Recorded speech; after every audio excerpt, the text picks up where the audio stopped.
Welcome to r/Entitled People, where a wild Karen sells OP's video game collection to buy a poodle. My mother-in-law sold my entire childhood video game collection to buy a show-quality poodle. I called the cops.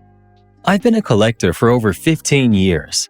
I had mint-condition copies of Earthbound, Chrono Trigger, and several rare Saturn imports. Most of these were bought with my own money when I was a teenager, or handed down from my older brother before he passed away. I estimated the total value of the collection to be around $11,500. Because my wife and I recently moved into our new place, I had the collection stored in the guest suite. It was all boxed up in climate-controlled bins, waiting for me to finish building the custom shelving in my office. My mother-in-law, who we'll call Susan, has been staying with us for 2 weeks while she looks for a new apartment. She's always looked down on my hobbies, calling them childish and a waste of space. Yesterday, I came home from work and I noticed the guest suite door was wide open. I walked inside and the corner where my bins were kept was completely empty. I ran into the living room and I found Susan sitting on the sofa, scrolling on her phone with a tiny white poodle sitting in her lap. The dog was wearing a little pink bow and Susan was feeding it pieces of organic chicken. I asked her where my boxes were. She just patted the dog and said she had done me a favor by clearing out the junk. She told me that a man my age should be focused on living things, not plastic toys, and that she had found a man on Facebook Marketplace who took the whole lot off her hands that morning. I felt the blood drain from my face. I asked her how much he gave her. She smiled and said she got $2,000 from it, which was exactly what she needed to buy this purebred poodle from a breeder that she likes. She actually thought I'd be happy because the dog brought class to the house and forced me to grow up. She even had the audacity to ask me if I liked the name Princess. I didn't argue with her. I didn't even raise my voice. I simply walked into the hallway and I called the police. While I was on the phone, I could hear her in the other room telling the dog that Daddy's just grumpy and he needs a nap. When the officers arrived, Susan went into a full meltdown. She kept screaming that it was her house too, and that you can't arrest a grandmother for tidying up. She really believed that because we're family, my property was hers to dispose of. She even tried to hide the dog in the bathroom, as if they were going to seize it as evidence. They spent about an hour taking my statement and looking at the empty guest suite. They told me that because she's a guest in the house and it's a family dispute, they couldn't just haul her off right then and there. They took down the information for the Facebook Marketplace buyer and told Susan that she was being served with a formal notice to vacate. They also warned her that since the value of the collection was over $10,000, this was being referred to detectives as a grand larceny case. The real shift happened about 4 hours later. Once the officers left, Susan's smugness turned into pure venom. She realized she was being kicked out and that a detective would actually be calling her.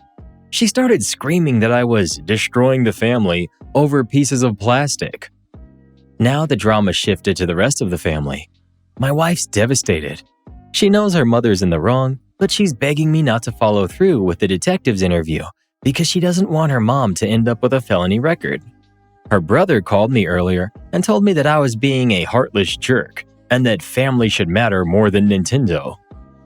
I told them all that those games were my retirement fund and my passion.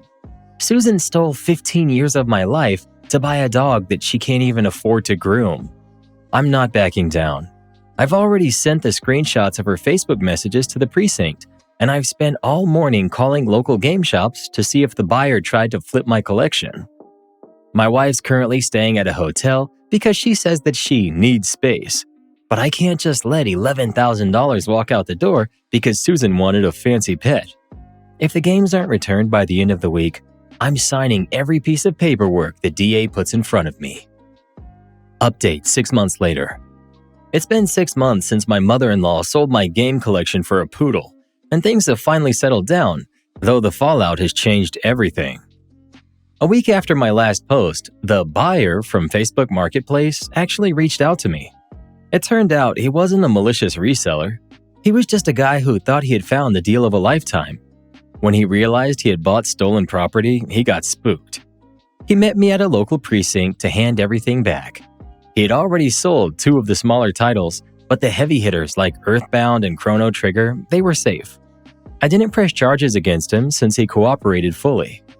As for Susan, the civil matter quickly turned into a criminal one once the detectives saw the total appraisal. When she realized the buyer gave her up and the evidence was undeniable, she had a complete breakdown. She took a plea deal for a felony probation and had to pay a massive fine. The most satisfying part was that the court ordered her to pay me the full replacement value for the missing games and the damage to the boxes. To afford it, she had to sell the car that she had been bragging about for years. The poodle, Princess, ended up being the only innocent party in this mess. Since Susan couldn't afford the upkeep and was facing legal fees, the breeder took the dog back and rehomed it with a family that actually has a backyard and a stable environment. The biggest change, however, was with my wife. After staying at that hotel for 2 weeks, she realized that her mother's entitlement was a pattern she had been excusing her whole life. Seeing her mom try to blame me in court was the final straw. We're back together now, but we've gone completely no contact with Susan and the rest of the family who took her side. My collection is finally out of the bins and locked in a custom, reinforced cabinet in my finished office. It took a lot of stress and a few $1,000s in legal consultations, but I proved that my toys weren't just junk. Susan's currently living in a tiny studio apartment on the other side of the state, and I haven't heard a word from her since the sentencing. It's quiet, it's peaceful, and for the first time in years, my home actually feels like it's mine again. Man, I'm so glad you stood your ground. Most people don't understand that a collection like that isn't just about the money. It's years of hunting, memories, and preserved history. The fact that she tried to gaslight you into thinking a dog was a classy replacement for your hard-earned property is peak entitlement.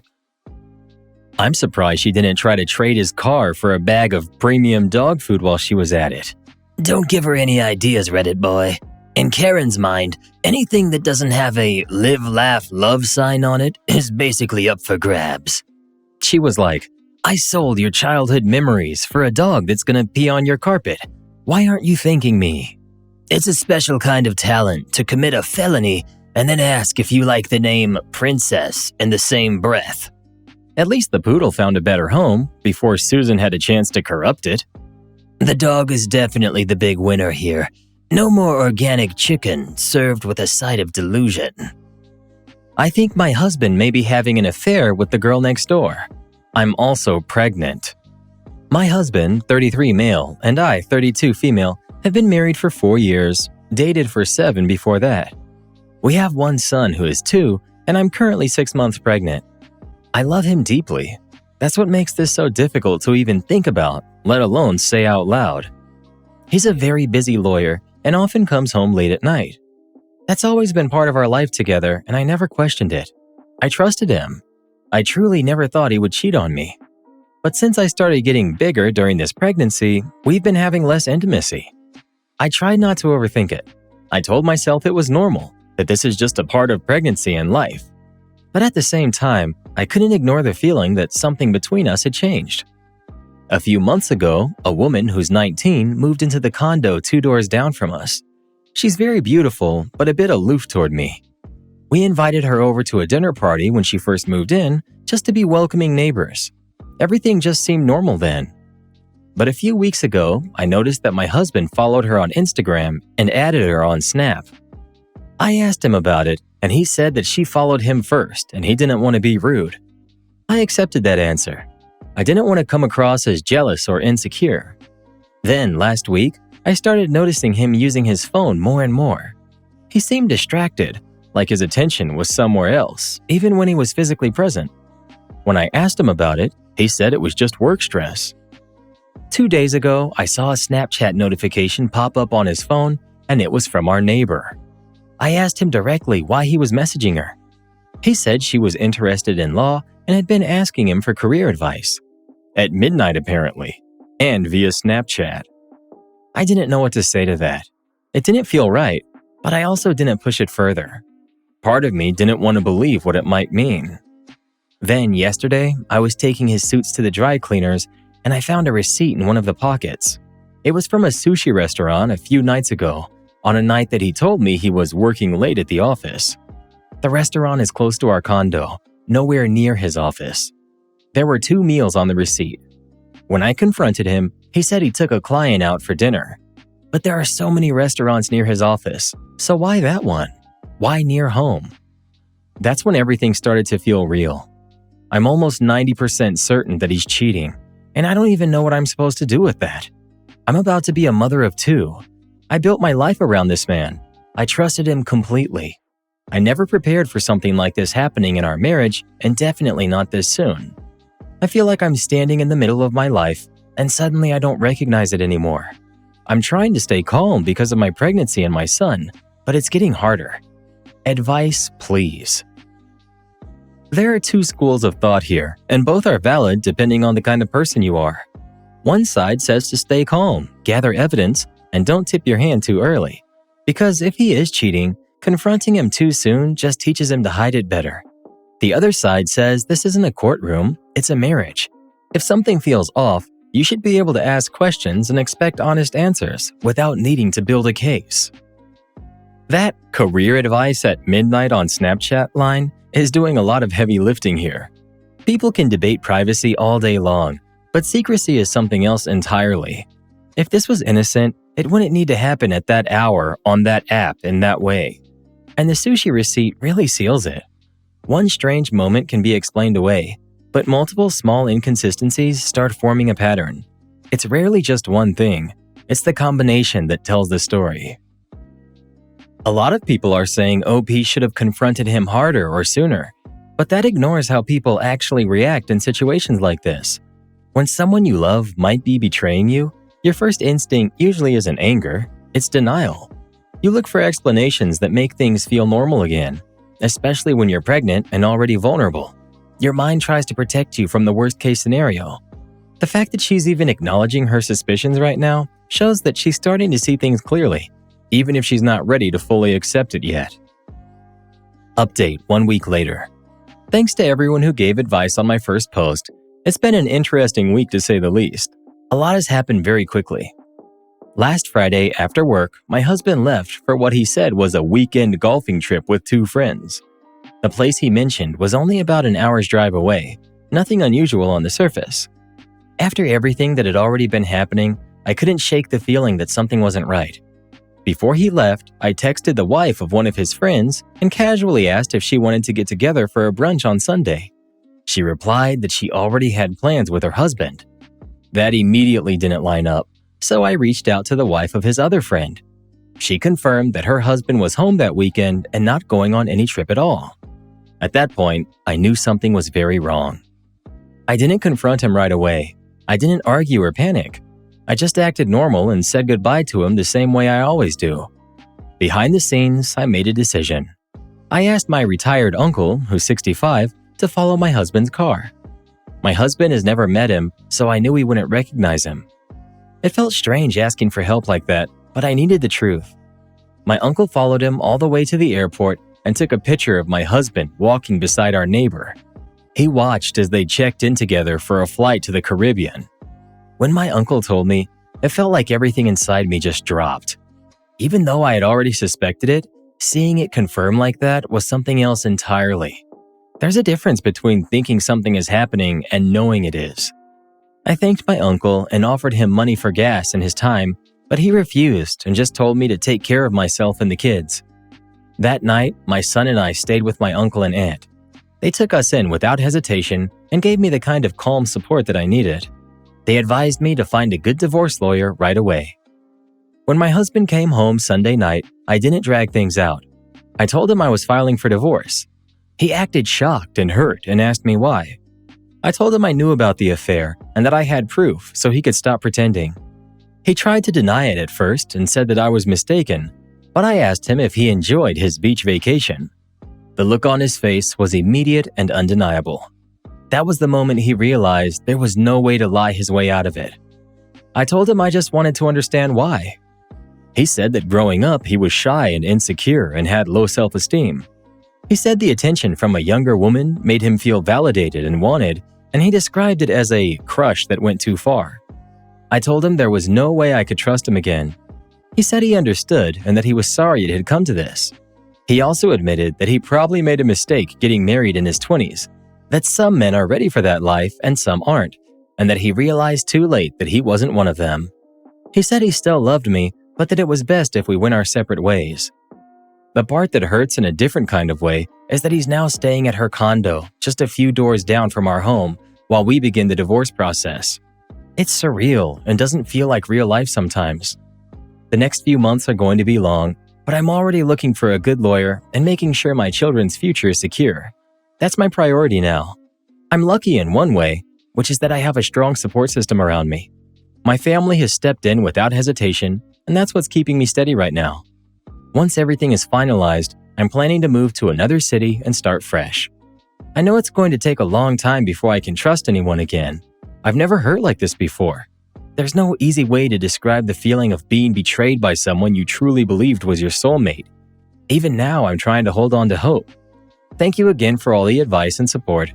I just wish things had turned out differently. What stands out to me here isn't just the betrayal. It's how methodical and composed she was once she decided to act. She didn't lash out blindly, but just made a clean decision. Meanwhile, his explanation about low self-esteem might explain his behavior, but it doesn't excuse it. Plenty of people feel insecure, and they don't blow up their entire family over it. I started laughing when he said he never had attention when he was young and shouldn't have married young. He didn't become more attractive. He just became a guy with money and zero boundaries. 19-year-olds on Snapchat aren't looking for stepmommy roles. They're there for the money, fun times, and a short time. This is fun and convenient for now, not real life. He's going to figure that out the hard way. There's something almost predictable about how this plays out long-term. The excitement of a secret trip and attention from someone younger feels powerful in the moment, but real life eventually sets in. Responsibility, finances, parenting, routine, those things don't disappear. And often, the person who walked away from a stable family ends up realizing too late what they gave up. Meanwhile, she's the one doing the hard work now, which usually leads to something much stronger in the long run. Midnight career advice on Snapchat? Yeah, and I'm a Michelin chef because I made instant ramen once. Oh please, that man didn't want to be rude? He just didn't want to be faithful. Let's call it what it is. Funny how the busy lawyer suddenly had time for sushi dates and beach trips. Right, too busy for his wife and kids, but somehow had time to cheat. That's all you need to know. Am I the jerk for holding my grandmother's pearls hostage if my partner can't go to my sister's wedding? I, 37 female, have been with my partner, who's 38 male, for 4 years. He was born with achondroplasia and is a little person. I come from a family that holds some pretty narrow-minded views, and I'll admit, I had some of those views myself when I was younger. I worked hard to grow past that, and I'm not proud of where I started. When I first met my partner, we were just friends. Even then, my family would make comments about him when he wasn't around. When we started dating, those comments turned into jokes about how I must be desperate or had given up. It was hurtful and embarrassing to hear. The truth is, my partner is one of the best people I've ever met. He's funny, kind, thoughtful, and incredibly loving. I often tell people it's no different than any other couple, like a short woman dating a tall man, so why should it matter? For about 2 years, my family and I clashed constantly over this. I defended him, argued with them, and eventually made the decision to limit contact with most of them if they couldn't accept it.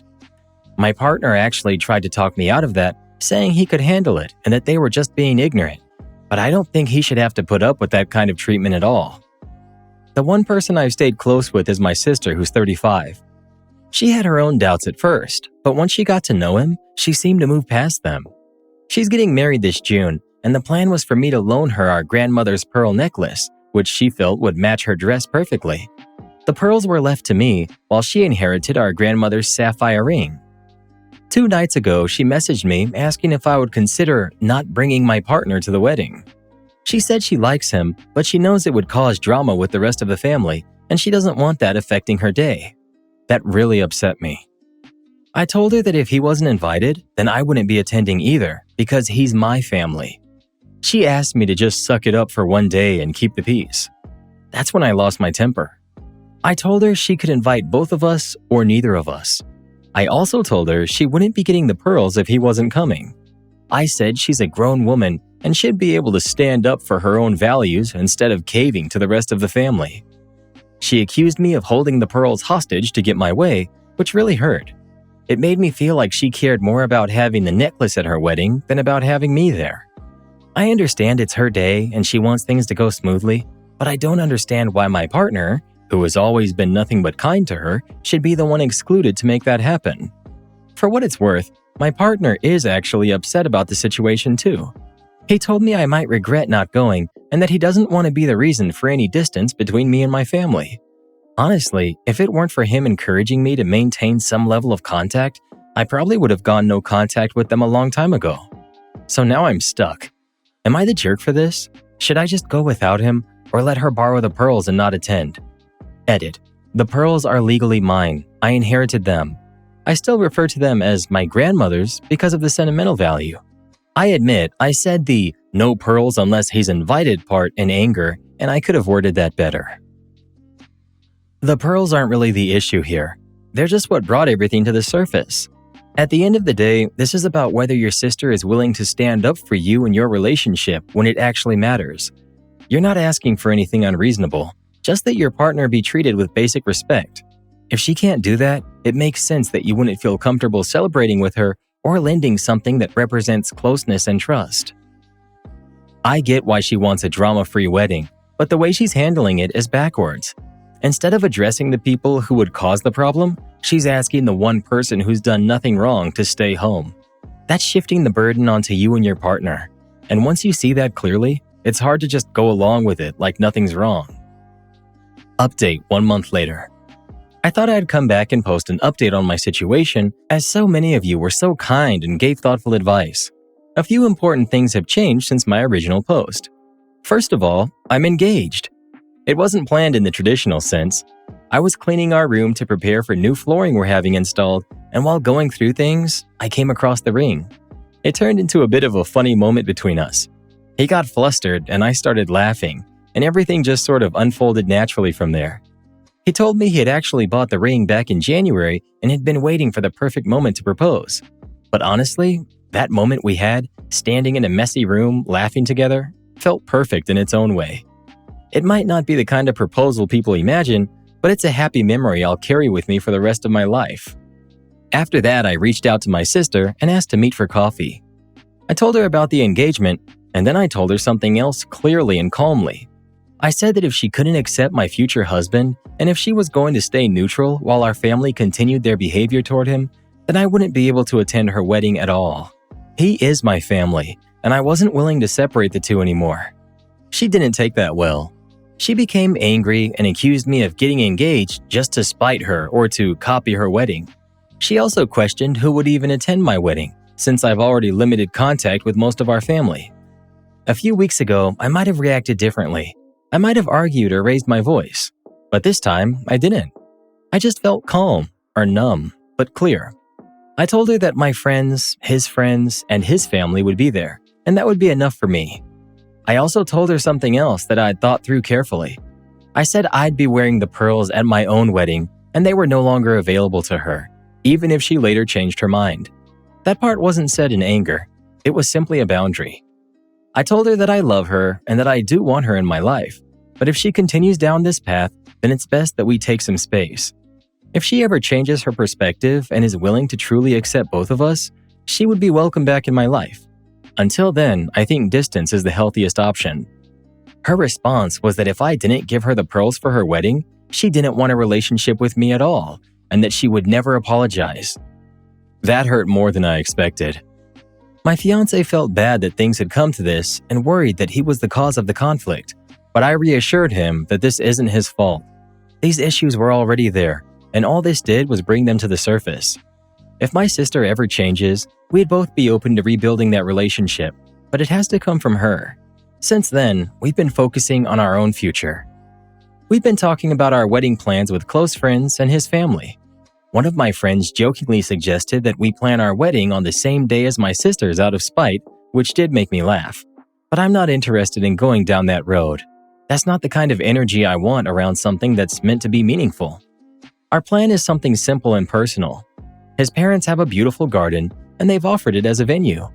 Instead of spending a large amount on a traditional wedding, we've decided we'd rather put that money toward a deposit on a house. That feels more aligned with the life that we want to build together. We don't have an exact date yet, but we're aiming for spring of 2027. I'm sad about how things turned out with my sister. There's no denying that. You don't just turn off years of love and shared history. But at the same time, I feel certain that this was the right decision. For now, we're moving forward. And if people can't accept both of us, then we're okay building a life without them. Thank you again to everyone who shared advice and support. It really did help more than I can explain. Firstly, and most importantly, congratulations. This is a beautiful update and such a heartfelt engagement story. Your soon-to-be husband sounds like a good man, but he is indeed truly blessed to have such a life partner. It's not to be overlooked or taken for granted how having such a loving, respectful, and trustworthy spouse can truly make your life magical. I hope you have a wonderful wedding, but may your days afterwards be filled with so much joy. So let me get this straight. She wants the pearls, just not the person that they come with? Oh, absolutely.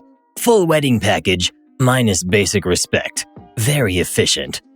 Funny how the drama is always the kind, quiet guy, never the people actually causing it. Yeah, easier to uninvite one decent person than deal with a room full of nonsense. Am I the jerk for telling my coworker the real reason why I wouldn't date her? I have a coworker, let's call her Pam, who I've worked with for a couple of years now, and she's a lovely woman. She's very pretty, good at her job, and I value her as both a coworker and as a friend.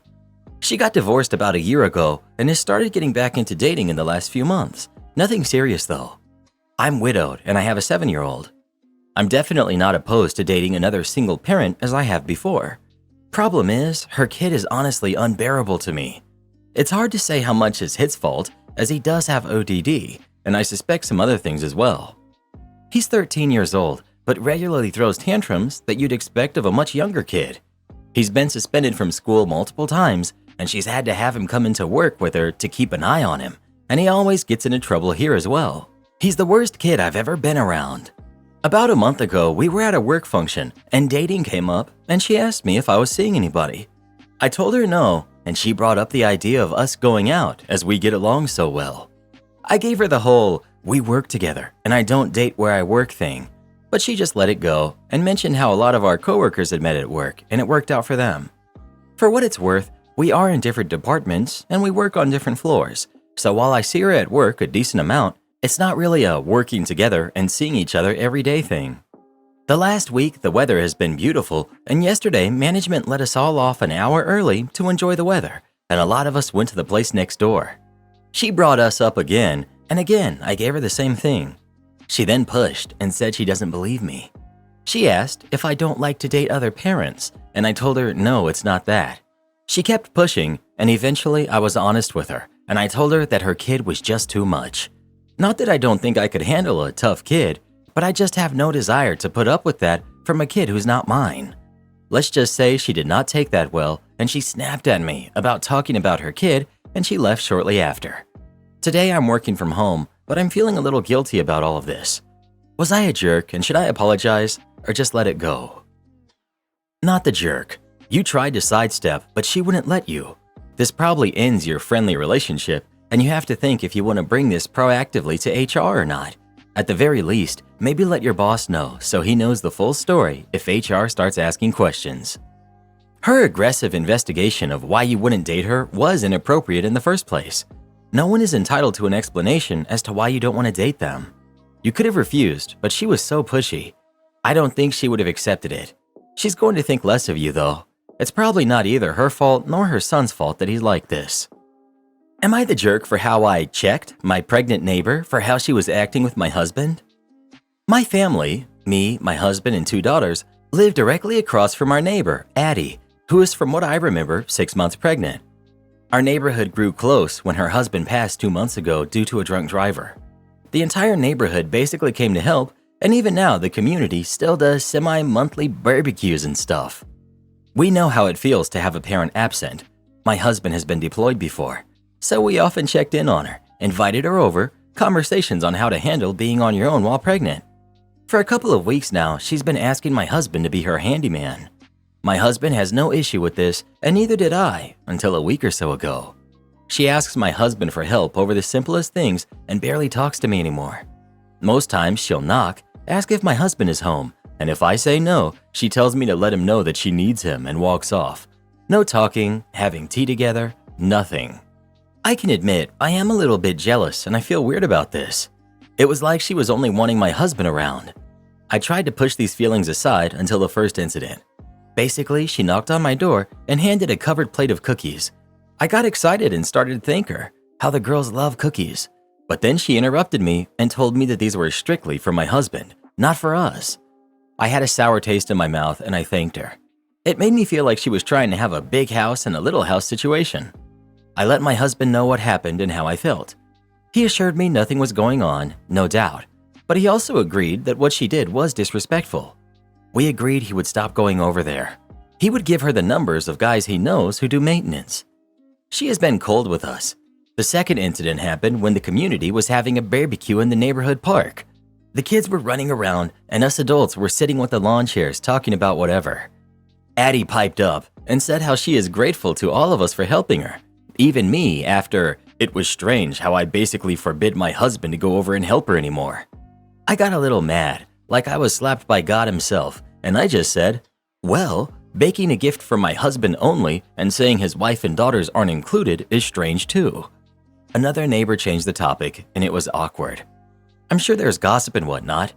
On one hand, I know she must still be grieving and maybe she's just looking to have someone to be there for her. On the other hand, I feel like the incident with the cookies and then the barbecue makes me feel disrespected. My husband is not happy with how I responded. He says that it's not my job to check someone and I should have just let her talk. I guess I just want to know if I was a jealous jerk through all of this. I don't really have anyone I can talk to about this personally. Not the jerk. I get that she's grieving and is probably not in her right mind, but the cookies thing was weird. If she had said, I made them for husband as a thanks for all the work he's done for me, then that's fair. But to say that they are strictly just for him, that's weird. And you were basically politely letting it go until she called you out in public, so I think it's fair to answer her in public. Plus, honestly, how much do-it-yourself or maintenance help does one house need? It's been 2 months since her husband passed, and your husband has had to go over multiple times? As a single woman who is useless at DIY and has to get someone in to fix almost anything, I don't have to call people monthly, never mind weekly. Not the jerk. She tried to embarrass you and was counting on your silence due to her situation. No one's going to comment on husband being the jerk for not standing up for his wife? This is Reddit. How many stories is this the first red flag and then it turns out stuff was going on? She took a shot at OP. OP fired back. Husband sided with not his wife. OP, you seem completely convinced your husband is innocent. Maybe he is, but why did he choose her? Does he like the attention and secretly resents you interfering? I know you will say no, but he didn't choose you in a public moment when this lady took a nasty shot at you. My daughter knows nothing about her partner. My daughter, 21 female, started dating her current boyfriend about 2 years ago. She had just broken up with her ex, who she had been with for 4 years, so I thought maybe it was a rebound and I wasn't too worried about it.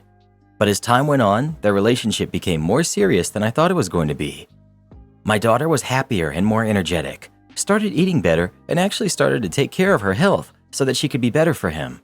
So I wanted to get to know him more, which in my head seemed pretty reasonable since she is my daughter.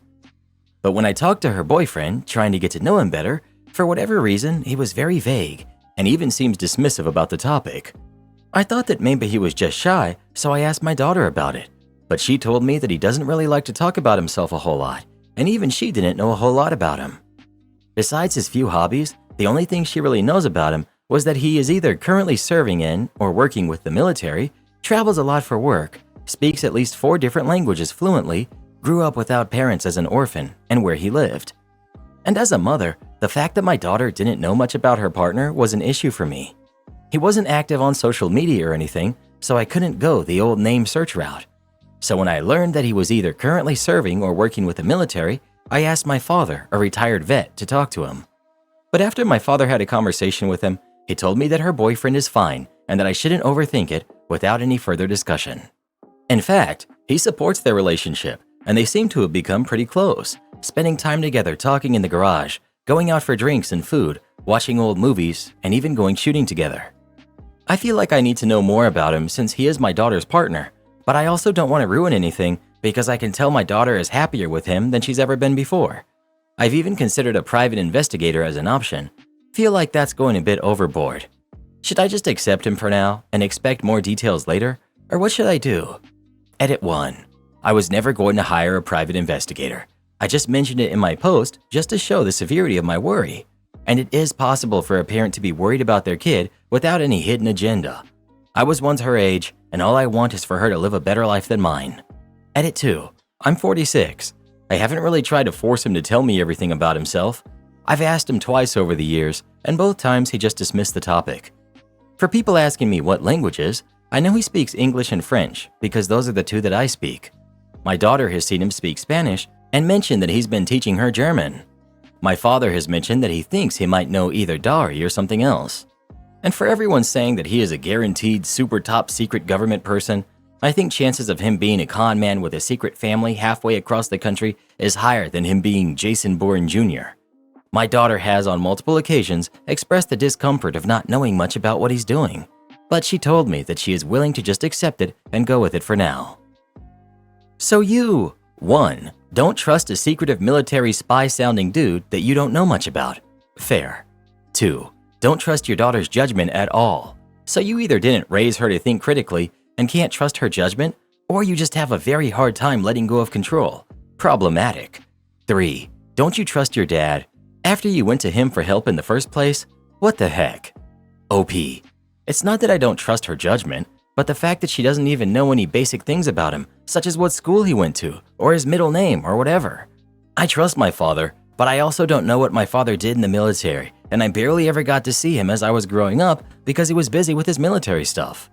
I can accept that he doesn't want to tell me anything. The only thing that worries me is that she doesn't even know anything about him. As for those hobbies, she knows he likes fishing and reading.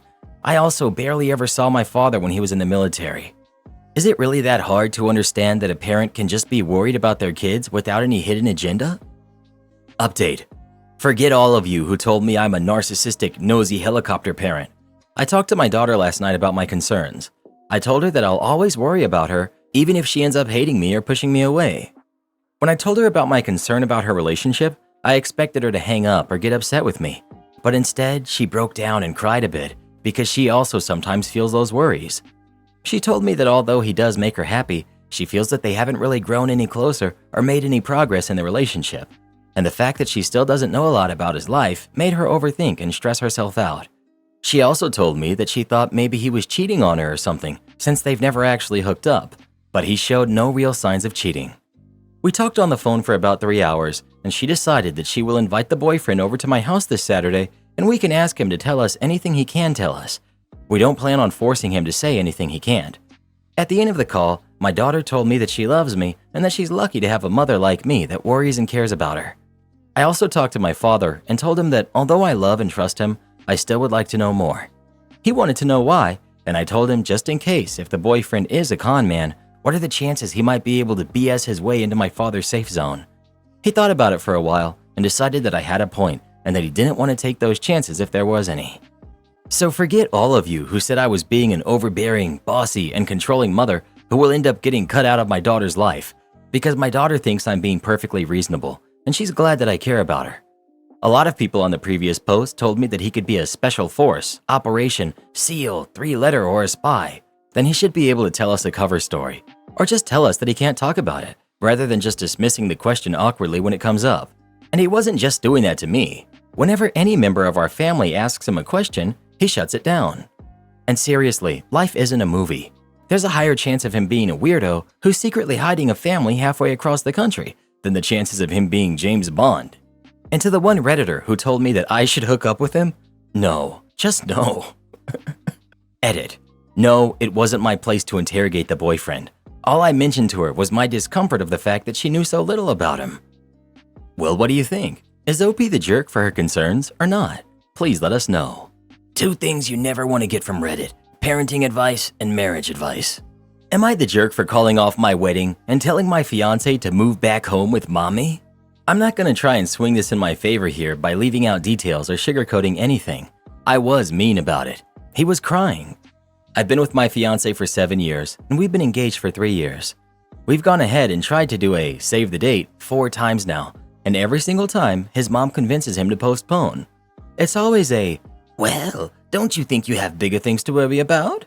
Whether it be our living situation, we're renting, and she thinks we should buy first because we aren't stable.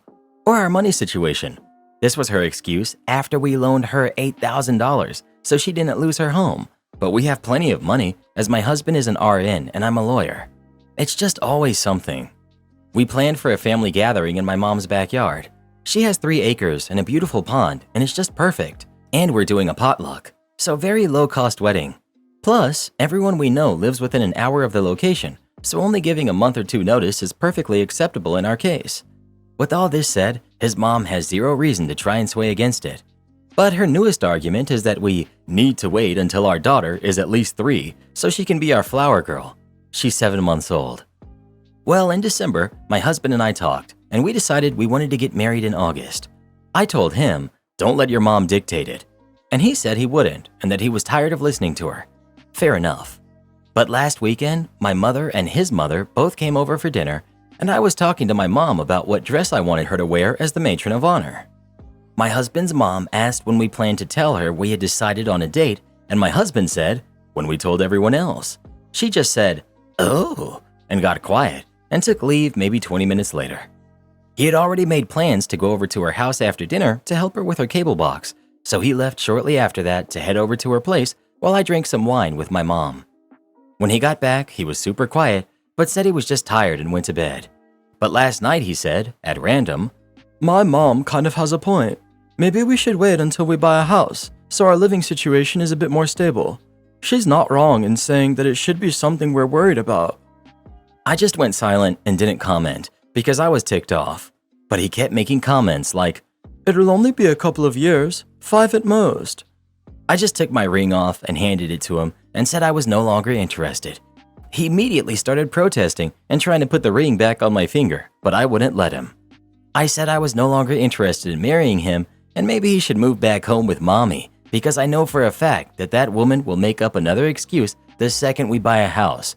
And I'm really just so turned off at the thought of marrying him at this point because I have 0 business being with a man who has no backbone and would put our lives on hold in favor of a woman who still wants to scrub his back in the shower. As I said, I was mean about it. But to clear it up now, no, she has not said that she wants to scrub his back in the shower, but she often talks about how she had to help him for months when he was 16 because he broke his leg. He's crying at this point and I'm super calm about it. I'm just done at this point. I told him I wanted him to leave, or I could leave, but those were the only options. He ended up leaving, crying the entire time. I do feel bad. I feel gutted. He means everything to me, but I can't do this anymore. Am I the jerk? His mom has been blowing up my phone with texts, trying to plead her case, and I just texted back and said, no, it's fine. You won.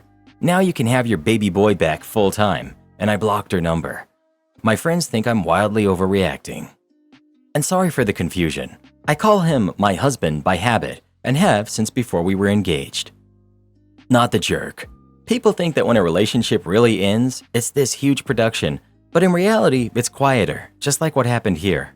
I don't know who would honestly tell you that you've overreacted because you finally got fed up with his mom literally dictating how 2 adults with careers and a kid will live their lives. I don't know how you didn't leave sooner. Not the jerk. He's repeatedly made it clear that his mother's opinion is more important than yours. He's going to have a very lonely life if he doesn't learn to cut the cord and have some boundaries. Not the jerk. Even after you buy a house, there will be another excuse. Sadly, he had the chance to stand his ground and he failed for the last time. Sorry for the loss of your relationship, but it sounds like it was for the best. Dude, I promise I can't help you. This happened last week and I still find it funny, so I thought I would share it. I went to my local Walmart to find a new tower fan since my dog body slammed my old one and to buy some dog and cat treats. I was stood in an aisle looking for a dog-proof tower fan when a tiny Latino man poked me on my arm, repeating the word conserva and then help in English. Now, this guy couldn't have been any taller than maybe 5'1".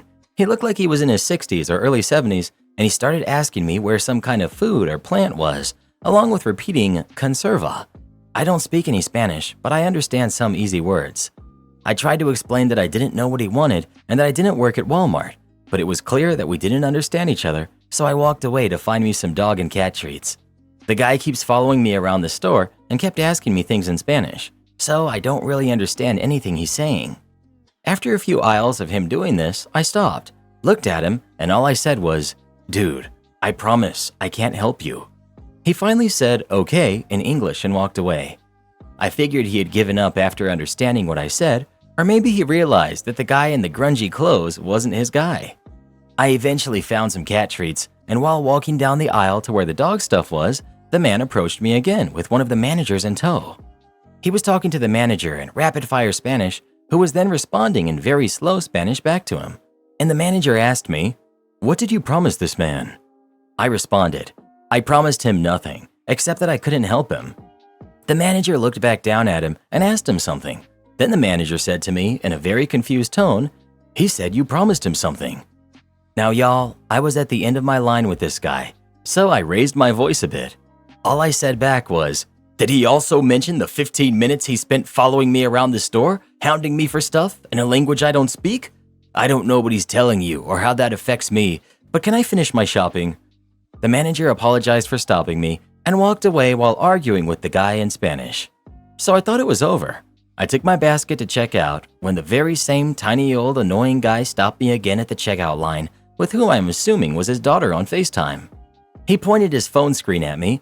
His daughter saw me and said, "So you obviously don't work here."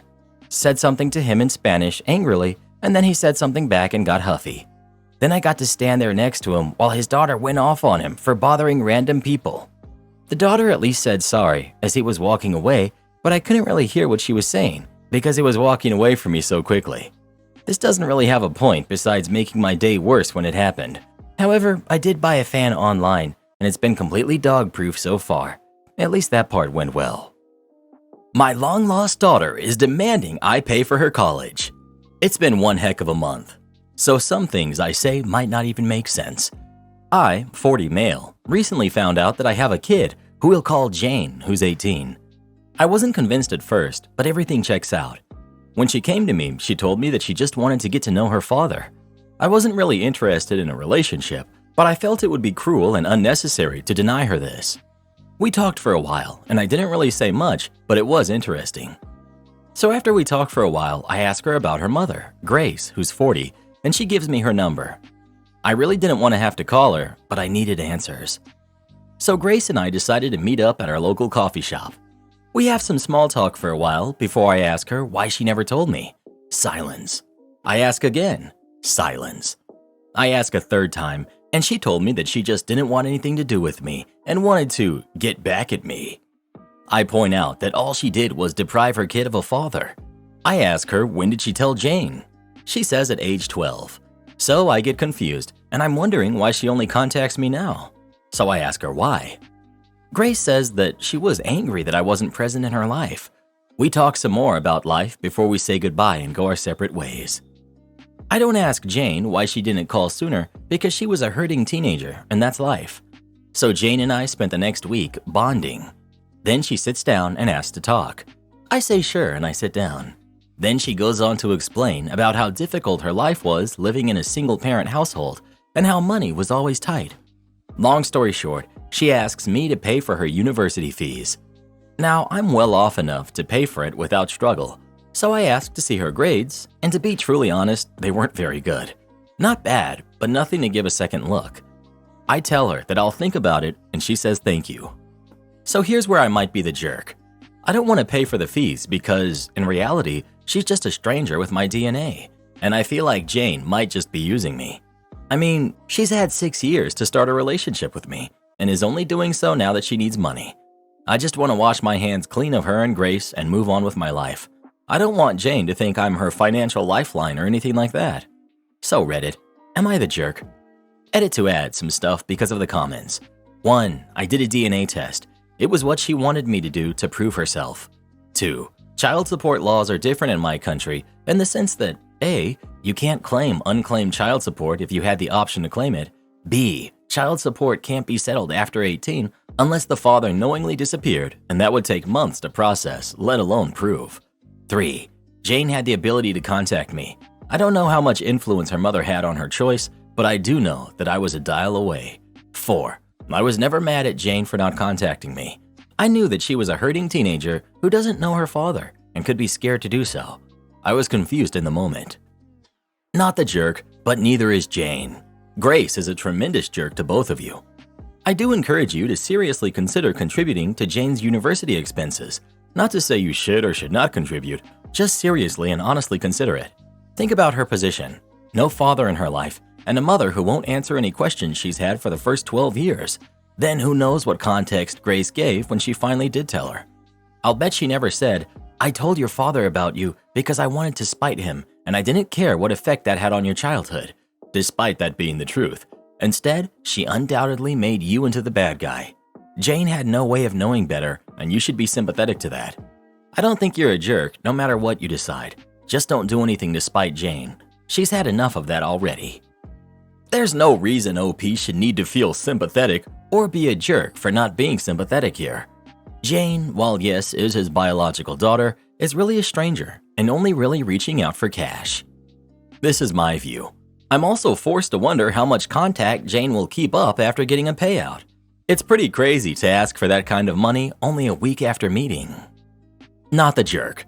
Best options are, "All I can give you right now is this amount," or "I'm sorry, things may have been different if I had known I had someone's college to save for, but I have not prepared for that expense." If she takes out loans, which it sounds like it's likely if he doesn't agree to help for a large portion, he can always see if she sticks around and actually seems to want to get to know him without the option of major financial support, and then choose to pay off some portion of her loans when they are due down the line, assuming she continues to make an effort when the possibility of money isn't a factor. If he says, "All I can give you right now is this amount," or "I'm sorry, things may have been different if I had known I had college to save for," she will either react by cutting contact because she was using him and got a no and that's the end of it, or she will stay in contact if she also genuinely wanted to get to know him. If she stays in meaningful contact and doesn't make a habit of asking for money or favors, then maybe he'll help her with her loans down the line. Once she's no longer a stranger who may or may not be reaching out just for a money grab, then he'll be able to have time to see whether her intentions were mostly good, whether there's a bigger place to be had in each other's lives, and can get to know her or find out her true colors without the pressure of that expectation hanging over them.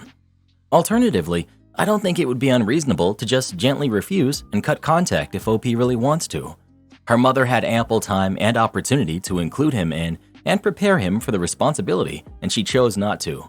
While there's a lot of room to roll with the situation and see if there's any chance to make up some of the lost time and bond with her, ultimately her mom made the decision to cut him out until now, and any fallout from him not contributing or not wanting to be part of her life after missing her entire childhood is a result of her choice and her mess to clean up if he doesn't want to be part of their life at all. Yeah, it might feel bad for him for a while, but it's ultimately not his fault that he wasn't given the chance to make a meaningful bond with his kid to feel comfortable dropping large sums of money on her education. Am I the jerk for ruining a proposal at a wedding? So I, 27 male, am a part-time DJ. I mostly DJ for just family and friends. I'm not really a professional, just do it for a little side cash from time to time. Last weekend, I got invited to DJ on the cheap at a wedding for a friend of a friend.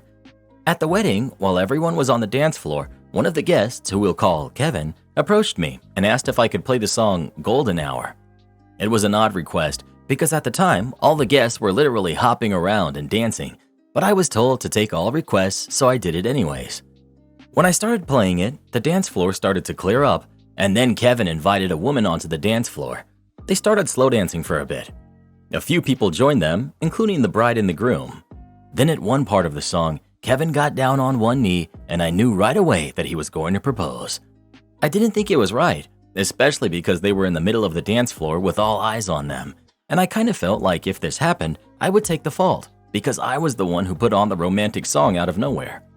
So instead of letting that happen, as soon as he pulled out the box, I started to play Boogie and turned up the volume instead. After that, Kevin just side-eyed me and got up and everyone else sat down. After that, nothing else really happened and the tension was very thick. After the wedding, no one really brought it up, and I obviously thought that I wasn't the jerk, and the friend that was friends with the bride said that I wasn't. But then a bunch of the family started to message me. It turns out that Kevin was the bride's brother, and the family kept asking why I did that. I told them that proposing at someone else's wedding was not appropriate. They told me that I shouldn't have an opinion because I was just the DJ, and now Kevin got publicly humiliated because some people knew this was going to happen, so they were taking videos and live on Instagram so all their friends could see. I responded with, "That would have made the newlyweds hurt," but then they came back with, "You shouldn't have assumed that the bride didn't want that." That part got me thinking because I was mostly communicating with the bride about arrangements, and she was very chatty before the wedding, but after that, she kept giving me one-word answers, so I assume she's mad at me. But then again, when she paid me, she almost doubled the amount for what I was asking for with a generous tip. So I'm not sure if the bride actually knew. I think she would have told me. But am I the jerk for just assuming? ETA. A lot of people said to ask the bride and groom. I did, but like I said, their answers were vague. Bride said it was fine, but it was probably just to spare my feelings. I didn't want to push because she clearly had a lot on her mind in the moment. If the bride knew this was going to happen and approved it, she should have told you beforehand. Going with not the jerk, your heart was in the right place. Protect the bride and groom's day. My partner wants me to cut off the friend who introduced us, and I'm really lost. I'm 27 male. My girlfriend Eva, who's 25, of nearly 6 years, and I were talking about the prospect of getting engaged recently when she brought up that it was her expectation that once I propose, I'd also cut off contact with Leia, who's 27. One of my closest friends, as well as the person who introduced us. Both names are made up, by the way. Some backstory. Leia and I went to the same middle school and high school, became friends along the way, and had become quite close by graduation. We didn't go to the same college, but we were still in the same area, so we stayed in touch, though we saw each other less frequently. A couple years in, she told me I absolutely had to meet this girl because she just knew I'd like her. She dragged us both Eva and I were and still are introverts, to Leia's social butterfly persona, to a small get-together, introduced us, did some wingmanning, and made herself scarce for the rest of the evening. Spoiler alert, Leia was right, and I did like Eva a lot from the get-go. We shared interests, hobbies, a sense of humor, and we clicked from the first evening. Leia made sure to give me every chance to not fumble this by setting up our first date shortly thereafter, and I, thankfully, surprisingly, didn't fumble it. Soon enough, Eva and I were officially together and in love. Moved in together once I got a job, and it felt like a foregone conclusion that eventually we'd get engaged, married, and all of that stuff. Eva's recent demand came completely out of left field to me, as she had never even raised concerns about my friendship with Leia until now, and as far as I could tell, counted Leia as a friend of hers as well. Over the course of this relationship, the majority of my in-person interactions with Leia also involved Eva, and we each met with her individually outside of that. To be clear, I'm not denying that I'm closer to Leia than Eva is, just saying they're not complete strangers without me in the equation. A key issue Eva raised is that I did once have a crush on Leia. Once, in this case, refers to when I was 15 and had just gotten to know her, and is something Eva and I discussed within our first month of dating when she asked me if there had ever been anything between us. I didn't hide anything from her. Told her there was a one-sided crush at the very beginning, that had been history for a while, and that nothing ever happened. She was fine with that then, and this is the first time she's brought it up ever since. However, she now says that if she and I are to tie the knot, she does not want someone in our lives who I once had a romantic interest in. She added that she hadn't liked my getting involved in Leia's last serious relationship by telling her to ditch the guy, which I did because she's my friend and the dude was a jerk, and that while she didn't suspect that anything had happened between me and Leia at this stage, she didn't want to take the chance, especially as Leia now has pronounced interest in finding someone to settle down with. Eva told me there's no hurry and that this was an ultimatum and didn't want to argue about it, but that I should wrap my head around this ahead of proposing to her, which we weren't talking about as a tomorrow thing, but not something too far in the future either. I haven't talked to Leia, or anyone really, about this yet, because I'm still hoping this is something that can be diffused, and bringing her into it now seems counterproductive in that regard. I'm really conflicted. On one hand, Leia is an important friend to me, one who's done a lot for me over the years, brought me out of my shell when I was an awkward teen. On the other hand, by far, what I'm most thankful for to her is that she introduced me to Eva. But I don't really feel like Eva is making much of a case here. I'd even be willing to concede that the near-forgotten and short-lived crush could still be a valid argument, but not when it was a non-issue for 6 years. I just don't know how I'm supposed to approach this. And when I say I don't know how to approach this, I don't mean I don't know whether or not I'll cut Leia out of my life. As things are, and from the reasons Eva has given me, I don't consider cutting Leia out an option. What I mean is that I'm not sure how to approach this with Eva to diffuse the situation and not lose her if it can all be avoided. If you wanted to get with Leia, you could have tried something again far before meeting Eva. It's a little weird to me that you both have been together 6 years and Eva would drop this kind of bomb on you to cut out an important friendship from your life. I get some will get on the whole guys and girls can't be friends, and that once married, some see it as appropriate to cut off communication with friends of the opposite gender. I think this is just a BS attempt to admit that people like that don't trust their partner.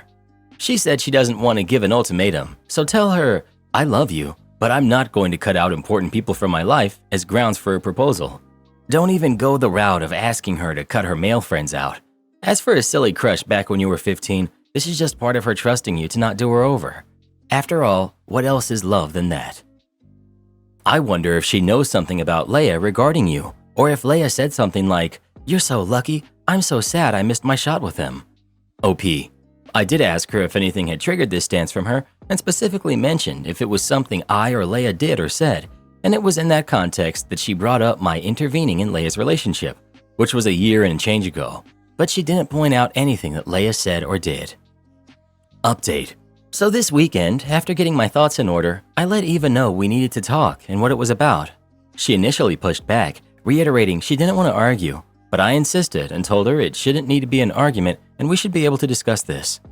I proceeded by telling her that she is the one I love and want to be with, that Leia is still just a friend, albeit an important one, but I would not be cutting her out of my life, as that was an unreasonable request to make in the absence of inappropriate behavior from either of us. I told her that this stance was final and added that I hoped we'd be able to communicate and get to the bottom of where this all stemmed from and move forward together. She wasn't happy about this, but she didn't shut down the discussion either, and we had a long talk afterwards. Among other things, she again conceded that Leia hadn't done or said anything to cause this issue. As it turns out, a bigger factor for her was my involvement in Leia's breakup. She told me that she didn't disagree that the guy was a jerk, or even that someone needed to convince Leia to break it off, but that she hadn't been comfortable about the way I'd gone about it. I talked about it in a comment on the original post, but basically, I just up and decided to do it myself at some point, went to Leia's place, and convinced her that she deserved better. At the time, I told Eva I'd be doing that, but didn't consult with her about the how or anything. She went on to say she had had this sinking feeling that I was not just a friend in Leia's eyes anymore since then. She mentioned Leia had been single ever since, not dating much yet, had voiced a desire to settle down soon, and that I was the guy closest to her. She admitted these things weren't in and of themselves evidence of anything, but that she couldn't shake the feeling. I told her that I didn't think it was the case, and that Leia had always been and continued to be supportive of our relationship, and that maybe talking to her about it could help. We put that thought aside for the time being, and I brought up that her request suggested that she didn't really trust me, and that was a big issue.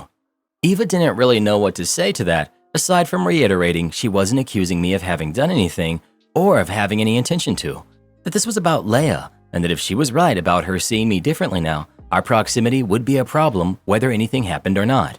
I told her that I agreed with that last point on principle, but that it all hinged on a basically unsubstantiated if. Lastly, I asked Eva how all this had affected her own friendship with Leia, because I hadn't noticed major changes there. She told me that she doesn't harbor any animosity towards Leia. I brought up couples therapy at various points throughout this discussion. Eva was initially apprehensive about the idea, but I insisted that it wasn't a matter of doubting my relationship with her, but one of getting qualified counseling to help us get through this stronger than before. We started looking into it, and this will make it on the agenda once we find someone suitable. End of the day, Eva abandoned the idea of forcing me to cut Leia out of my life at this stage, but we have things to sort through still. I'm glad I was able to actually discuss it with her this time, and hopefully counseling will provide the help we need. Woman's intuition is usually right. Eva seems like a reasonable person. I suggest you talk to Leia instead of convincing Eva she's imagining things. I'm positive you will find out that Leia wants more than friendship with you. At the end of the day, Eva is not comfortable with your closeness with Leia. Why is it difficult for you to acknowledge that and go low contact with Leia? The idea that you could tell your future spouse to cut off their friends of many years just because is so far from reasonable, I can't even see it. Making it a condition of proposing is just so weird. Leia hasn't done anything wrong. OP hasn't done anything wrong. Even if Eva and the Greek Reddit chorus are right and Leia has developed feelings, she hasn't acted on them at all. Eva has a feeling and that's all, and she decided that was enough to essentially say, it's her or me. If she'll do that with someone OP has known since middle school, who else would she do it with if OP hadn't pushed back? And then trying to shut down discussions claiming she doesn't want to argue? Does she think that's how this works? If you want to get married, you have to lose your friend, and I don't want to argue about this. You just have to wrap your head around it. What does she think an ultimatum is exactly, if she doesn't think that was one? I'm sorry, but this is so messed up. I'm glad OP is pushing for counseling. Getting married should not mean having to lose friends. My husband made lunch plans with his friend the day before my C-section and didn't consider inviting me. I, 31 female, am 9 months pregnant with our first, and I'm booked in for a cesarean tomorrow at 7:30 a.m. My husband, who's 38, is on his second day of parental leave. He will be off work for a month. We had told family we will be hanging out at home together all day today, getting the last few things organized for the hospital tomorrow.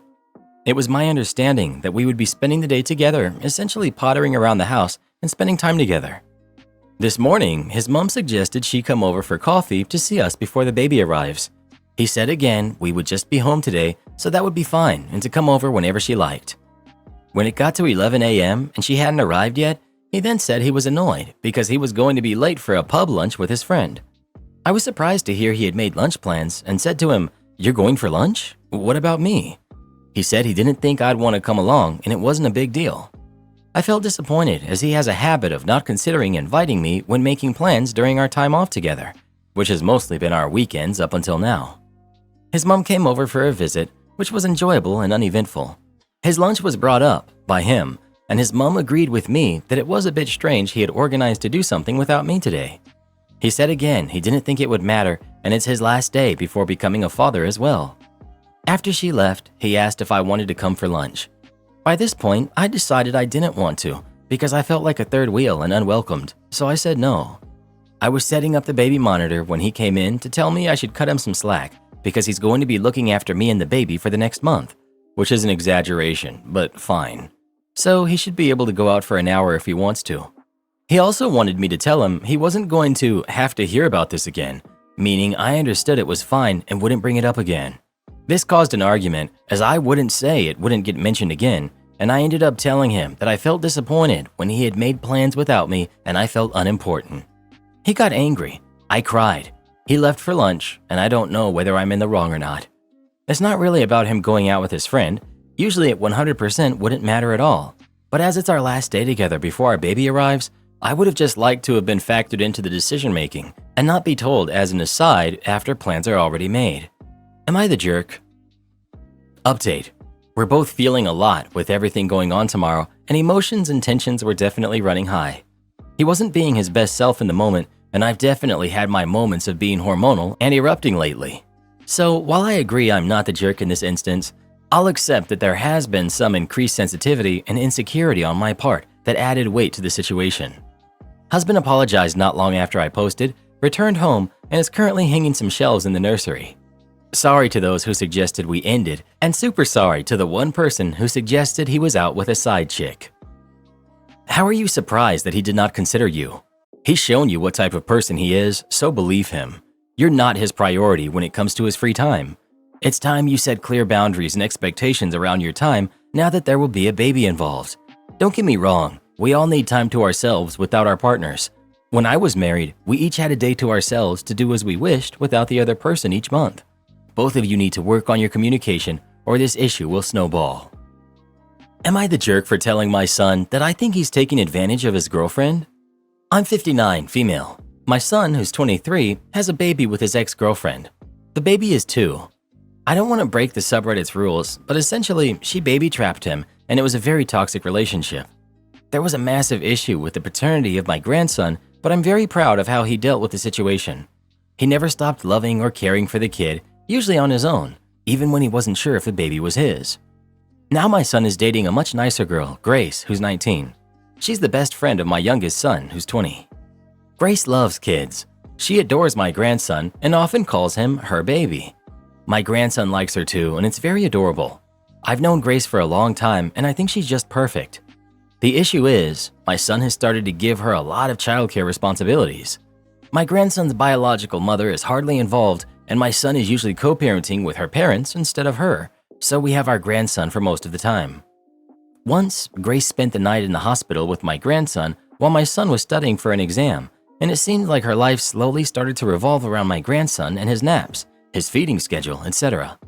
Every free moment she has from college and work is spent with my grandson. I don't want to interfere, but I'm going to be realistic. They've only been together for a year, and what if they don't work out? Then my grandson will be attached to someone he won't see anymore. Additionally, she's very young and needs to live her life instead of being a mom so young. Last week, my grandson was sick, and my son had returned from work to come check on him. Grace was cuddling him at this point, as she had been with him the whole day. My son tried to take him, but he wanted to stay with Grace, so she said she would stay up with him and call out of work the next day. This is also not the first time she's missed work or school to care for my grandson. Grace took him upstairs, and my husband made a comment about how my son didn't need to try so hard with his ex anymore to get her to parent when Grace was right here being his mother. My son then said Grace was a godsend because without her, he'd get no sleep. I took him aside and told him that I thought he was taking advantage of her in her time. He asked me what I meant, and I told him that at 19, he was partying and having a blast every weekend, but Grace was busy caring for a sick kid that wasn't even hers. I pointed out that she was missing out on work and school for him, and my son got upset. He said that it was good she wasn't partying because it wasn't good or safe anyway. He then took Grace and his son back to his place and hasn't let me see my grandson since. My husband thinks I was out of line because Grace is helping our son through difficult times, and I'm starting to feel bad. My son wants an apology, and he wants me to promise not to bring this up to Grace and give her any ideas. Edit. I just want to clear something up. My son is not partying and leaving my grandson with Grace. I told him that at 19 he was out partying, and at 19, Grace is being a mother to a kid that isn't hers. I was making a comparison. Not the jerk. The sentence that seals the deal is that he doesn't want you to give Grace any ideas. In other words, he 100% knows he's taking advantage and doesn't want to rebalance. He will make Grace a terrible long-term partner. 2 coworkers are having an affair. How can I inform the wife? I, 25 female, work as a receptionist. 4 months ago, I made this stupid decision to recommend my now former best friend Jane, who's 25, for an open position after someone had left. It's a prestigious hotel, so they are very selective about their hiring process. Jane had little to no experience, so I took a risk by vouching for her. Looking back, it was dumb, but I knew she was a hard worker and I could have never guessed what was to come. I trained her during her first month, and she picked up things very quickly. After that, we began working separate shifts. It was around this time that I started noticing a weird dynamic between her and John, who's 35, male, our chief receptionist. One night when I arrived for my shift, I found them acting all giggly, and their body language just seemed off. They didn't notice me at first, but when they did, they tried a little too much to act cool, which raised some red flags. There have been too many similar situations over the months, but I tried to deny it. John just had a baby, and his wife comes in at least 4 to 5 times a week, sometimes with the baby too. Jane sees this as well, and I just couldn't think that she would do something like that. But the awkward tension, quick glances, and giggles just wouldn't quit. So I brought it up 2 weeks ago when we were out for drinks. I was floored by her response. She confessed, in a playful manner, almost like sharing a dirty secret. She said they couldn't keep their hands off each other and that she had wanted to spill the tea, but didn't want to involve me in the drama. When I brought up his wife and their newborn, she said she didn't care. Apparently, John told her that they had been sleeping in separate beds, and his wife stopped caring about their marriage after the pregnancy, and other BS like that. I was disgusted, and we had a major fight. She stormed off and cut contact with me. Since then, going to work has been horrible. John is in charge of our shifts, and ever since our fight, he's been giving me the worst shifts and making sure that we're not scheduled together. I've considered telling the wife since day one, but I don't have any proof. Same with our manager and HR. I texted Jane saying, "Tell your boyfriend to stop giving me the worst shifts," hoping for a response that could serve as evidence, but she didn't reply. 1 week ago, someone got sick, and I had to work with the 2 evil jerks. Close to our lunch break, John's wife came in to bring him lunch. She looked very tired too, and my heart broke for her. Then I noticed something on John's wrist. He had Jane's scrunchie on his wrist. He also has long hair, but I know for a fact it's hers. He held and kissed the baby with his scrunchie on. I had a panic attack, I think, at the smoking area. I was crying and I couldn't breathe. I come from a divorced family because of my father's infidelity, so this hits too close to home. I'm losing sleep. Please tell me what I should do in this situation. Should I send the wife an anonymous message? I only have her on Instagram. I feel like I'm losing my mind. I don't know about telling the wife, but I'd be tempted to tell John, not your friend, that he had better stop giving you the worst shifts just because his girlfriend thinks it's fun to hook up with a married man. And the nerve of saying his wife doesn't care about the marriage since the baby. Yeah, she's probably just trying to not lose it with not getting sleep and dealing with a newborn. Man, babies are the worst.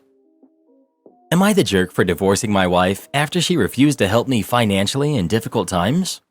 I, 30 male, am divorcing my wife, who's 30 female, of 4 years because she did not help me financially when I needed it. I work in a very niche industry, and last year or so has been really difficult due to market conditions. Many of my colleagues got laid off, and so was I. At the time, I had newly refurnished our home, so I was in debt. My wife also works, but she earned less than me back then. I went to her and asked if she can help me while I search for work. I proposed that we should sell some of the gold that was given to us at the wedding. We live in Turkey, and there's a tradition of giving gold to newlyweds to help them financially. These are meant to be used during difficult times. She rejected the idea and said, "I do not want to sell my gold." I tried to reason with her by saying closing the debt would greatly help us to be more stable financially. She refused and told me to sort it out myself somehow. I asked her to at least use some of her savings and I can pay it back. Context here is that I let her save most of her earnings while paying most of the things myself, due to women being vulnerable to financial changes more than men here. I wanted her to build her own savings and made sure to help her with a retirement account as well. I asked her to give me some of her savings for debt and I can pay her back once I sort myself out. She refused that too. This period has been extremely difficult for me. I fell into depression and contemplated my choices in life. Funny thing is, everything was going great before this, and I thought we would stay together through thick and thin. My older sister helped me to pay the monthly installments during that time. At the beginning of this year, I found a great job in the same industry, and I'm thrilled right now. I could not look at my wife in the same way after what happened and started divorce talks with a lawyer friend of mine. Last month, I let her know my decision, and she was served with divorce papers soon after. For her, apparently, it was an unexpected thing and she was shocked. She tried to talk me out of it, but I was firm in my decision. Families tend to be involved with each other here, and that was the case for us too. She put families in between as mediators, but I do not want to be married to someone who will not help me during difficult times, especially when I was considering their financial well-being. Most of my family supports my decision, but they would like me to reconsider if possible. I know every other thing is without a problem, but I can't get over what happened. Am I the jerk here? Not the jerk. You don't have a partner. You have a person who's fun to spend time with when things are good, but is nowhere to be found when things are bad. Karen's sister demands I pay for her wedding because I can afford it. I, 33 female, have a younger sister, Jamie, who's 31, who got engaged to her fiancé a few months ago, and now she's deep into the wedding planning. Our parents gifted us $25,000 each as a wedding present when we got engaged to help with wedding expenses and just to help us get started with some savings. For background, I got married 2 years ago to my husband, and we practically had little to no expenses. We just did a small wedding ceremony and celebration in my parents' backyard, and I used my mom's old dress, so our only expenses were really just food and photography. Due to this, we saved $20,000 of the money we were gifted and just put it into savings. Although my husband and I were happy with our day, Jamie had a lot to say. She practically spent every single family event after the wedding gossiping about how my wedding was so trashy and cheap. I think she expected a lot more from me because I work as a software engineer and my husband is a surgeon, and we could have afforded to have had a much nicer wedding. Now it's time for her wedding, and she has plans to go all out for it, which I wouldn't care about if she could afford it. But instead, she's become a greedy bridezilla, asking anyone and everyone for cash. My parents refused to give more than the original $25,000, and the other family members have chipped in, but maybe $5,000 max combined. Unfortunately, my sister knows I saved the $20,000 from my parents and that my husband and I have a good amount of money saved up because of our salaries. She's been asking me nonstop to give her the $20,000 as a wedding gift or help pay another one of her events like the bridal shower, bachelorette, rehearsal dinner, or honeymoon. Her reasoning is that my husband and I could easily afford to gift her one of these things, and I even gifted my cousin a honeymoon vacation as a wedding gift last year, so why couldn't I do something similar for my only sibling when I did it for my cousin? She's right in the sense that I could easily afford to pay for parts of her wedding, but in all honesty, I don't want to give her anything after she treated me so poorly following my own wedding.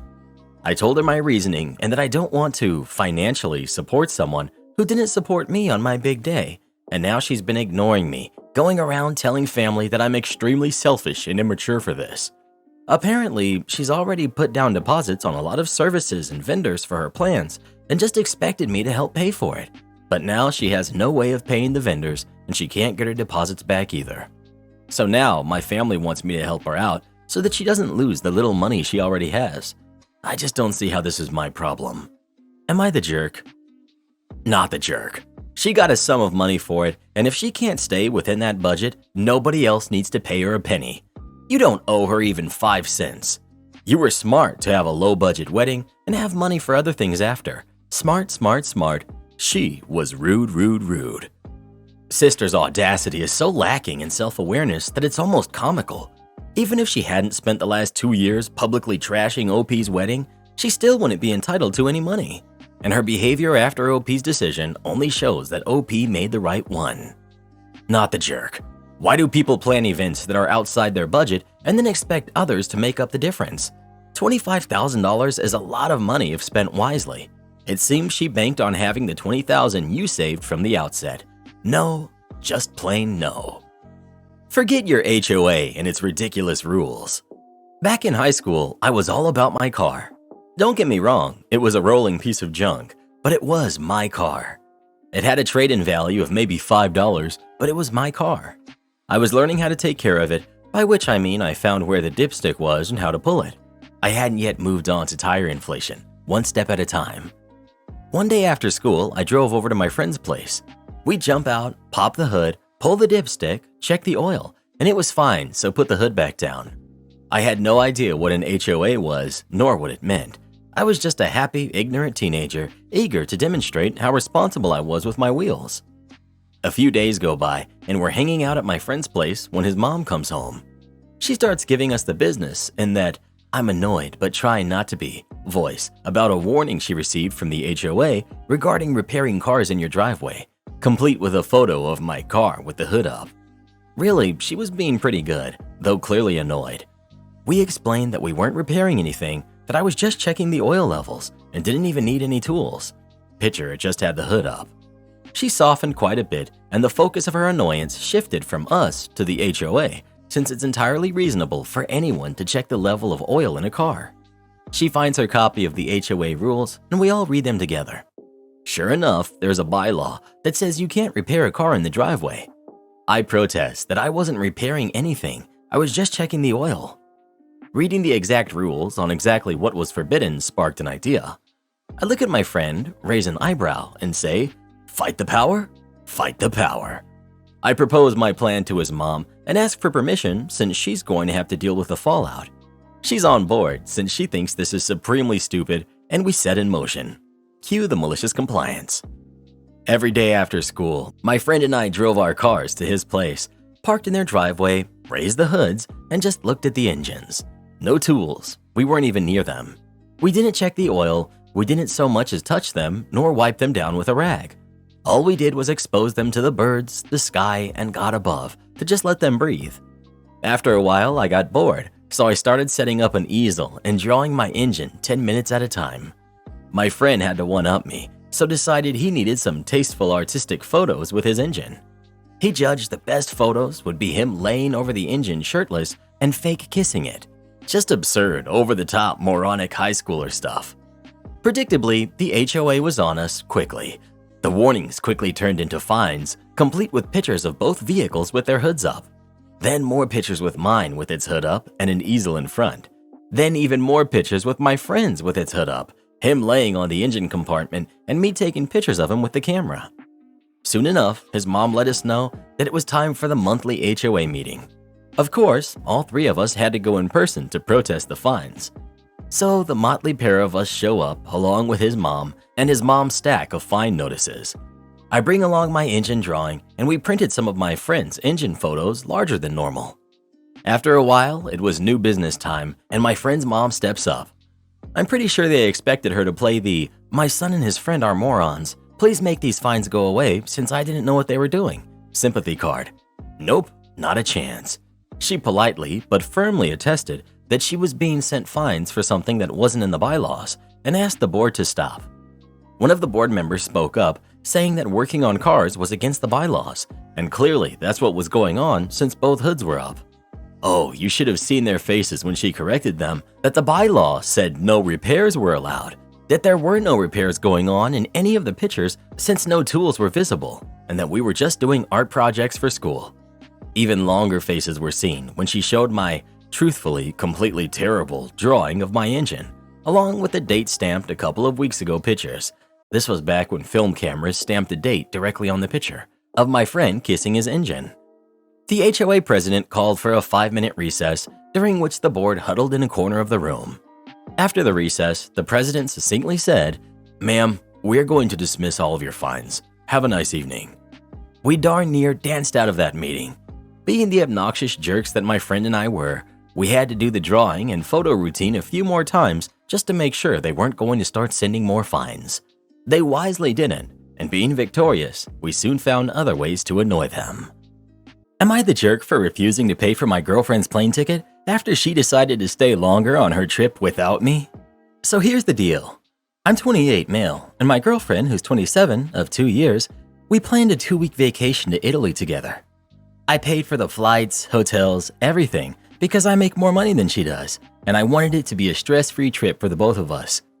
Everything was great until the last day, when she tells me that she wants to stay longer to find herself and think about our relationship without me. She didn't discuss this with me beforehand, and it completely blindsided me. I was hurt, and I told her that if she feels that she needs time alone, then she should also be independent financially during this extension of her trip. I said I wouldn't be paying for her new return ticket whenever she decides to come back. Now she's upset, calling me unsupportive and selfish, and some of our friends are saying I'm being a jerk because I left her stranded in a foreign country without financial help. So Reddit, am I the jerk for refusing to pay for her new plane ticket home after she chose to extend her trip without a heads up? Update. Thank you for everyone who responded, especially those who gave me some outside verification that I'm probably not being the jerk. I don't feel comfortable saying that I'm completely blameless here because you're only getting one side of the story, and I need to take responsibility for my part in this whole thing as it is. But I guess I never realized how good my girlfriend was at making me feel like unreasonable crap was normal and rational, and that I was the crazy one. So here's the update. We're both back in America now, and she's packing her stuff to go stay with her family for a bit until she can find a new place. Soon after I posted, it was time to go to the airport, so I did, without her. I'm one of those people who arrives really early because I never think I'll get to the gate on time, because everything that could go wrong probably will. I didn't want to push it. I was there for about an hour by myself, mulling things over and talking to my mom. I looked at a couple responses to this post, but I didn't trust that I wouldn't lose it if I started responding, and I definitely didn't want to burst into tears while I was in the airport. As I was talking to my mom, my girlfriend showed up. I thought that she thought I was bluffing, but had a rude awakening when the hotel staff kicked her out of the room because I had only paid for that day. I took no small amount of satisfaction in this. She'd been so concerned about the plane ticket that she didn't even stop to think about where she was going to stay. As many of you guessed, she met someone while we were in Italy. She was quick to tell me that it was just a physical attraction and that they hadn't done anything, but she had gotten his contact info and was going to see if it would go anywhere. I guess that's what I get for not feeling well and wanting to stay in one night while she went out to explore. Obviously, I told her things were over between us. Even though she tried to make it sound like nothing had happened, the fact was, A, I couldn't feel like I could trust her when she said that, and B, I don't really want to be with someone who feels like it's okay to still keep her options open when she's been in a monogamous relationship for the past 2 years. The flight home was really awkward, and she tried really hard to give another pitch for why we should stay together on the drive home from the airport. I think as we got closer to home, reality started setting in, and she realized she had just thrown away a lot. So yeah, I'm jet-lagged and physically and emotionally exhausted. I'm just kind of numb at this point. Not the jerk. She can find herself on her own dime. She was upset, calling you unsupportive and selfish. You were supportive and unselfish. You didn't complain or become difficult. You respected her decision to stay and find herself. Supportive does not necessarily mean you have to pay for her choices. And no, you didn't strand her in a foreign country without help. It was her decision to stay behind. All you did was respect her decision. However, it was not your obligation to fund her decision. She's a grown woman, which means she's responsible for her choices and her financial independence. You invited her on a couple's trip. Well, the trip is over, and if she decides to stay on her own, then she can pay for it. Has she always been this manipulative before? Red flag. I, 20 male, am not comfortable with my girlfriend's living situation, and I'm not sure how to bring it up to her. I, 20 male, am visiting my girlfriend who's 19 for spring break. This is the first time I visited her this year, as we both go to colleges that are across the country from each other. I've met her two roommates briefly when we FaceTime, and they all seem nice and enjoy similar things as her. They had met each other through social media and had been talking for a while and had planned to live together, so they're all pretty close. Her dorm is apartment style, includes living room and dining area. When she was giving me a tour, I saw that there were 4 bedrooms. I know she and her 2 other roommates all have a room, but I didn't know who the 4th room was for. When I asked her, she said that that room wasn't important and laughed with her roommates. The first night, after having dinner, the 4 of us were hanging out in the living room area, and the door opened when another girl walked in. She seemed surprised to see me and walked right into the 4th bedroom. My girlfriend and her roommates started to laugh, and after they were done, they told me that was their other roommate. I was super confused, because anytime I've talked with my girlfriend, the only other people who talk were the other 2 girls. My girlfriend even sent pictures of the bathrooms, living room, and kitchen after the 3 of them decorated it for themselves. My girlfriend and her roommates then told me that because they went into the dorms as a group of 3, they ended up with a random roommate. The entire time, they never said her name and just called her random roommate while laughing. At one point, the girl came out to fill her water bottle, and my girlfriend and the other 2 stopped mid-conversation and just stared like a hawk at her until she went back into her room. After she did, they resumed talking and laughing.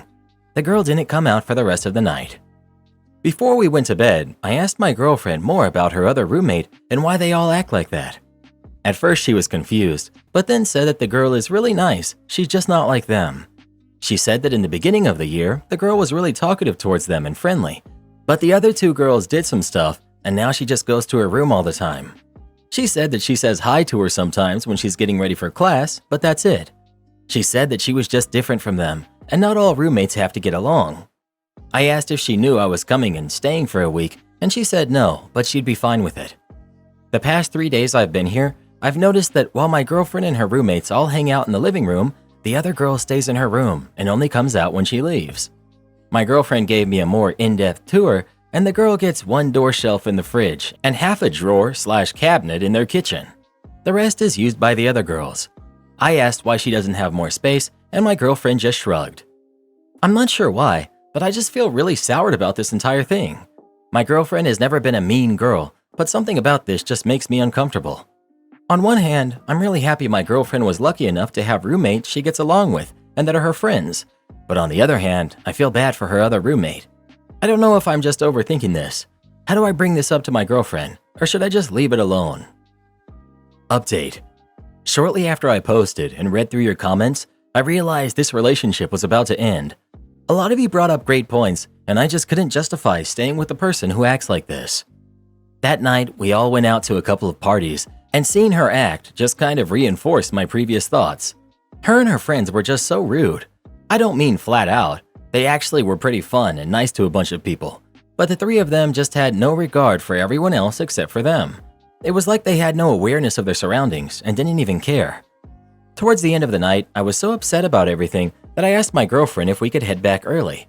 She said yes, and we split up from the other 2 girls. When we got back to her place and got ready for bed, I brought up her 2 roommates and just lightly spoke about everything on my mind.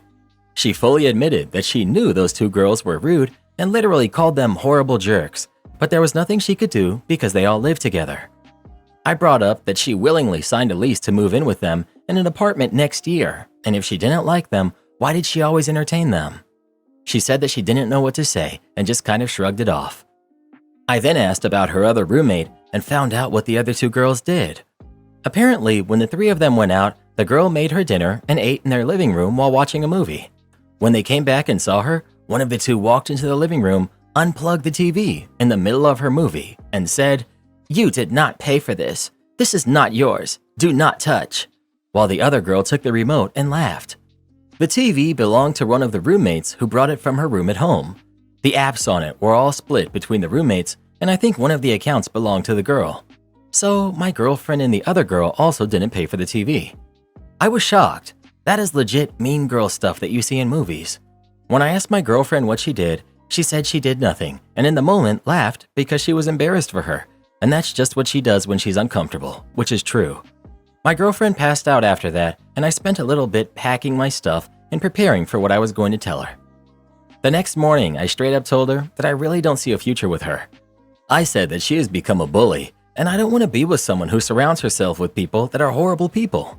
She became defensive and said that she's never done anything bad, and it's the other two girls. I told her that by now she's an adult and had many choices to not partake in their bullying, but she's chosen to and stuck up for them. She got very emotional and then became angry and told me to leave. I got an Uber and headed to the airport, and when I got back to my place, she had texted me and asked if this was a break while I figured out what I wanted or if it was definite. I restated what I told her and said that I hope she figures out who she is and I wish her well. I think she blocked me after that. I haven't heard from her since. I did hear from my friend's girlfriend, who is friendly with her, and on her private stories, that their room got busted for having alcohol, which is banned in the dorms, and all four of them have to have a meeting with their RA and dorm director proving their innocence. I think this gives the fourth girl an opportunity to tell them about her living situation, but I don't think I'll ever know. Anyways, thanks for the advice. I know it wasn't much, but I definitely appreciate it. Am I the jerk for refusing to support my sister after dad told her he regrets being her dad? I, 28 female, have two siblings, Jake, who's 34, and Donna, who's 32.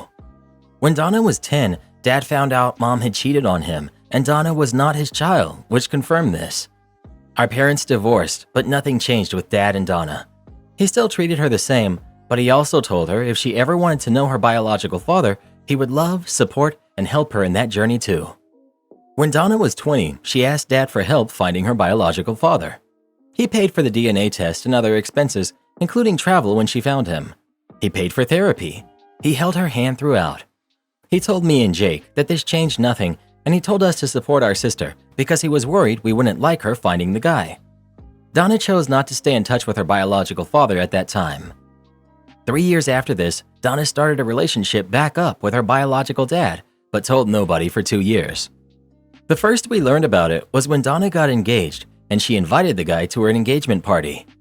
During the engagement party, she introduced her biological dad as her real dad to people.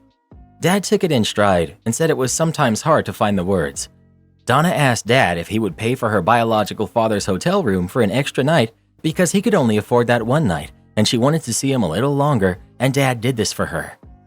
When she got married, she asked dad to pay, and he did. Then she had her biological father walk her down the aisle and only mentioned him in her toast.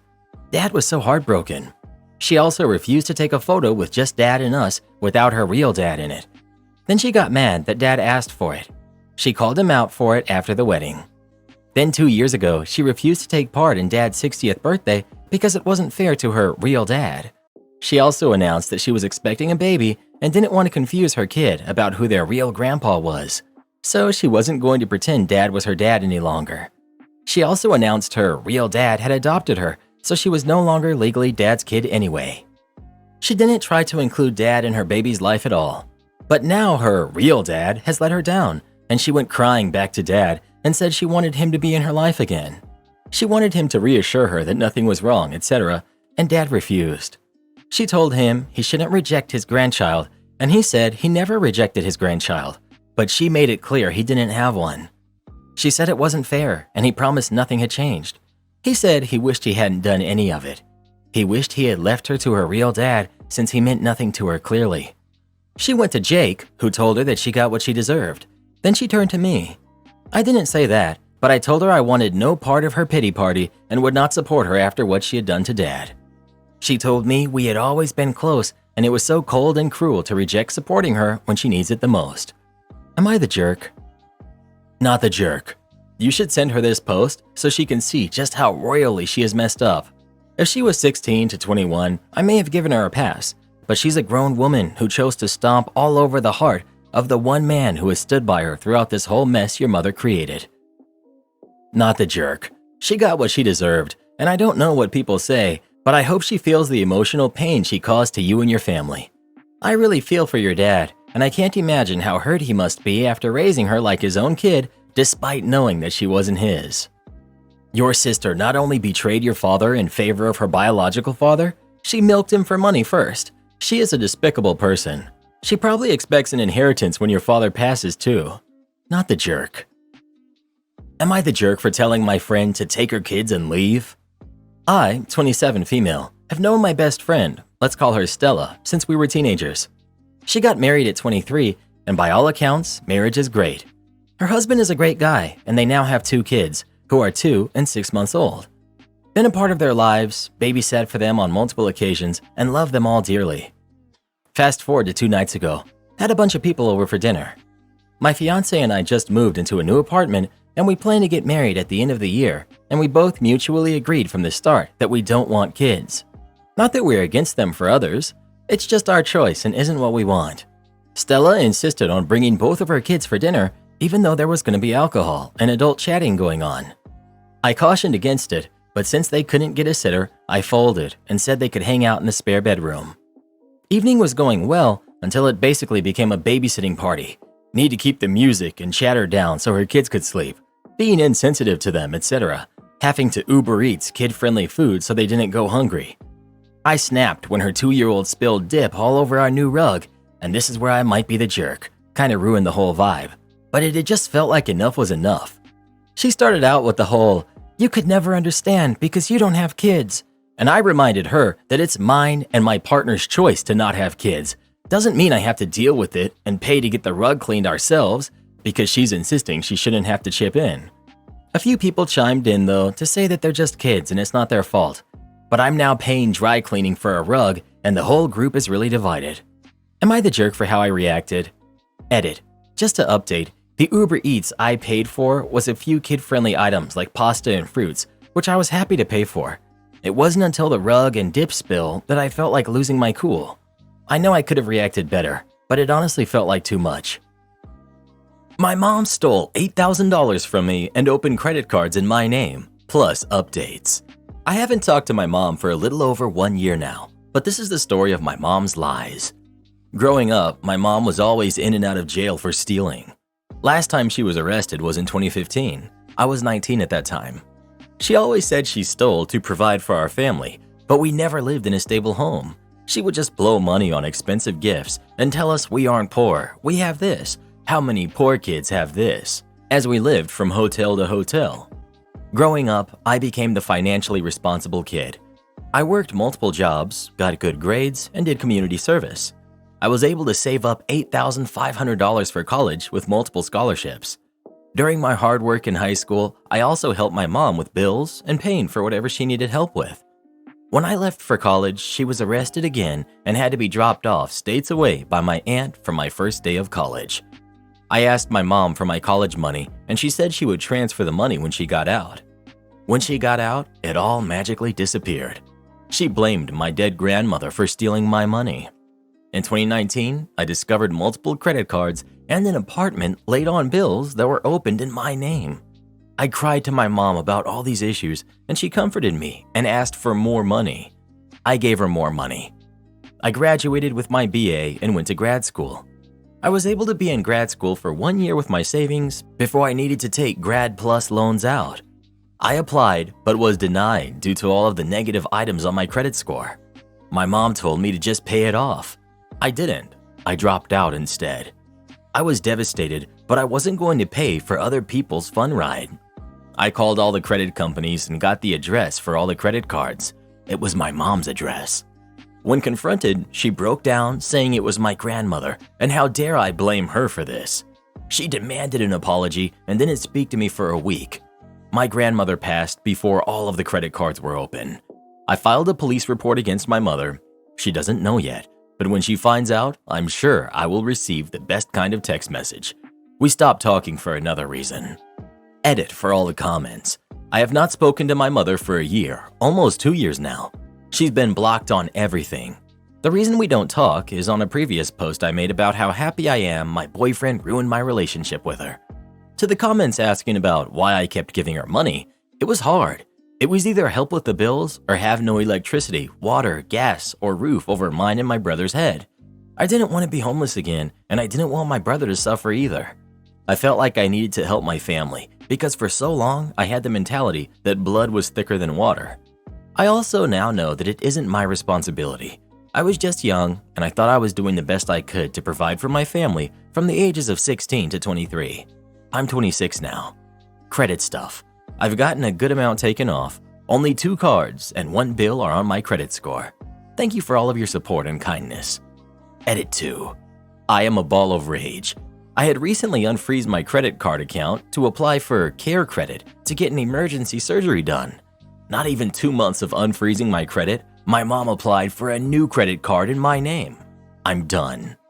I always had a piece in me that didn't want to press charges or push for it because it was rough times in our lives, and I knew she was struggling to raise us. But now I see no excuse other than she just doesn't want the responsibility of living within her means. It's been 2 to 3 years of no contact. I would like to say forget you to Chase Bank. The card was being opened with them, and when I called to let them know it wasn't me, they told me they will see if they can close the account, but need a police report first. I asked for the address to confirm it was my mom. They kept denying my request for the address. I only got it confirmed after I told the operator if I guessed the darn address, would you just give me a yes or no? He agreed, and it was my mom's address. I'm away for surgery for a while, but when I get back home, I'm going to the police and requesting to speak with a prosecutor. I'm done. I'm hurt and done. I did my best to raise my credit score to where it is now. I did my best to work multiple jobs to help with the bills. I did my best to be her emotional support, no matter how bad she treated me. I feel like this next step will be cutting this one string I left connected to her out of sympathy, and of course, it led to me being taken advantage of again. I hope to give an update on if the courts will be on my side. Edit. I'm sadly states away for this surgery, which is why I'm waiting till the surgery is over and I'm back home recovering. I don't know if I can file this police report in the state I am in, and it still be effective in the state I live in. I know jurisdiction can be a problem. Edit 2. Thank you for the advice. I'll be pressing charges right away. My boyfriend is an attorney, but doesn't work in the public area. I do have friends from my law school days that actually work in our country's prosecutor office, so I may reach out to them for some advice. They just passed the bar and are slowly getting into the routine. I also don't like to bring this up much to passive friends because it's just so embarrassing. My mom and I haven't spoken in almost 2 to 3 years. It feels so long ago, I really don't know the timeline. Questions: why haven't I pushed for charges before, and why do I keep letting this happen? I really don't know if many will understand, but I've been conditioned to fear my mom. From a young age, she would punish me for not acting, speaking, or thinking a certain way. If she thought I had a negative thought about her, I was punished. I had to beg and cry and comfort her that it wasn't true. After it was over, I would have to hold my mom and comfort her through the tears. The fear has also been real, even after cutting contact. It has stopped thankfully, but I've been afraid that if I make this move, it will start again. What do I mean? She threatened to get my boyfriend and friends expelled from law school if they kept associating with me. We had to call the school and have a talk about my mom. She then threatened to report me to the IRS for tax fraud, but I always paid my taxes. She sent messages to my workplace. When I was a kid, I'd be in the back seat as she drove past people's houses whom she hated over and over to see what they were doing. That fear that she could find where I live and do this made my stomach turn. I was afraid to push for these charges in the past because I wanted to leave it behind and continue the peace I was living. She stopped, I removed all those nasty things on my credit, and I was happy. Until now. I know it will never stop. After 4 years of not opening anything in my name, she went back to it. So I'm putting my foot down and taking this step. I understand I should have pushed more earlier. I was scared and naive, but I'm going to stop it today. Last update until I get back home. I called my local police department back home, saying I have an update for the identity theft report I reported in 2021. They transferred me over to the detective office and said I would need to come in to make another report. I told them I'm currently waiting to finish a surgical procedure and will not be back home for a few days. They said it was fine. so at this time I will not be able to make the report until I get back home. But I'm also happy because they said I can talk to the detective when I come in to file the other report. So I hope to be making a part 4 by the end of next month with some good news. Update 3. Well, it's been a mix of emotions the past few days. My surgery went well and my recovery should be complete by next week. I feel really good. 2. I got cancer. Didn't expect this one. Skin cancer, which is super easy to treat and to prevent if I keep up with the doctor appointments. I got this weird wart removed. Got a call right before I go into surgery saying it was cancer and I would need to come in for some more testing and body check. I would like to thank my mom for having me in tanning beds at 13. She said I was super pale and I believed her. She also didn't want people to think we didn't travel for spring break, so all spring break I would be in a tanning bed to look like we traveled. Wear sunscreen, kids. 3. I got a puppy. 4. I went to the police today and filed a report. Spoke to a detective too. I gave them all of mine and my mother's information. They asked if I would like to press criminal charges, and I said yes. They're going to call the credit card company to pull the report, and if Chase Bank gives them the report without a subpoena, then we will have an easy charge and closing of the case. If Chase Bank wants a subpoena, then it will take longer to close this. I'm super happy I finally did this, and to hear that they may actually have charges to press against her. So once I have more of an update, I'll post again, but it looks like I may be a couple of months before we get somewhere. Also, I did talk with my brother. He knows and is aware of the situation. He doesn't seem to care about his credit, but he's also still young. I'm sure he will understand soon and hopefully get his taken care of. Update. Police called to let me know they will be going to see her today or Tuesday to talk about the theft. If she admits to it, then we will have an easy case. I told them on the phone she won't admit to stealing. She would just blame someone else. The detective wanted to know if she had a drug problem. I told him no, she just can't live within her means. If I get a call back that she has been arrested, I will let you know. Update 4. I got a call this morning from the detective. He wanted to hear my side of the story again. I told him my mom's history with theft. I told him I filed once in 2021 and nothing ever happened, how I found this inquiry, and how she did it the moment I unfreezed my credit. He asked what did I want him to do. I told him I would like charges. He asked if he goes to her place, will she admit to this crime? I told him no. When I confronted her about this, she had blamed my grandmother. Apparently, the woman had powers beyond the grave to open these cards in my name. He said he'll be going down today to interrogate her. If she admits to it, she will be booked right there. If she doesn't, they will just need the Chase credit report. I'm planning to go to Chase to grab the report and hand it to them myself tomorrow. I asked if she would know our address. He said if we go to court, my address would be submitted as evidence against the identity theft, so she would know where I lived. Thank goodness we're renting right now. So we agreed if we go to court, we will see how long her sentence is and plan to move out before she's released. We know she will serve time because this is her 4th time and the judge will have no sympathy on a mom doing this to her daughter. Max punishment in the US is 15 years, but she always takes the plea deal, so I can see her serving either a couple of months or a year. It's been a couple of hours and my stomach feels like it's doing flips. My head is so dizzy. The air feels so much heavier. I feel sick. I've been waiting by my phone for a call, an update, something. Did she admit it? Is she booked? What's happening next? The detective then gave me the report number and I called Chase Bank. Chase apparently hadn't processed the application, but after my call, it was out on hold until further investigation. With my report, I was able to have it denied and removed from my credit score. So I have confidence I can go into the bank tomorrow and snag that report. I apologize for any grammar mistakes. I feel so lightheaded, I'm on edge right now. I'll update again once I've heard back from the police. Update 5. So this may not be the update everyone wanted to hear. I didn't get justice. She hasn't been arrested and no charges at this time. I still do have a police report, but I'm not going to push the police to go and make an arrest. This update is just more information I've recently discovered. More context. It wasn't just always my mom, brother, and I. When I was born, I shared a small 3-bedroom apartment with my grandmother, her husband, my aunt in high school, my mom, me, and then my little brother followed. My aunt went no contact with the family in her later 20s, and I never knew why. It hurt to lose someone I was close with. I heard horrible rumors of things my aunt was doing from my mom, and my mom would also let me know awful things my aunt was saying about me. My aunt was on and off in my life after this no contact. Well, fast forward to present, I reached out to my aunt to meet her. We talked and got everything cleared. My mom stole my aunt and her father's identity. My aunt had a lot of debt she didn't know about, and when she found out, it was my mom. She pressed charges. This was the second time she was arrested. My aunt's husband, who was a cop, arrested her.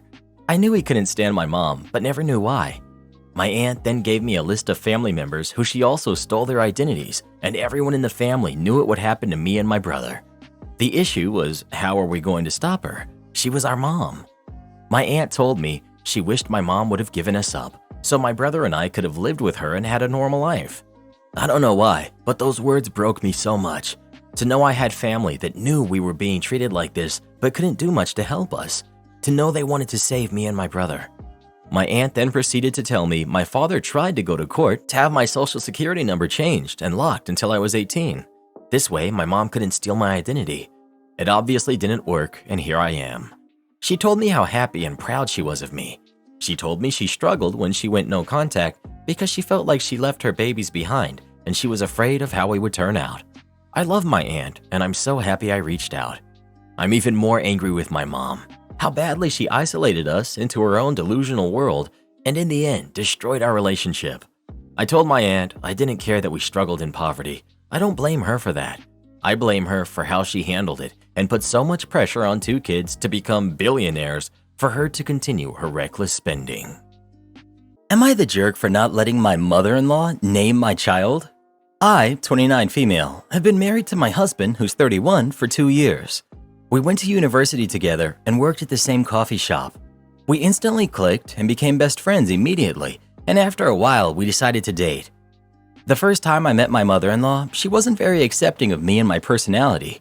She, according to my husband, as he told me later, said, "She's too loud and obnoxious. I can't believe you date someone like her."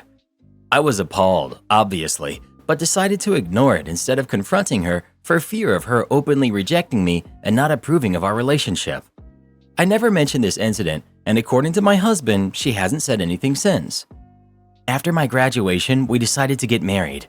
My mother-in-law seemed to be upset about it and was helicopter parenting the whole time. I tried to ignore it, but it got on my nerves. She wanted to decide the color of the flowers, the dress style, the decor, and even the wedding meal. I couldn't take it anymore and I snapped at her. I reminded her that this was my and my husband's wedding, not hers. She was angry and I apologized for snapping at her. But to be honest, I was exhausted from all the wedding preparations with her backseat driving. Long story short, the wedding went well, and while she gave me a few dirty looks, she didn't do anything. Last year, I got pregnant and had my baby on March 16th of this year. We didn't decide to name her until the last month of my pregnancy. My husband and I were thinking of names and landed on Andromeda. We thought it was gorgeous, and because we both loved astronomy, it was the perfect name. My husband was especially excited about this name. He's always been a bit of a geek in the cutest way possible, and when he thought of it, we immediately knew that this was the name for her. Mother-in-law, however, did not agree. She argued that she had wanted to continue the family tradition of the grandparents choosing the name. She said that she had been named by her grandmother and so had my husband. I, however, thought this was a load of BS. She wanted us to name the baby Mary after her and her grandmother. I thought that was selfish, but my husband seemed to be considering it. I explained to him that we shouldn't let his mother choose the name of our baby. We had already decided on the name Andromeda. At a recent family get-together, we brought little Andy to see everyone. Mother-in-law kept referring to her as Mary, and I tried to tell her to stop. I told her multiple times that our baby was our baby, and her name was Andromeda. I legitimately think she is either delusional or has a personality disorder. I don't know how to get her to stop. My husband is considering changing Andromeda's name to Mary just to get his mother to stop. I protested this, but it's still a sore subject in conversation. I don't know what to do. Am I the jerk, or should I listen to my husband and his mother about this? Here's how you get her to stop. You limit your contact with her until she complies. Let's be real with this. Your husband is the weak link. Get him on board, as he must be the lead in dealing with his own mother. The fact that you are the lead is another indication he is weak. Not the jerk. Not the jerk. Your husband needs to step up and set some boundaries with his mother, or your marriage is in serious trouble. This is a hill to die on. Do not change the baby's name just to appease his mom. This will give her license to run your lives. You need to make sure your husband understands that. I'm sure mother-in-law is throwing every guilt-laden trope at him to get him to change his mind. He's done nothing wrong. His mother is being extremely unreasonable. I hope you work this out. Am I the jerk for refusing to cook for my family? So I, 16 male, still live with my family, obviously. I have chores just like my siblings, but something I do for fun, and because I love and have a passion for it, is cooking. I started cooking for myself 3 years ago. I had cooked before, but nothing like the last 3 years. I enjoy making my own breakfast and dinner, and even lunch if I have no school.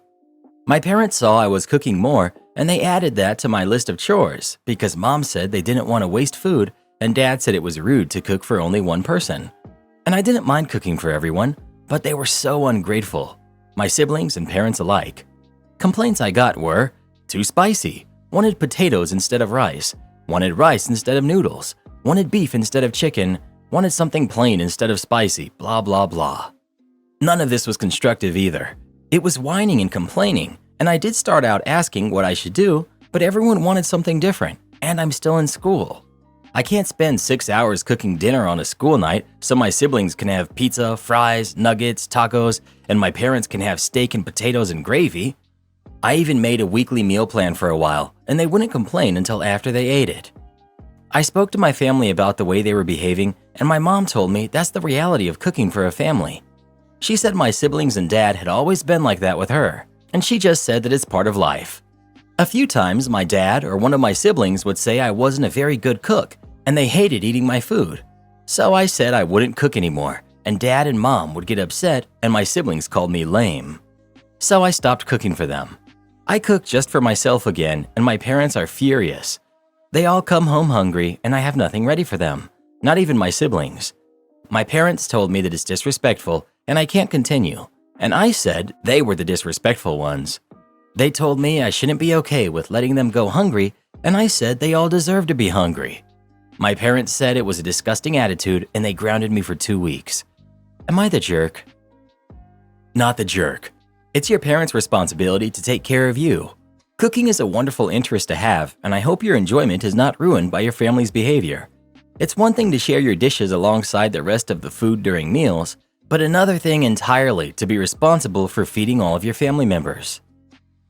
Am I the jerk for telling my husband his buddy is too comfortable in our home and that he needs to set boundaries? I'm 24, female, and my husband, who's 28, has a friend who comes over frequently and will often spend the night because he can't afford frequent Ubers, and my husband does not feel comfortable driving after drinking, and I'm currently too pregnant to drive. This friend honestly never came over much before, but my husband got a job working 2 weeks on, 2 weeks off at a mining camp, so I don't get much time with him, hence prioritizing time with me, his pregnant wife, over nights out with friends. I didn't mind at first when he would come over, but it started to get uncomfortable quickly. After his first 3 to 4 visits, if I did not have a meal started or ready by the time he arrived, he would walk into my kitchen and start preparing a meal with our food. Of course, he would make enough for all of us, but I've genuinely never experienced that with a friend before, and it weirded me out. My husband doesn't have a problem with it though, so I said nothing to that.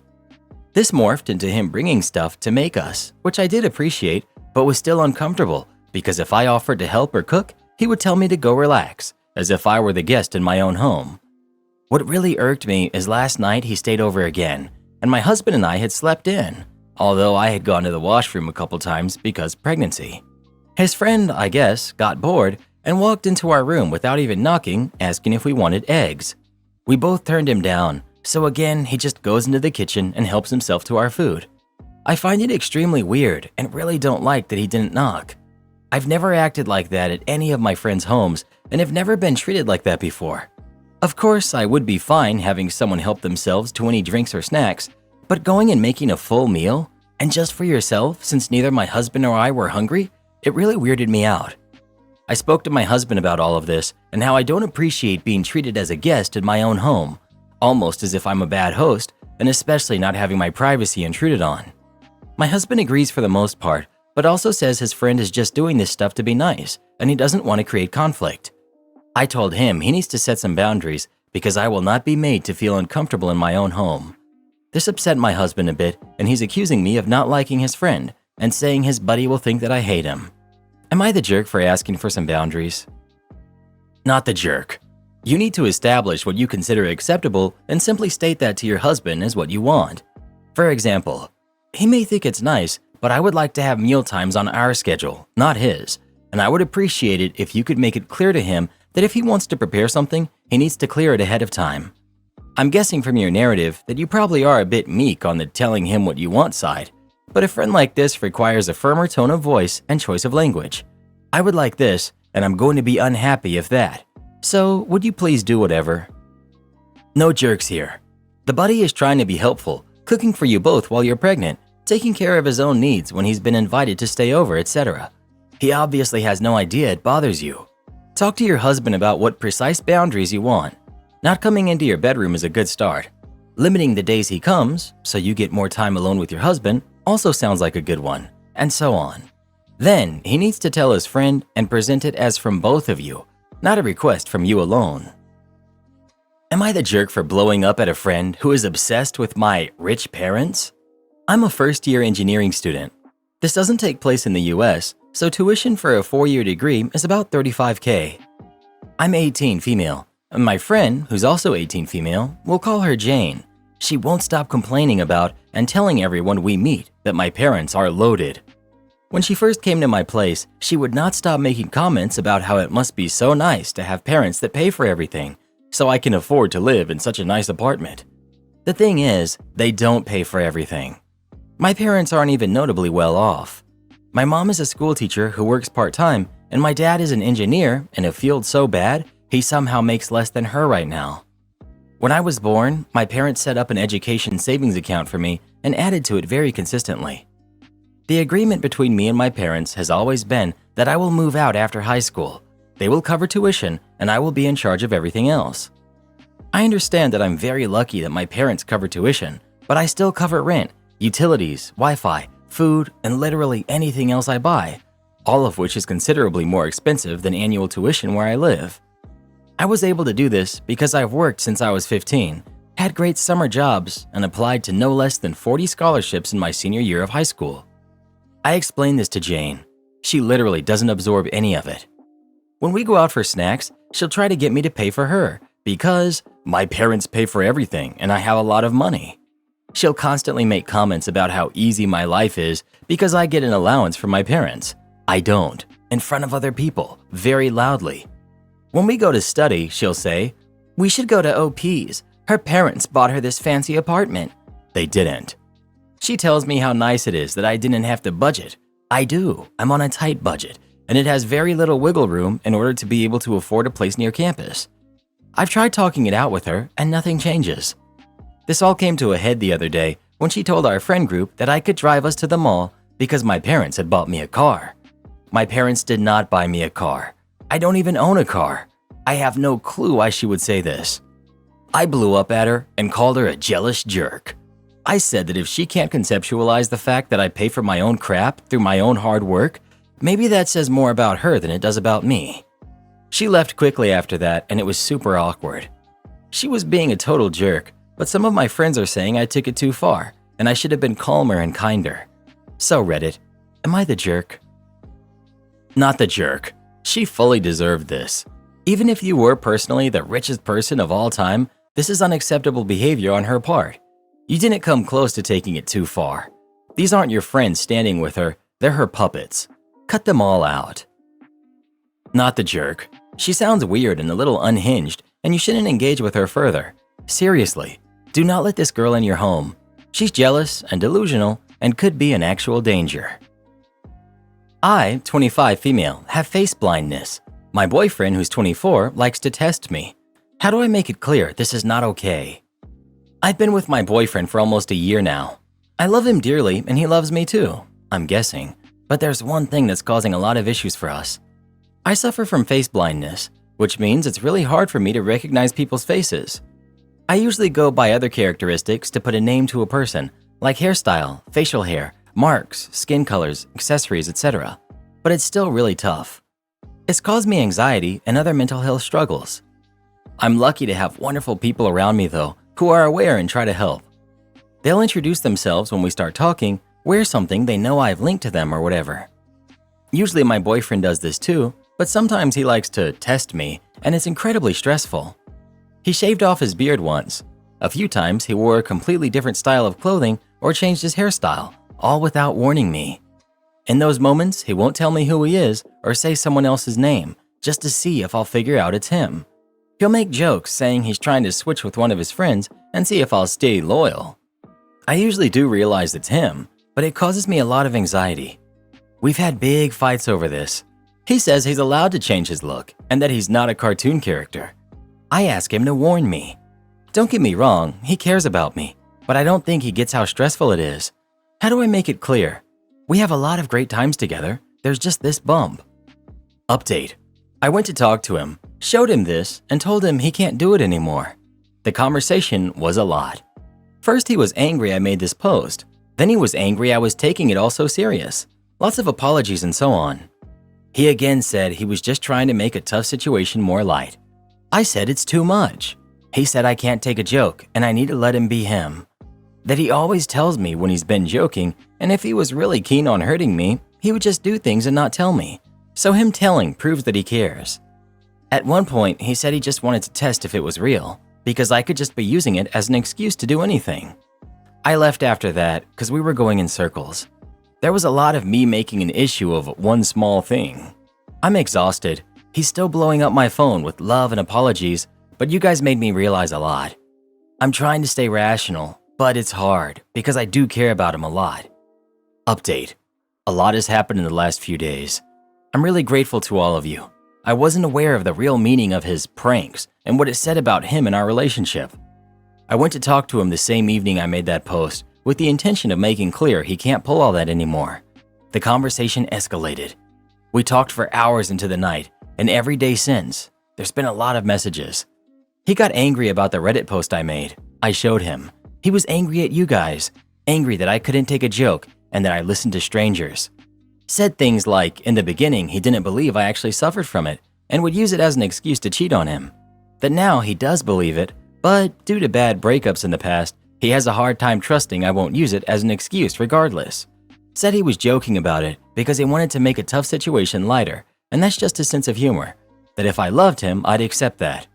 When I made it clear I was done, it got even worse. He began apologizing a lot, said he didn't realize it was such a big thing for me. Again, didn't make any sense with all said before. To be honest, I was done. I do care about him a lot, but it's never going to work. There's been many messages and calls. He dropped some vague hints that sometimes he pulls pranks I was unaware of. I don't know if that's true or he's just in a bad place right now. He also came to my place to apologize again, but I suspect he didn't expect I'd immediately recognize him, as he didn't apologize until I said his name. He's not evil, he's just really messed up right now. I blocked him everywhere, told him not to show up anymore, and that a friend would give him his stuff. I'm going to delete this account soon, but I wanted to thank you guys for helping me realize it. I genuinely don't think I would have. I'm heartbroken, but a bit relieved as well. Thanks for all the support. My fiance is threatening to end her relationship with me if I don't stand up to my parents. We've been together for 3 years and engaged for a couple of months. I'm going to call her Liz for this. I'll admit that I have let my parents get away with a lot of comments I should not have that have caused Liz a lot of unnecessary hurt, but they have a mostly good relationship. She says she feels that she has to mask who she is around them and has accepted that when we have kids, my family will hate her for being unwilling to push religion on them, which I have tried to tell her won't happen. We're planning our wedding now, mostly her. Recently, we had a discussion on location, and I mentioned that I think a lot of churches are pretty and probably cheap. Liz vetoed it and went on to mention that she's unwilling to have a religious wedding and realized that my parents will probably be upset. She then said she thinks she would like to elope as her family is fully supportive. They've already watched her get married to her late husband, and she wants the wedding to be for us and what we value, not about sending a fake image that will inevitably be broken anyway. I was hurt and told her she was being unfair to my family and that we would need to find a compromise. Liz told me that we either elope or I set boundaries with my family about what's acceptable to complain about. She brought up a conversation with my mom where she had gone to a funeral with no religious references and had talked about how wrong that was, and how can you have any hope at all that they went to the right place otherwise? which Liz, as a widow, ended up privately crying about. And I did defend my mom's right to have an opinion, which I kind of regret. I told her I love my parents and that they care about her despite what she thinks. I said even a small religious reference would be enough to appease them without compromising her values. Usually Liz goes out of her way to be kind and respectful to everyone, but she told me that maybe I should find a different bride if that's genuinely how I feel, and went home. What can I say to her? I love this woman, but she's come into the relationship knowing my family is like this, and that they will be devastated knowing I deconverted. She offered a compromise and you didn't like it. Your idea, church wedding. Hers, elope. Her compromise, non-religious wedding. You just want to appease your parents on you and your fiance's wedding. Yeah, your fiance has seen some red flags with your deference to your parents and knows that you're not ready to get married until you've sorted that out. Seems like you'll have to decide what you value more, your parents' feelings and approval or your relationship. I'd request the same thing if I were in her shoes. I see nothing wrong here. The fact that you're pushing back is a huge red flag for Liz, and I hope she reevaluates whether she should be entering into a marriage with you. You love this woman, and yet you let your mother hurt her, and even defend your mother when she does. Your love is not enough. Entitled Aunt tries to use my parents to steal from me. Now, I honestly never thought that my parents would be stupid to be caught like this. They've never done anything like this to my other siblings, but hey, this incident happened because my aunt decided to lie and tried to steal from me. So a few years back, I moved out of the family home and bought my own home. Nice little place I could call my own and do my own crazy ideas that I couldn't really get away with. Naturally, I had given my parents a spare key, just in case there was an emergency or I forgot to return something. Now, after a while of living on my own and saving a few quid here and there, I managed to get my gaming room / nerd cave all set up. Me and my old man built a custom desk so I could have my Xbox, my computer, and my Switch. It's not a fancy setup like I've seen online, but I love it. Even more that the desk is mine. There are a few wobbly cuts. Paint's not dried like I thought it would, but it's perfect to me. So naturally, after finishing it and testing it, making sure that things were in reach when I sat down, I had to show off. So a few pictures were taken and shared online, because the internet is mainly for bragging and showing off. I had a message from my aunt saying that as I'm an adult, I shouldn't be playing silly games and that I should give her kids the Switch. Naturally, I said no, but I promised if I got bored with it, I will message her offspring the first chance to buy it. I don't think she approved as she left me on red. That all happened at the start of the year, but then everything started and I thought nothing more of it. Now, after most of the year being on furlough, restrictions are easing off and I'm back at the office working.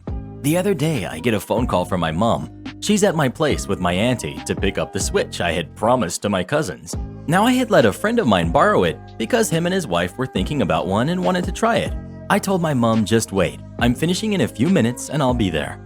I get home and sure enough, I see mom's car and auntie's car. I burst through the door and made mom and auntie jump. Me looking at my aunt. What do you think you're doing here?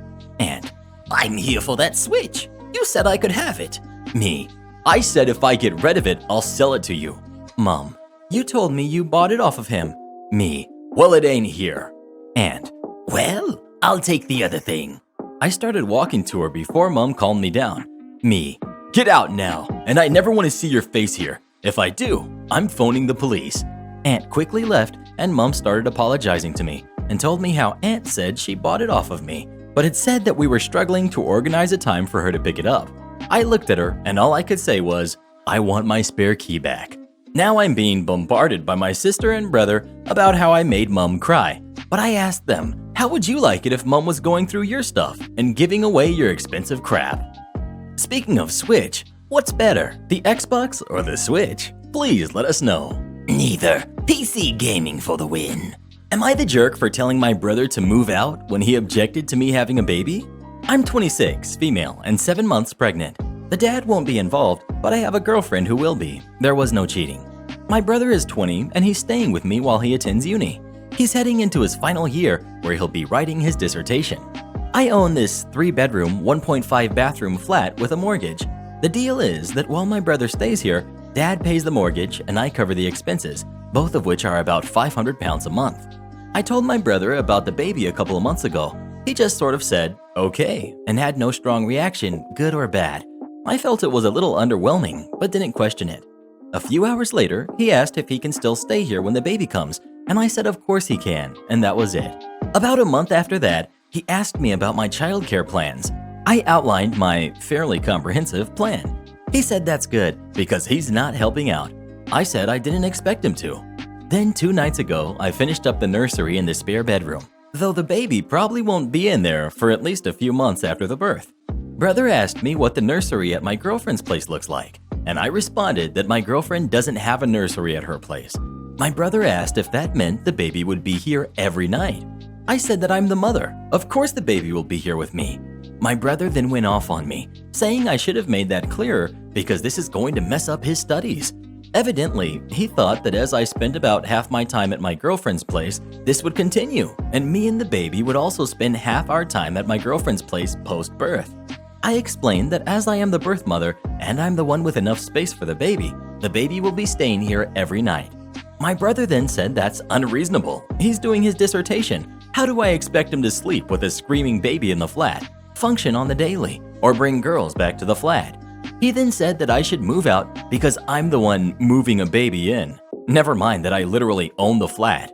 At this point, I told him that this is my flat, and he could either stop being a brat and leave, or he could move out. But I'm not leaving my flat, and I'm not going to listen to him complain about free accommodation. He then told me to buzz off and went to bed. I saw him this morning, and he looked at me like he was waiting for something, but said nothing, so I kept quiet.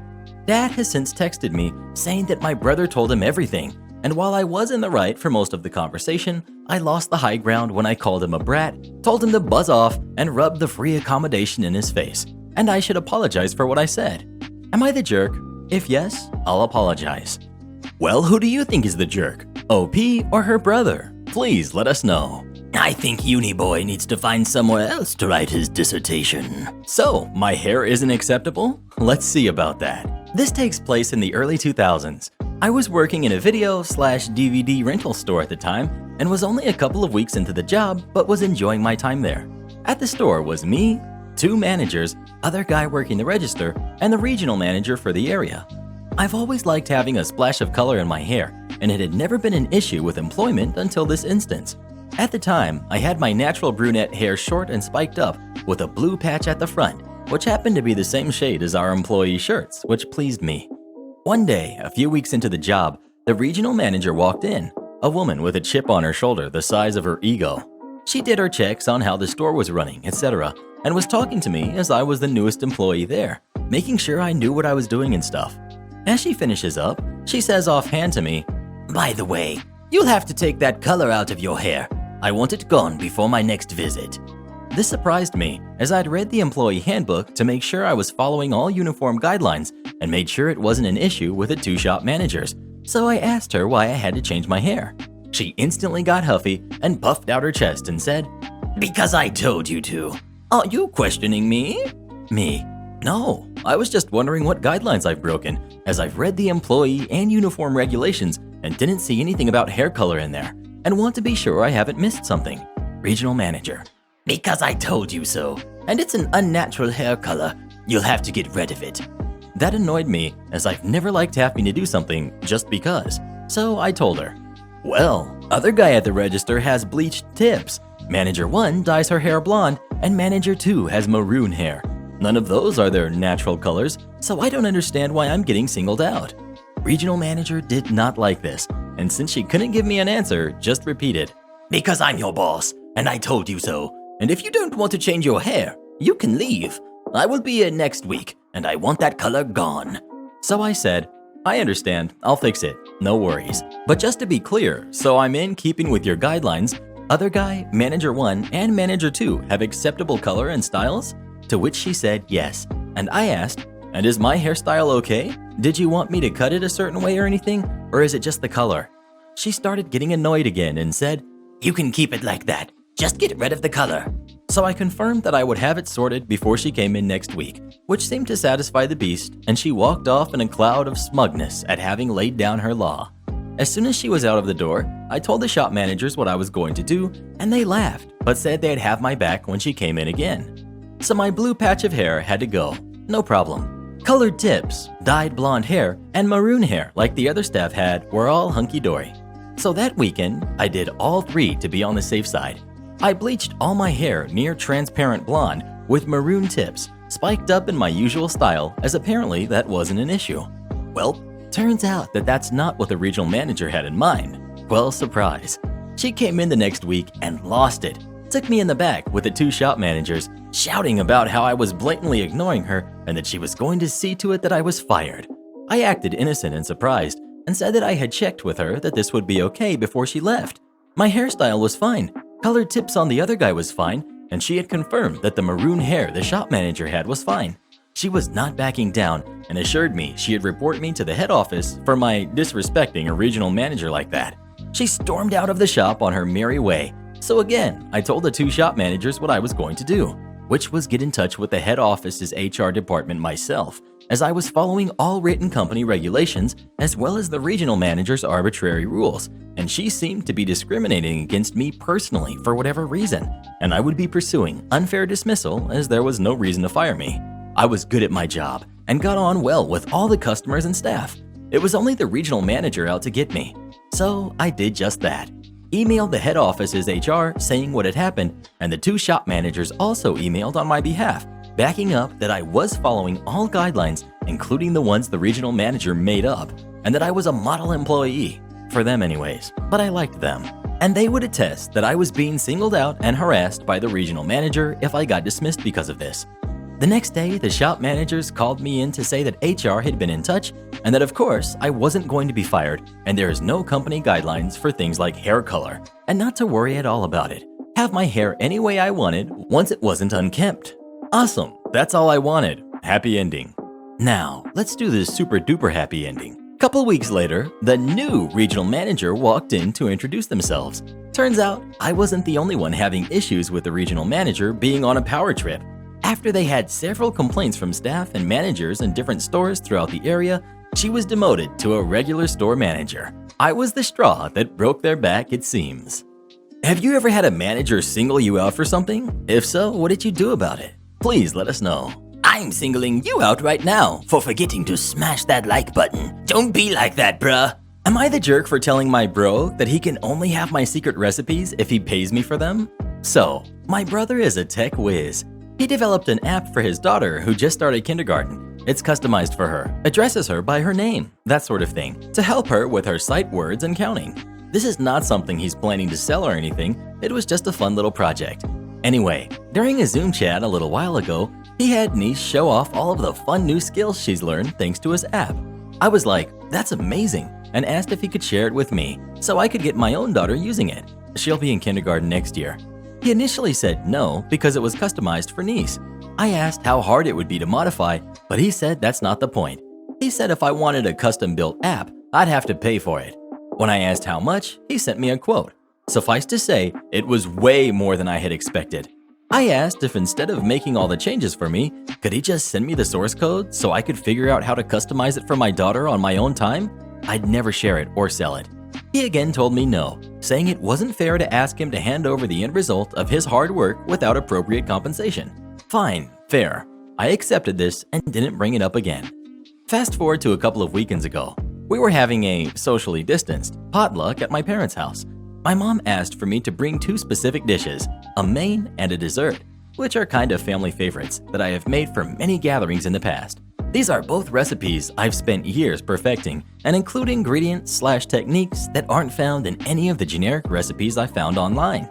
Anyways, sister-in-law was raving about my dishes, saying she even tried to recreate them at home the last time she had had them, but couldn't get it to come out right.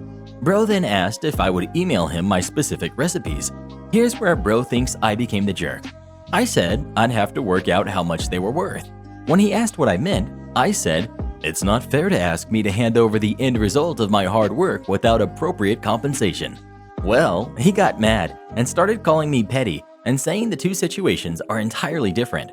I said, "I don't see how. A recipe is just a way to program food to taste a specific way." He just kept insisting it was different. Eventually, sister-in-law convinced him that it wasn't worth it, but things were a bit tense between us for the rest of the day, and he's been really short with me ever since. Every time we talk, he makes some kind of comment about it. He likes to be right. The last time we spoke, he brought up that source code is copyrightable, but recipes aren't, which proves it's different. I just said, all the more reason not to share them then. But I'm beginning to wonder, is it different? Am I the jerk here? Well, who do you think is the jerk? OP or his brother? Please let us know. I just want to know what those recipes were. It sounded really good. Karen threatens to call the police for a pet hotel keeping her dog from her. I work at a dog hotel that caters to wealthier clientele, and since I'm a canine caretaker, I feed, walk, train, give medicines to the dogs, and don't deal so much with people, which I'm very grateful for. Still, there are times when I bring a dog to clients who then turn out to be entitled Karens or Kins.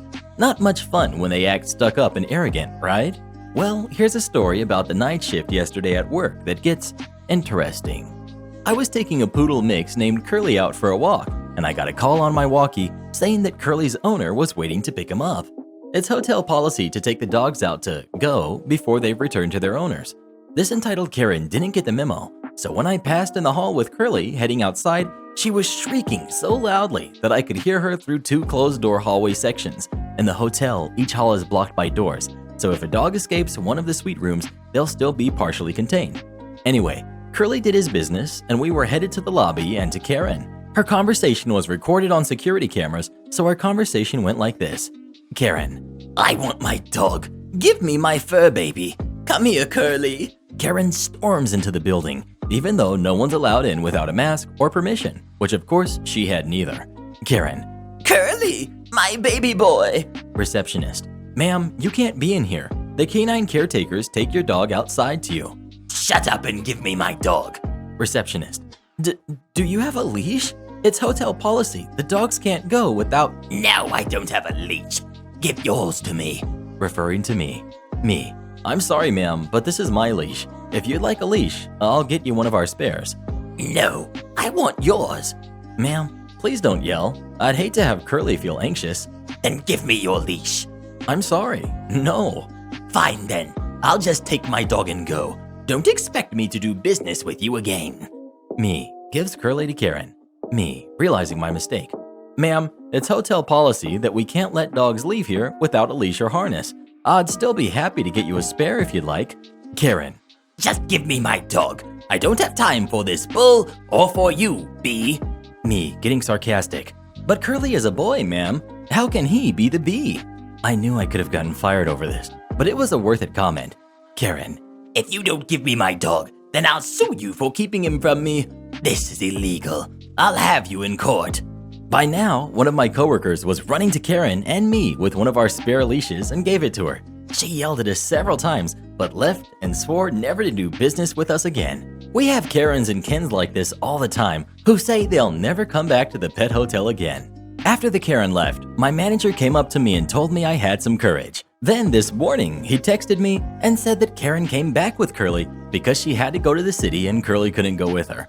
All she requested, in colorful terms, was that I know what I did. Yes, Karen, I know what I did. Followed hotel policy and dealt with an entitled Karen I hope to never see again. I know I will have to, eventually, but today's my day off, so I'm enjoying it. Speaking of dogs, do any of you have a dog? And if so, what kind? Please let us know. My poodle is better than yours. Am I the jerk for telling my wife I won't give her an allowance every month? Me, male 23, and my wife, female 22, got married 2 months ago. She moved 100 miles away from her family and friends to live with me in my city. We live in a 3-bedroom, new-build home with a nice spacious garden. My wife currently has no job since she left hers to live with me. She's been having a very hard time finding a job since everything that's been going on. I work full-time and earn £3,000 a month. I also rent out a property of my father's, which covers our rent for our new home. I pay for the groceries and anything the house needs. She covers the car insurance, Wi-Fi, and her own bills with her savings. I must say, my wife is a very good stay-at-home wife. She cooks very nice meals and bakes these amazing cakes for me every few days. She makes me pancakes in the mornings, as hers are honestly the best I've ever had, and she makes sure my lunch is packed and dinner is on the table when I get home. Also, the house is spotless. Last night, she expressed to me how she was running low on her savings. I cover literally everything, so I'm not too sure what she spends her money on. Anyways, she told me she would like £100 a month so she can use it for her creams she applies at night or just so she can get her nails done and use it to feel nice.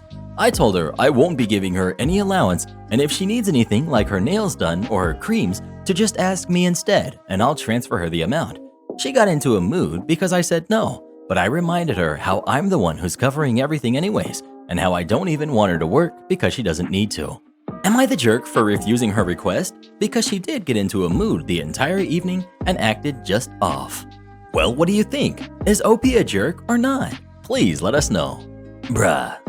Am I the jerk for being upset about my boyfriend's mom kicking me out because I cried in front of his family? My boyfriend, who's 23, and I, who am 21, have been together for 3 years now. I've been aware for a while that his mom doesn't like me and has had her concerns, as she puts it, about our relationship. I'm not entirely sure why, and my boyfriend doesn't understand why either. Currently, my boyfriend is living at home with his parents, and I'm doing the same as we both graduated college in May and are working on moving out. He invited me to come over Labor Day weekend to spend time with him. His family, which consists of his mom, dad, sister, and brother-in-law, spent most of the day teasing me and making fun of me over almost anything I said or did. Like, they wanted to go outside and throw a frisbee, and I have horrible aim, so they kept mocking me. His dad even threw a frisbee from a position where I couldn't see him with the intention of hitting me with it because he knew I wasn't paying attention. I didn't think it was funny, but I played along. Then before dinner, they decided to play a game. It's a card game, and there are ways to get people out in the game early on, and they can't play again until the next round. His family thought it would be funny to mess with me. The entire game, I was targeted to the point where I was the only one with no points, and I barely even got to play during every round. Even when it would make more strategic sense to play on someone else who was close to winning, they would play on me. One of his family members even said that it was fun to watch me lose. They were also making fun of me for any mistake in the game I made, when I've played only a few times before. At that point, it was getting to me, and after I made another mistake and they all started laughing at me, I started crying because I was embarrassed and then excused myself. When my boyfriend came to talk to me, he told me that his mom wanted me to leave because she wasn't going to deal with this. She also told him that he should break up with me because I'm too sensitive, and if I can't take a joke, I can't be part of their family. I explained to him why I was upset and he understood, but he couldn't go against his mom. I cried for a while and grabbed my things, but before I left, I went to go apologize to his mom for making a scene. His mom told me she thinks I'm bad for him. I'm weak. She can't ever see me as a mother or a wife, and I ruin everything when I'm around. I even asked his mom what I had done to make her feel that way about me, but she couldn't answer the question. I didn't know what to say, so I just stayed quiet and left when she was done. My boyfriend then told me he needs a few days to think about things because he wants to be with someone who perfectly meshes with his family like his brother-in-law. I'm devastated, and I feel like it's my fault for getting upset, but I also feel like his mom's reaction crossed a line. So Reddit, am I the jerk? Well, who do you think is the jerk? OP or her boyfriend's mom? Please let us know. I made my boss retire and took her lab equipment as a trophy. I'm a second-year graduate student going for a PhD in biochemistry. As such, I'm simultaneously both a student and government employee working for my university as a researcher. The way my program is laid out, you take a general course for the first semester, then rotate into 3 or more labs, doing work for and learning techniques from the professors running said labs for a few months before moving on. After your third rotation in a lab, you're allowed to join the lab permanently as you work on your thesis project. As far as my circumstances went, I didn't like my first lab. Everyone had a thick Chinese accent that made it hard to really hear what the professor/lab techs were saying, although they were great people. The second lab didn't have funding to pay me as a grad student, leaving me with my third rotation lab. I opted to join that lab as the project seemed extremely interesting and was in neuroscience, meaning I would be able to learn techniques others in my program would not, and I was very interested by that prospect. About a week after joining, the head of the biochemistry department reached out to me. Apparently, the older students I know had gone to him with concerns about the professor I would be working with, so he started digging. Apparently, the neuro and molecular medicine programs no longer allow her to take graduate students from their programs at all because she was known for having fits, throwing tantrums, throwing things, and being an all-around jerk in general. I later found out that she was read the Riot Act on multiple occasions and tried to deny maternity leave to a pregnant student from one of the programs, which later blacklisted her because she couldn't understand why a student, who was about 28 at the time, would get pregnant. Just to give you some context for her demeanor. I was concerned by the rumors, but it seemed to be a stark contrast to the person I was working with. Boy, was I wrong about that. I was told to watch out and keep the department in the loop. Fast forward a few months, and progress has slowed to a crawl. The project I had been working on turned out to be wrong, and the preliminary data was done by an undergraduate student who, upon revisiting the lab, couldn't replicate her own results because she messed up her data a bit to seem better so she could get out of the lab faster. Fast forward again, and communication between my boss and I have broken down. Every email I receive has text in bold, italicized, and underlined font to get it clearly across that she was talking down to me. She no longer offers me help, stating that she doesn't have time for me, but whenever something goes wrong or doesn't work, I'd be asked, "Why didn't you ask for help?" She was hypocritical or self-contradicting on most points, however it best suited her at the time. I found myself walking much more quickly past her office to avoid eye contact and the hour-and-a-half-long lectures/rants that would normally follow. Worked later hours to enjoy the peace and quiet of night.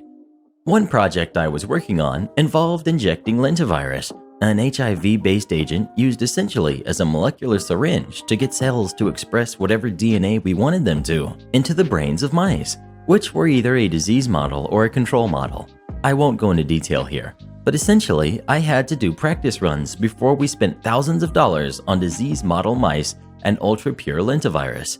These practices were carried out flawlessly, and I showed my boss exactly where I had injected the mice. Again, I won't go into the details. However, every time I showed her where I had injected the practice solution, which was fluorescent, she would say, "That's not the region of the brain you're supposed to be injecting. I want the CA1 region of the hippocampus." Unbeknownst to me, this jerk had no idea what that region of the brain looked like and was looking for the wrong part of the brain. She worked in the neuro department, gave me the coordinates to inject into this region herself, and worked alongside labs that specialized in this.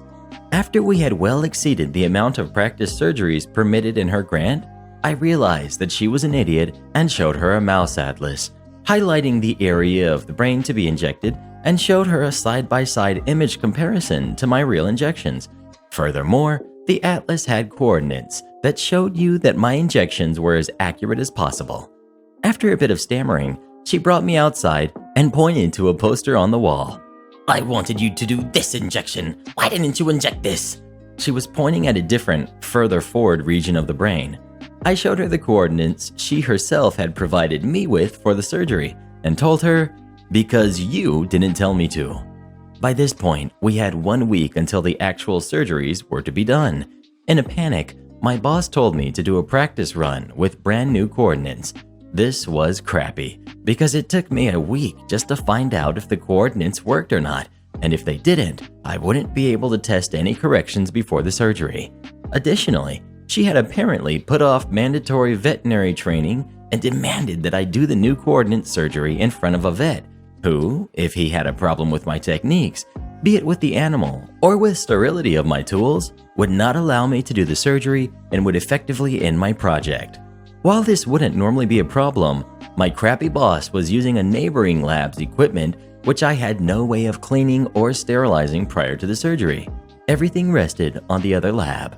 Through some miracle, everything in the surgery suite was up to standards. Filters had just been replaced, the place had just been swept, trash removed, and the equipment was recently autoclaved.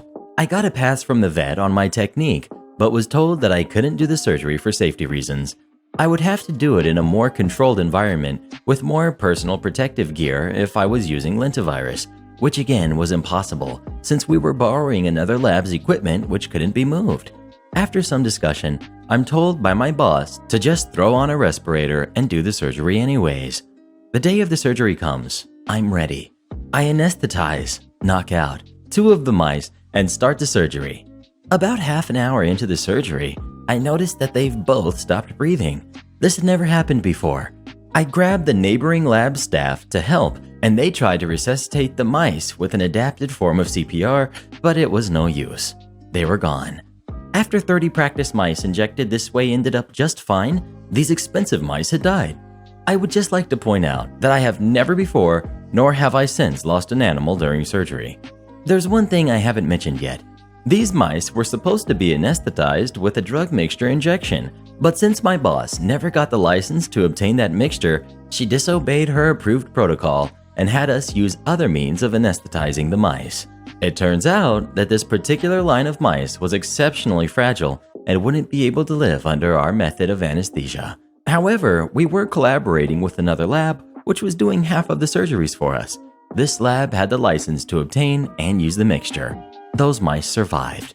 Due to the disparity between their success and our failure, I'm pointed out as the problem, despite my arguments. Fast forward a few months, and my boss and I both arrive at the conclusion that neither of us wants me there anymore. I go to the head of the biochemistry department and tell the biochem head about my decision. He asks me what happened, and I said it just didn't work out. I was still trying to just drop it and let the whole thing just slip into the past. However, it turns out my boss had been angrily writing him behind my back for months about everything that she didn't like. He was extremely tired of it. I was outraged by the fact that instead of talking with me about these things like an adult, she went behind my back to my department head.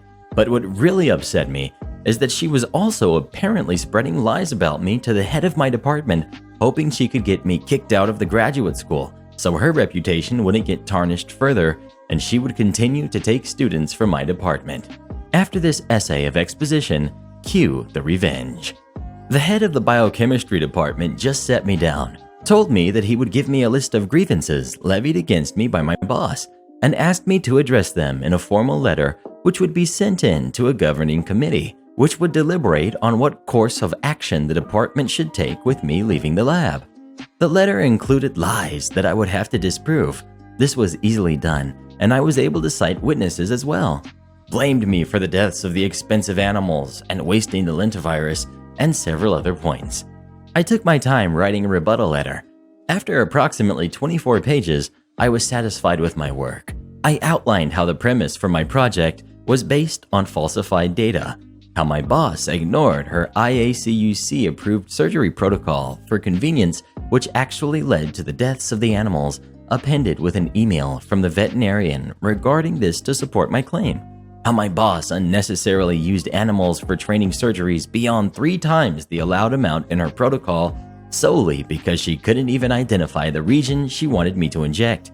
How she would constantly harass, threaten, and demean me with witnesses from the neighboring labs cited.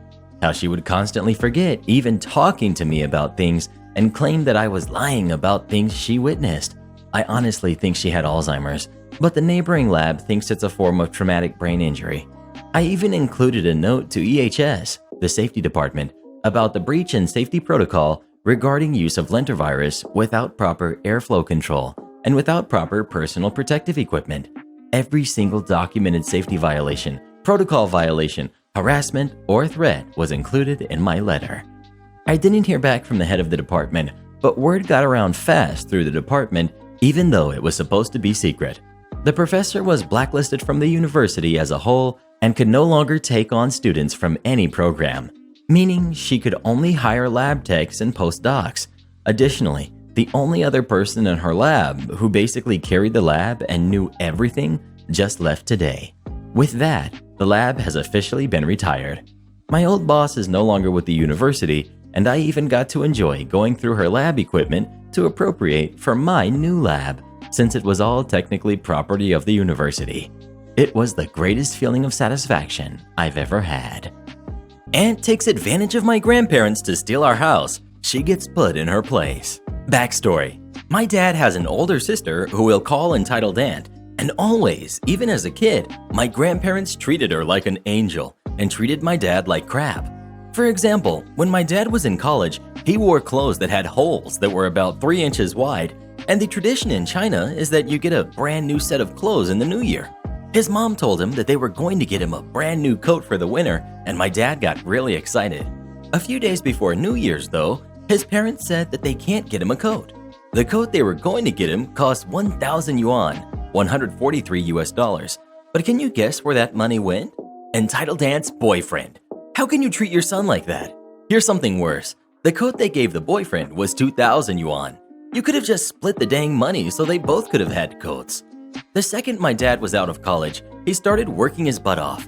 He was able to give his parents money every year, even when they treated him like crap. Later finding out that every year, all that money goes to entitled aunt. But that's a different story. You get the gist. My dad treats his parents really well, and all that effort equals nothing, or it goes straight to entitled aunt. Story. For some reason, they hated my dad, mom, me, and my siblings. This happened a few years ago when my mom was giving birth to my brother. I didn't realize how bad this story was until a few years ago because I didn't understand. So I was born in Beijing. My mom was somehow able to foresee that prices in houses were going to go up in there. So she and my dad worked hard to buy as many houses as they could. However, there is a limit to how many houses you can buy in Beijing, but my mom was able to find a loophole. She bought the houses with her own money, but put the house under someone else's name. She bought a house and put the house under my dad's mom's name. My mom paid for all the renovation. Important later. Fast forward about 4 years. My mom was pregnant with my brother. There's a law in China that says no having more than one baby, so they came to the US to legally have the baby. This is where entitled aunt saw her chance. She took advantage of my parents' absence to manipulate my grandparents, telling them to put the house my mom bought 4 years ago under entitled aunt's husband. Obviously, my grandparents caved in really easily and transferred it. Luckily, my mom's brother I didn't know was able to find that they had transferred it. Now, we were still in the US, so we weren't able to deal with this immediately. My parents called their lawyers to have a court summon for entitled aunt. She took her time and waited for the last warning to finally come into court. She brought my grandparents along too. According to my uncle, she was smirking the entire time waiting for the trial to begin, thinking that our side of the court can't really prove it, while low-key insulting our side of the family. I don't know how to translate this, but she said things like, "My brother has always been naughty. He probably also passed it down to his kids too." Or, "My brother was such a coward, he didn't even want to come because he knew I would win." Then came the sweet revenge. The court first asked entitled aunt to talk. She said that the house was bought by my grandmother and was then given to her husband, obviously with no proof. Then my uncle with the lawyers took out a record clearly stating that my mother purchased this house with her own money. I wish I could have seen entitled aunt's face, but my uncle described it as a dark green and maybe a little purple too. The judge then asked entitled aunt if this was true.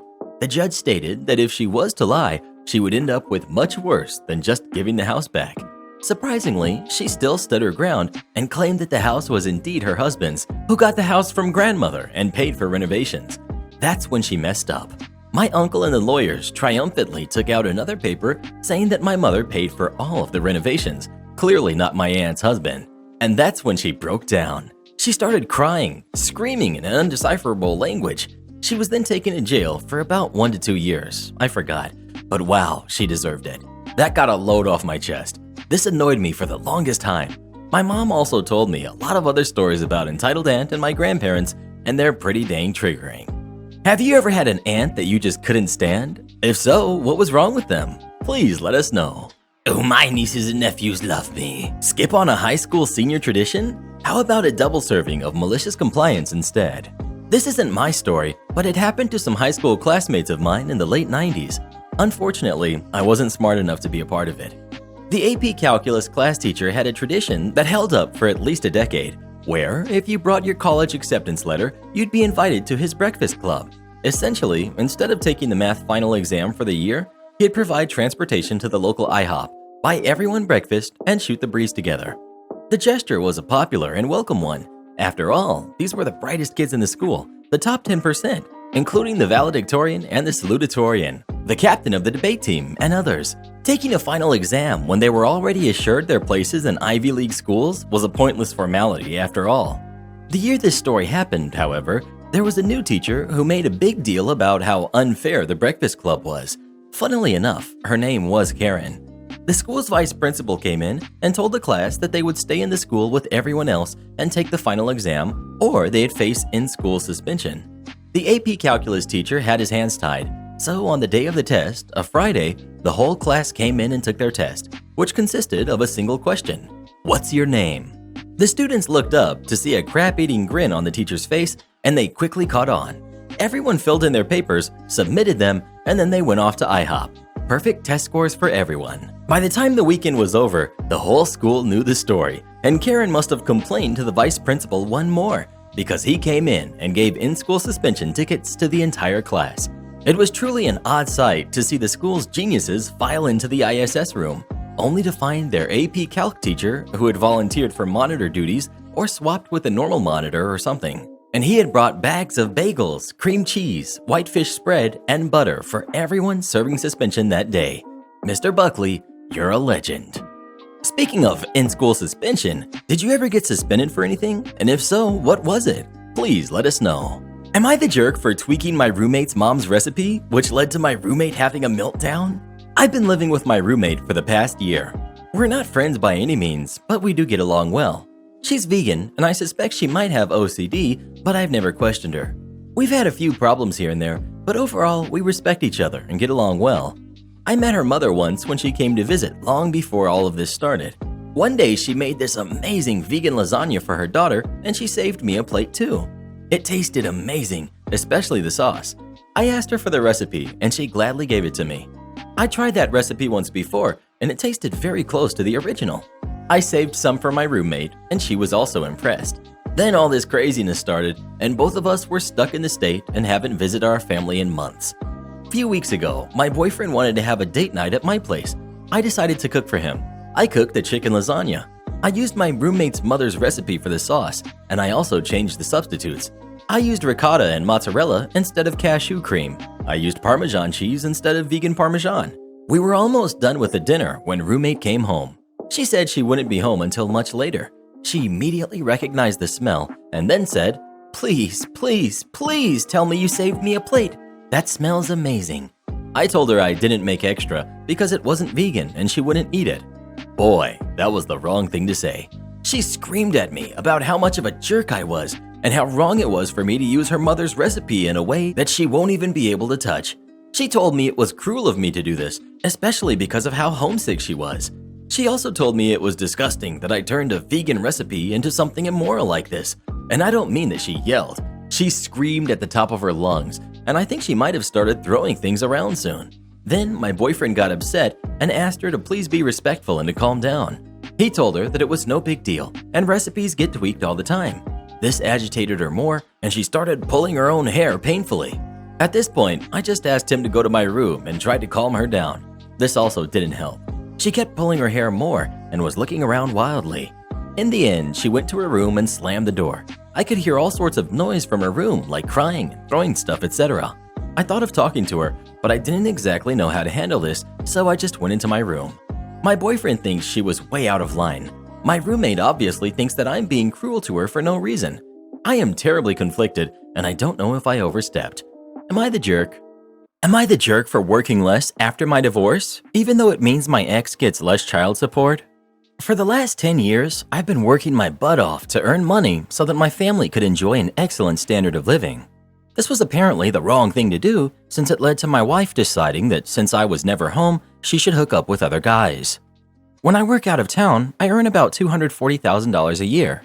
Where I live, child support for 2 kids is about $3,300 monthly, with that salary. Since my divorce, I went to 50-50 custody and I work in town, so I only earn $100,000 a year. So my child support is actually only $800 a month now.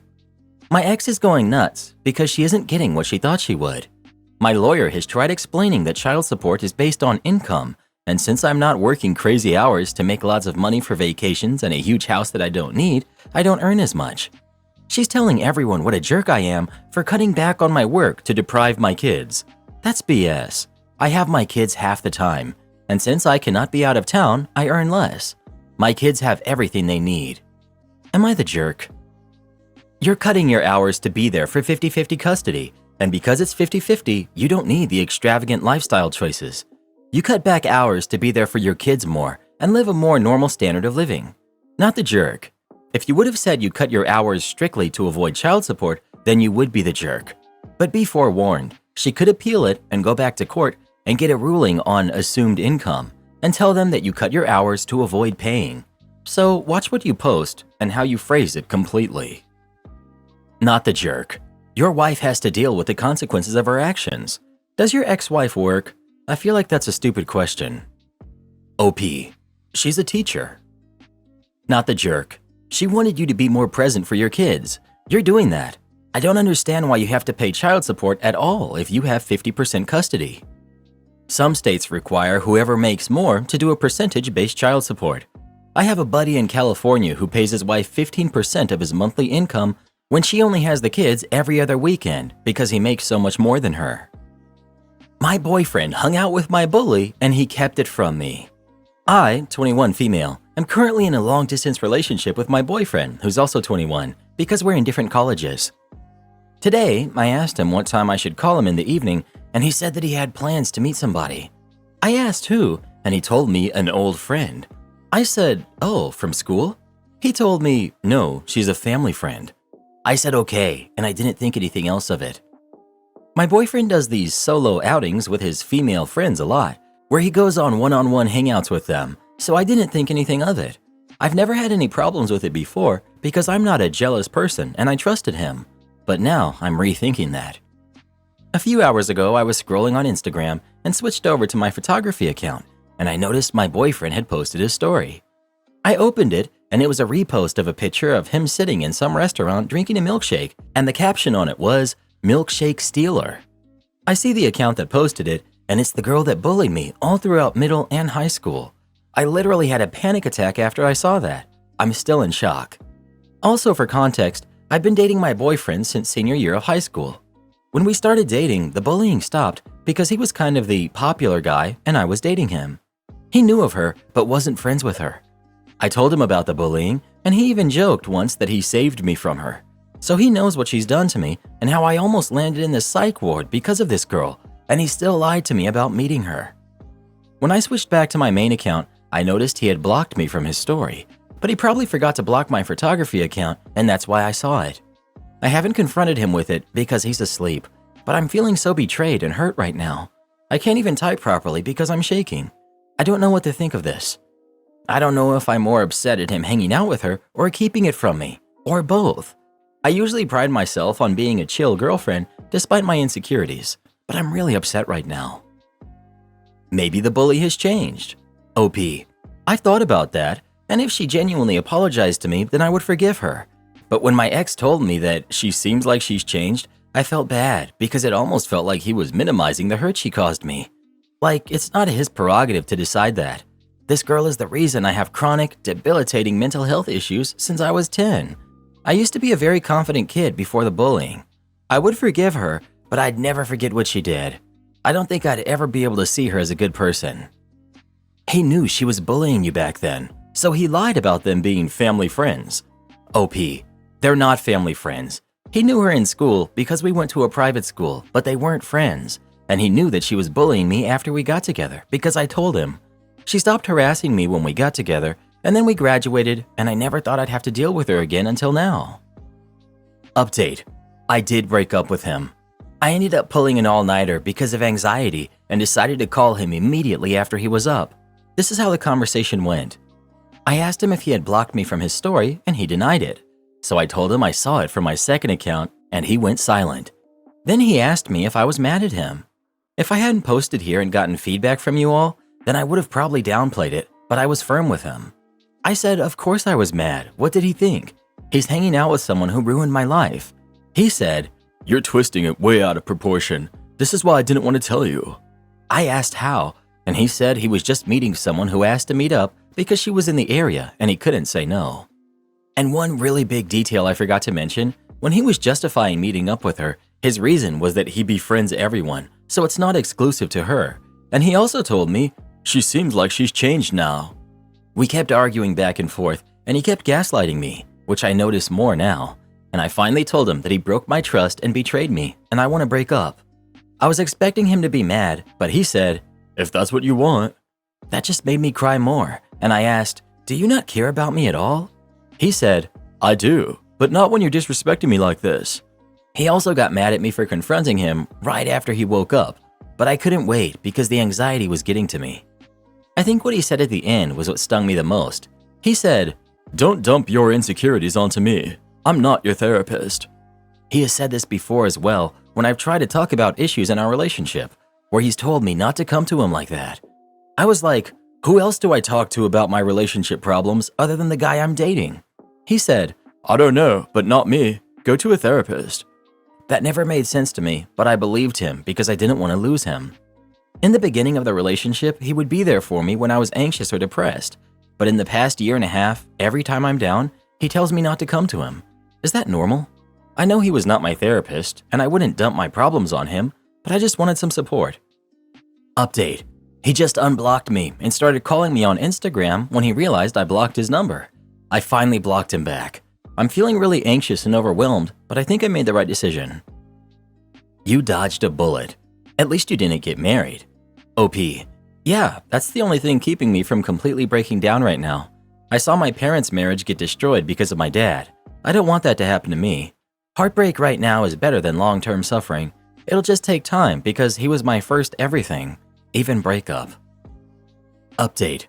So a couple days ago, I got a call from a random number, and it was my ex who was calling from his friend's phone. I had a full-blown panic attack when I realized it was him, but he convinced me to stay on the phone and talk. I kinda wish I hadn't, but I'm also kinda glad I did, because now I'm more confident that I made the right decision to break up with him. Honestly, the whole conversation was a roller coaster. He started by apologizing and telling me that he will do anything to fix his mistake. I told him I'm not taking him back, and he asked why. I said he betrayed me and also reminded him of all his bad behaviors throughout our relationship.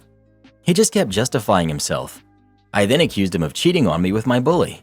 He got super mad and denied the cheating and said they were just hanging out as friends, but he hid me from the story because he knew I'd get upset.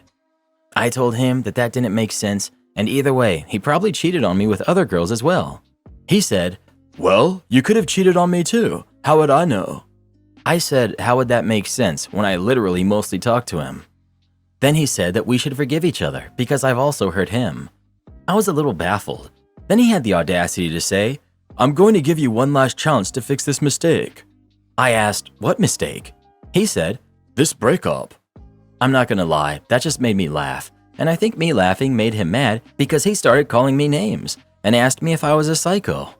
In that moment, I was honestly taken aback and hurt by his behavior, but I was feeling glad that I'd broken up with him. Anyway, after that, I told him don't call me again or even visit me because I'll get a restraining order if I have to. And he said, yeah, you really are a psycho. Then he told me that he had hooked up with someone after I broke up with him. And I asked him what was the point in telling me that. He said, just thought you should know. Then he asked me if I did anything like that, and I said, obviously not. I almost told him I was hurting, but that would only give him more power, so I didn't. I didn't even know if he was lying or not, but if he wasn't, then the fact that he went and hooked up with someone else so easily just proves that he had probably done that during our relationship as well. Anyway, I told him he can do whatever he wants because I don't care anymore. Then he was like, oh, I get it. You broke up with me because you're not in love with me anymore, but you're putting the blame on me? Wow. I was too tired to justify myself again, so I told him he can think whatever he wants. Now I'm kind of regretting that, but whatever. Then he told me to buzz off and ended the call. I blocked his number. Not gonna lie, that conversation absolutely drained me, and I've been feeling so drained since then. But good news, I do have a therapist consultation this coming Thursday, so I will be better. Don't take him back. OP, I'm definitely not taking him back. I don't even know who I was dating, honestly. I'm viewing him in a completely different light now. It's like my whole relationship was a lie. And yeah, I have been collecting screenshots and stuff that prove his bad behavior, just in case he tries to paint himself as the victim. Thank you. Am I the jerk because I refused to take my little sister with me when I took my daughter out?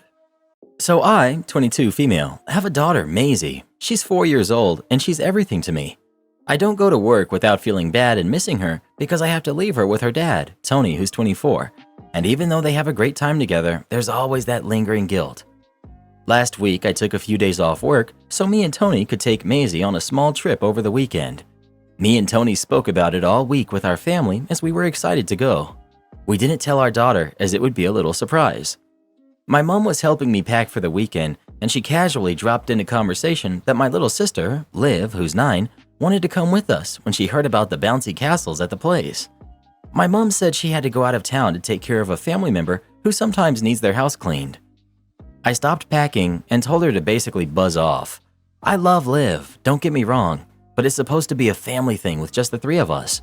Also, whenever I have a day off, usually, and I take Maisie out, I take Liv with us so she doesn't feel left out. She told me that she would just take Liv with her, and my dad and I said something like, "She's your daughter, and I have my own to deal with." She didn't appreciate that and kept bringing the subject up every now and again. The day we go, my mom asked me again if I could please take her while Tony put the things into the car outside. Bear in mind, me, Tony, and my dad have all told her to stop asking me because the answer will always be no, yet she asked again. During this, Liv was so convinced she was going because my mom had told her that I would say yes, because I usually always say yes apparently. We told her that we would go again and bring her next time so she could see the bouncy castles, and even she agreed that that was okay. But my mom was so set on me taking her and practically begged me to give her a break. Tony put Maisie into her car seat while I argued about the situation. My mom is well aware that me being a nurse takes up a lot of my time, so I barely get to see Maisie, and even Tony at this point. In fact, she was the one who pitched the idea to go away months ago, but we forgot until now. I left the house in a strop and we drove away. I don't feel bad for the disagreement with my mom, but I feel bad because Liv was so happy and excited. I genuinely feel like I took her happiness away, and that might be me being paranoid, but still. Should I have taken her? Does it make me a jerk for not wanting to? Edit. I spend as much time with my sister as I possibly can, but it gets hard with my own family to take care of. While time with siblings is important, she's not your responsibility. If your mom is so pressed about her going to the bounce castle, why doesn't she just take her another day? Not the jerk. Your mom shouldn't pawn your sibling on you and should respect the boundaries that everyone has said, including your dad. Am I the jerk for telling my wife I'm not going to support her being a stay-at-home mom? My wife and I are in our mid-30s. We met in our 20s. One of the main things that really made me like her was that she kept working for what she wanted and wasn't really dependent on anyone.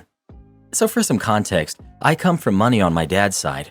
My mom is middle class, but not doing as well as my father. They aren't married. Me and my wife have one kid who is 3, and she's pregnant with our second. While we both work, our daughter is with my mom since she's retired. My wife pays my mother to watch her. So the problem is that she wants to be a stay-at-home mom. I told her no, as I wasn't supporting that. She asked why. I said I prefer 2 working parents, and it gives us more income. She said I could support it on my own, which I could.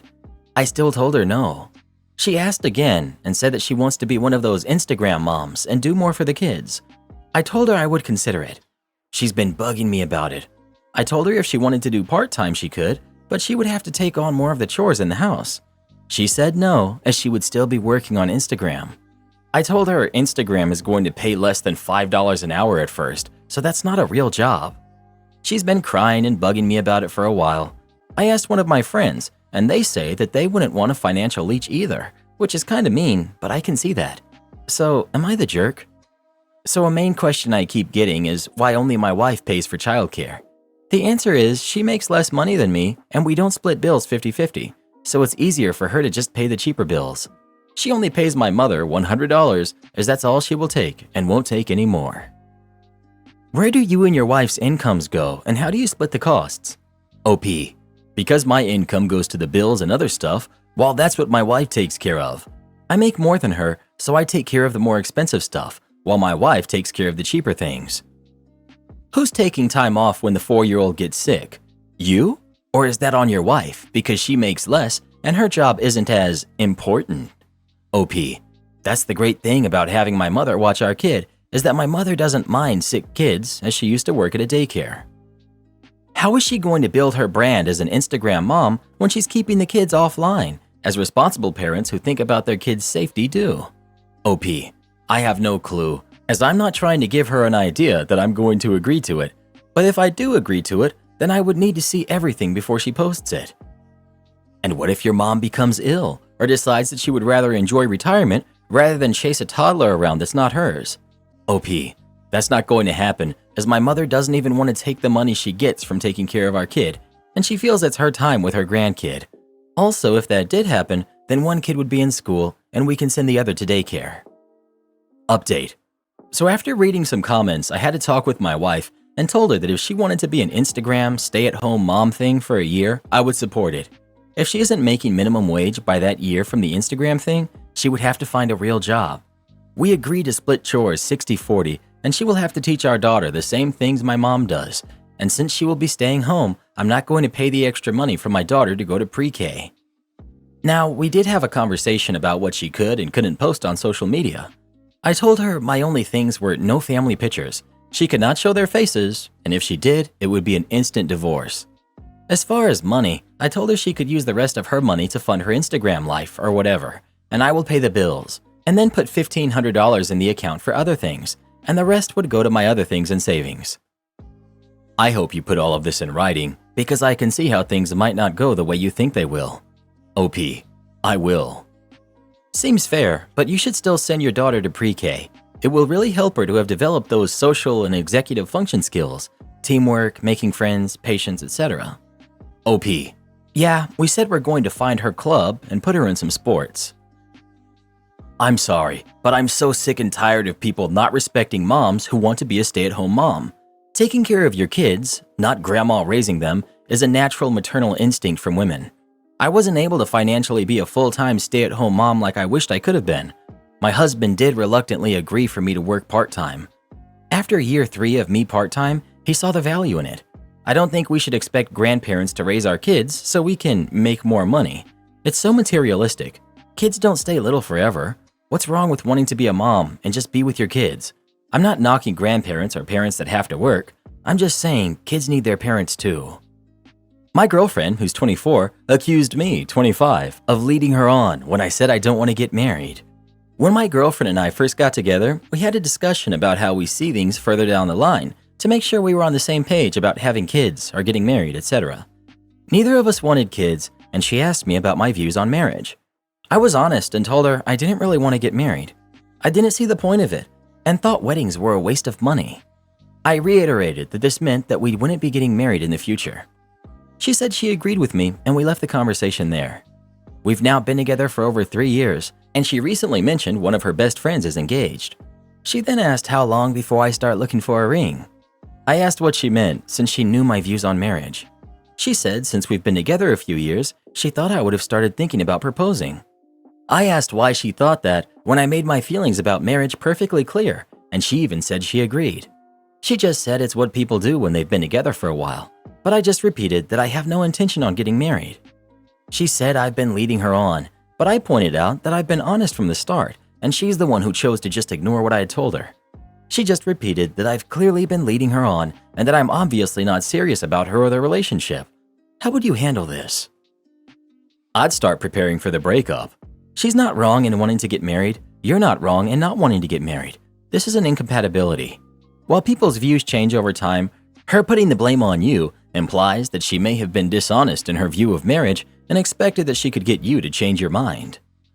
This is the other side of the coin when men get with a woman who wants to be child-free and is open about that, then wonder why they don't want kids years into the relationship. I will never understand why people get into a relationship with someone expecting them to change their stance on a fundamental value like having kids or getting married or religion, etc., because they've been together long enough. I think you need to let her go and move on. She's clearly looking for something different now, and while she might have thought she didn't want a permanent commitment like marriage, she's obviously changed her mind. The little fool didn't think he was serious. All people want to get married after a while, right? So she just ignored his opinion and told him what she thought he wanted to hear. Now she's shocked because he was serious all along. Clearly fooled her. Can't make this crap up. If OP caves and does marry her, she'll ask him when he wants to have kids next, and we all know how that conversation will go. As a 21-year-old female, like many other college-aged friends, I also didn't believe in marriage and didn't see the point of it, as OP put it.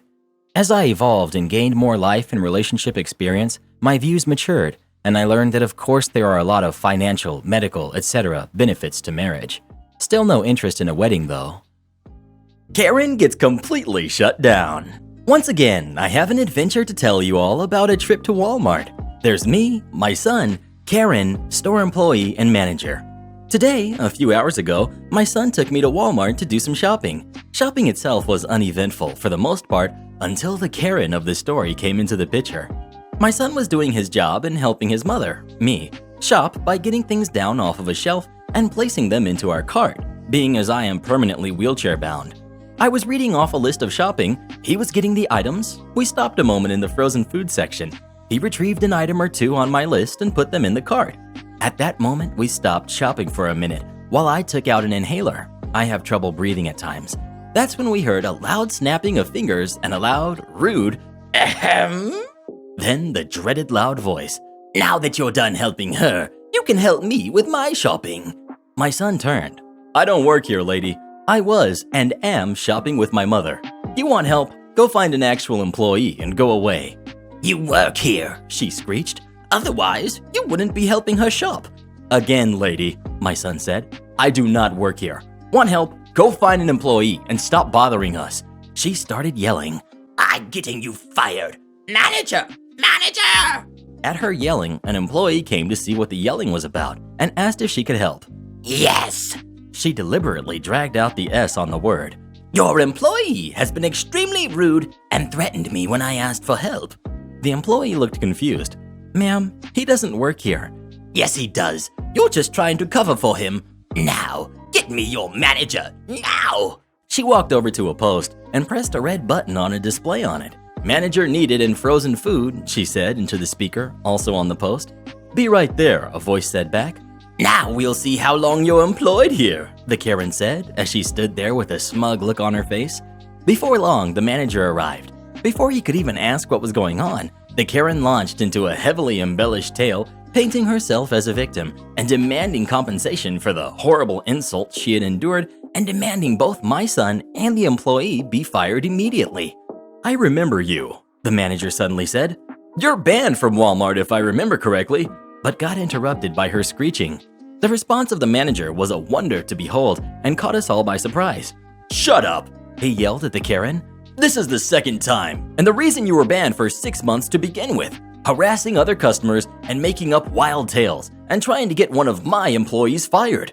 She opened her mouth, but the manager beat her to it. I said shut up. Now leave your cart where it is and get the heck out of my store. And don't ever set foot in here again or I will trespass you and have you jailed. She stood there, mouth flapping. I said get the heck out, now! Or shall I call the police and have you escorted out the front door in cuffs? The Karen took off running as if the devil himself had come in pursuit of her. It was an unbelievable but very satisfying thing to have witnessed. The manager turned to us. I'm so sorry you had to endure that and hear me yelling. But she had that coming, and this is not the first time she's harassed other shoppers. Please allow me to do something nice for you for your troubles. When we left, we not only had our shopping comped 25% at his insistence, although we told him it wasn't necessary, we were each given a $50 gift card to use as we see fit on our next visit to the store. And I have a new hero to enjoy talking to whenever I go shopping there again. What would you do if a Karen started messing with you? Would you shut her down or not? Please let us know. I'd like to see you try to shut me down. Am I the jerk for not allowing my son to be alone with his girlfriend? My son is 16. His girlfriend is 2. They've been dating for about a year. When they started dating, it was normal and appropriate. Then, over the last several months, I've noticed strange behavior, especially around her. He's usually really talkative and emotive and energetic, but he's kind of withdrawn whenever she's around. She'd answer questions for him and finish his sentences too. I didn't think much of it at first, but then I realized he wasn't spending much time with his core group of friends anymore. Turns out, it was because his girlfriend said he wasn't allowed to see them without her. He wasn't going out and doing things he used to enjoy. I asked him about it, and he said his girlfriend didn't think they were cool things to be doing. She sold his skateboard. She threw out all his drawings. We had a talk about not changing yourself to please others, and I thought she was a jerk. But it was all normal teenage coming-of-age stuff. Recently, I was on the road for work, and he had gone on a date with this girl, so I texted to ask how it went. He didn't reply. I followed up to be sure he made it home. He called and said he couldn't reply over text because she reads all his messages and asked me to not ever text him about her. I told him that was a red flag, but he said that when things are good with her, they're really good, so he's fine to put up with her when things are bad. I'm a single mom, so I thought maybe I was being too overprotective of the whole situation and I just needed to stop interfering. But on that same trip, I called again to ask how a visit to his aunt had gone, and he said he didn't go because his girlfriend feels like he spends too much time with his family lately. I advised him that wasn't her decision to make and if he felt like he spent too much time with family, that was one thing. But he needed to learn to tell her no, and if she couldn't handle it, she didn't deserve him. He said he couldn't do that because he was afraid of what she would say, and she's unpredictable when she gets in a state. I was still at crossroads because I know he's at an age where he needs to learn to problem solve for himself. But a male coworker couldn't help overhearing us talk, and he said, "Just consider, if you had a daughter instead, would you be letting a boyfriend treat her like that?" I hadn't thought of it like that. So when talking didn't work, I eventually banned them from being alone together and took her off his social media so she can no longer monitor it. A lot of men who I trust to give me single mom parenting advice are saying this was a jerk move because my son is not in any danger and needs to learn to not let girls push him around. But the parenting instinct in me said this was a double standard placing him at risk. But maybe they're right, and it's actually just me being overprotective, in which case I'm the one who's making things worse. I'm at a loss. Am I the jerk? Well, what do you think? Should the mom step in and do something, or just let things keep going this way? Please let us know. I dare a little brat to try to treat my son like that. Don't try me. Entitled Translator demands to be paid. I have a business, and I often need translators. I live in Poland, where the cost of living and jobs is much lower than the US. Now, I've found that many people don't even know the language as well that they claim to. For this, they claim to want everything that needs to be translated in advance a few days. It's not possible for the work I need. My need requires someone to be in front of me and read things online and explain what the comments, emails, messages are saying, and then type back whatever my response is. It's roughly 2 hours, 3 days a week, not a full-time job. I pay about $30 an hour, which is a lot for this country. It's interesting that you can find the same translators on English sites trying to sell for $45 to $60 an hour, then on local sites for $10 an hour. Once I speak English though, their price goes up. I found a person on a site for $20 an hour and saw their LinkedIn and knew what company they worked for and how much they made there. They made roughly $600 a month for full-time work. They also claimed to be from the country that I needed work translated from. I thought that would be a good fit. Me. Hello, I need a Russian translator to meet with me and read emails and messages, then just tell me what they say and then reply back to them. It will take 1 to 2 hours a day for about 3 days a week. Ongoing work. We could meet at Starbucks at this mall in the city center and do it there. I don't need anything translated to paper and don't need anything official stamped or whatever. I'm willing to pay $60 each time to do this. Time is flexible and we can meet anytime during the day or in the evening. Are you interested? Karen. Hello. Nothing for an hour. Me. So are you interested in the job? Availability? Yes, I am. But I need to see everything first you need translated.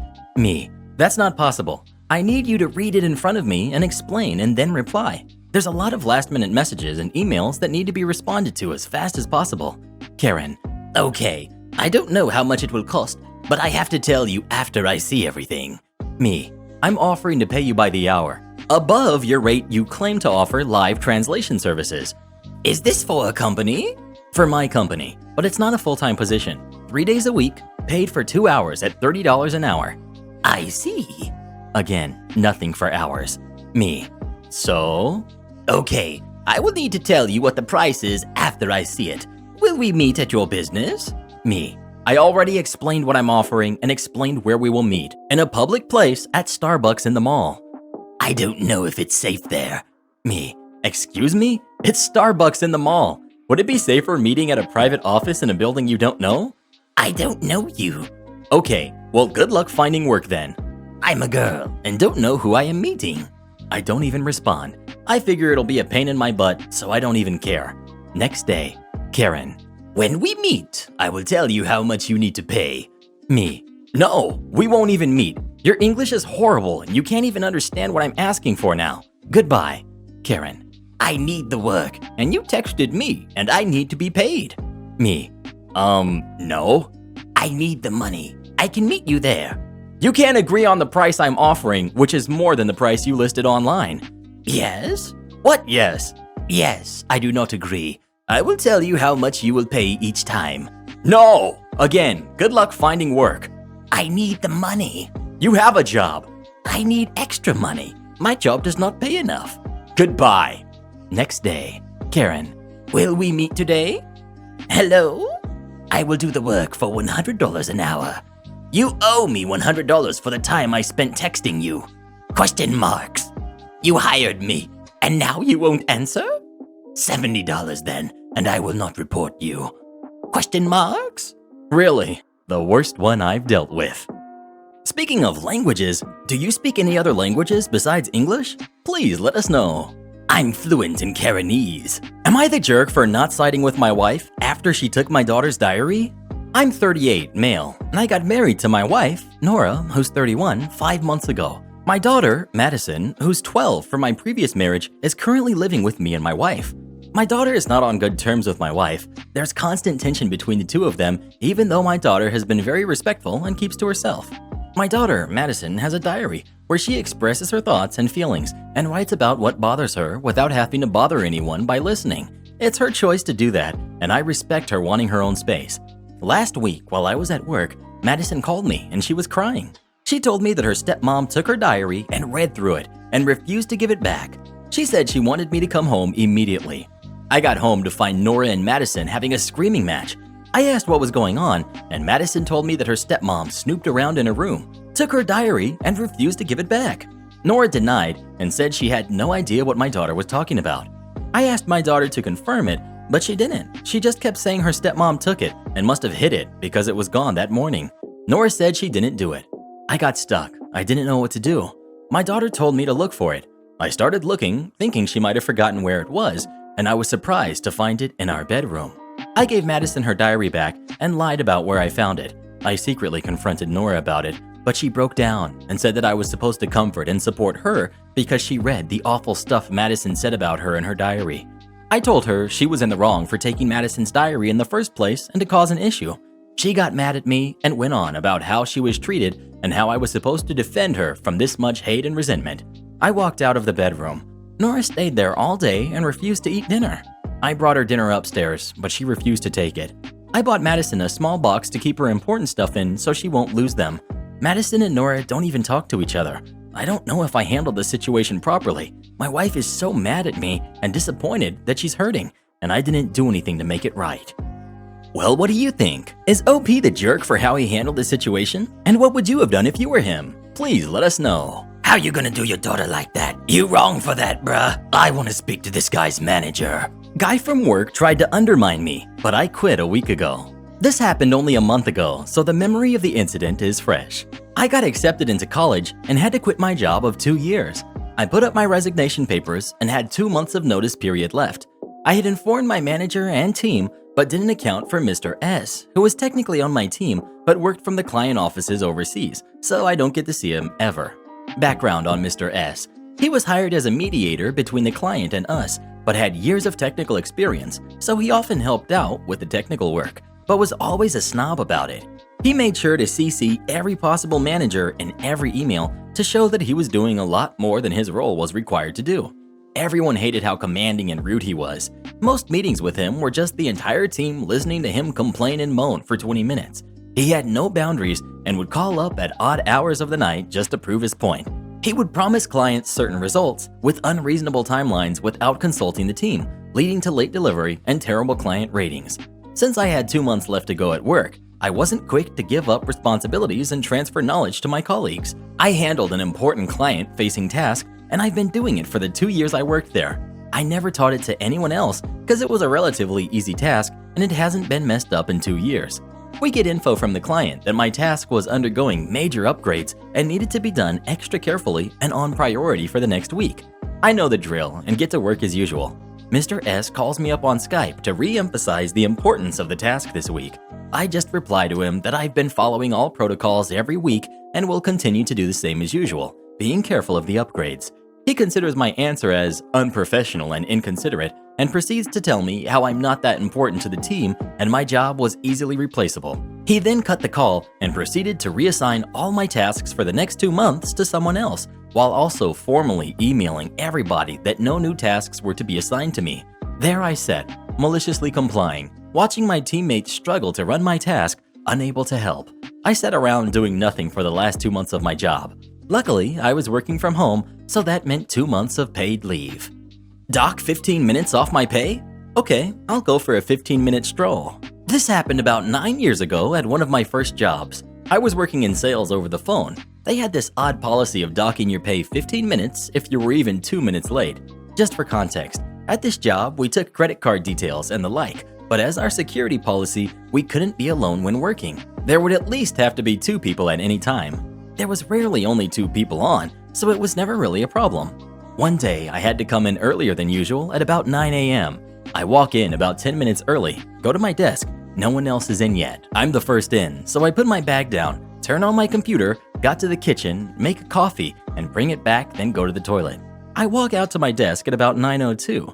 When I get to my desk, I see my team leader has just walked in and is visibly sweating from being outside. Australian summer, it's difficult not to. And he's still got his backpack on. He then says, "You're late. I'm docking you 15 minutes. Obviously, I'm immediately triggered and say I was there before him. I just went to the toilet. My bag is right there in front of you on my desk and my coffee. Fair enough if he was sitting at his computer ready to rock and roll, but he had just walked in the office. He ignored what I said and said, "Doesn't matter, you're late." So I'm proper mad. Not because of this 15 minutes, but purely because of this jerk literally just walked in and saying I'm late. So being at work and not wanting to voice my actual thoughts and lose my job, I say, "Fine, I'll see you in 15 minutes then," and walk off to leave the office. At this point, he realizes he can't even work now because of company policy. He then says, "No, you'll wait the 15 minutes here at your desk." At this point, I was beyond being nice. I turned and said, "Are you gonna make me?" I didn't wait for an answer and continued off. When I came back 15 minutes later, TL was sitting there with his manager, and he had obviously only told half the story because of the reception I got. "What seems to be the problem? Team leader says you threatened him." I then explained to him how I was there before him and he was docking my pay for being late when he was the one that was late. I've already come in earlier than usual, and now I'm getting docked my pay when I did nothing wrong by the person that did? I pointed out that I had set myself up to work already, coffee made too, and insisted they check the security camera footage if he didn't believe me, which drew a look from the GM to my team leader. Anyway, they checked the security cameras, my story checked out, manager said I would get paid the 15 minutes anyway as I did nothing wrong, and even though I walked off, it shouldn't have happened. Team leader was fired about 2 months later for other reasons, not sure exactly why, I didn't really care to listen to him afterwards. Am I the jerk for not giving younger sister more inheritance?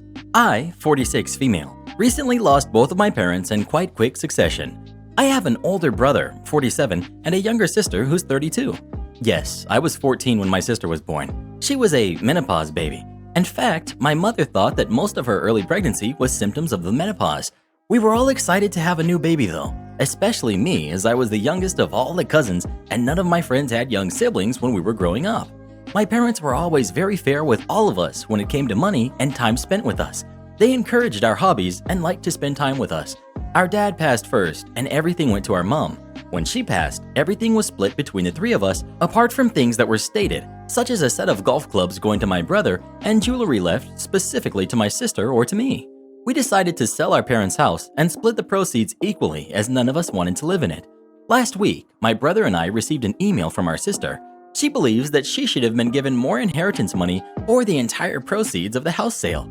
Her reasoning for this is that she is so much younger than my brother and I, she got to spend less time with my parents whilst they were alive than we did. Somehow, she reasons that this is fair. My brother and I think this is absolute nonsense. Our parents were clear on splitting things equally. We both left home when we turned 18 to go to university, and we're lucky that we didn't need to return home for a while to save money or anything like that. My sister lived with our parents until she was 25.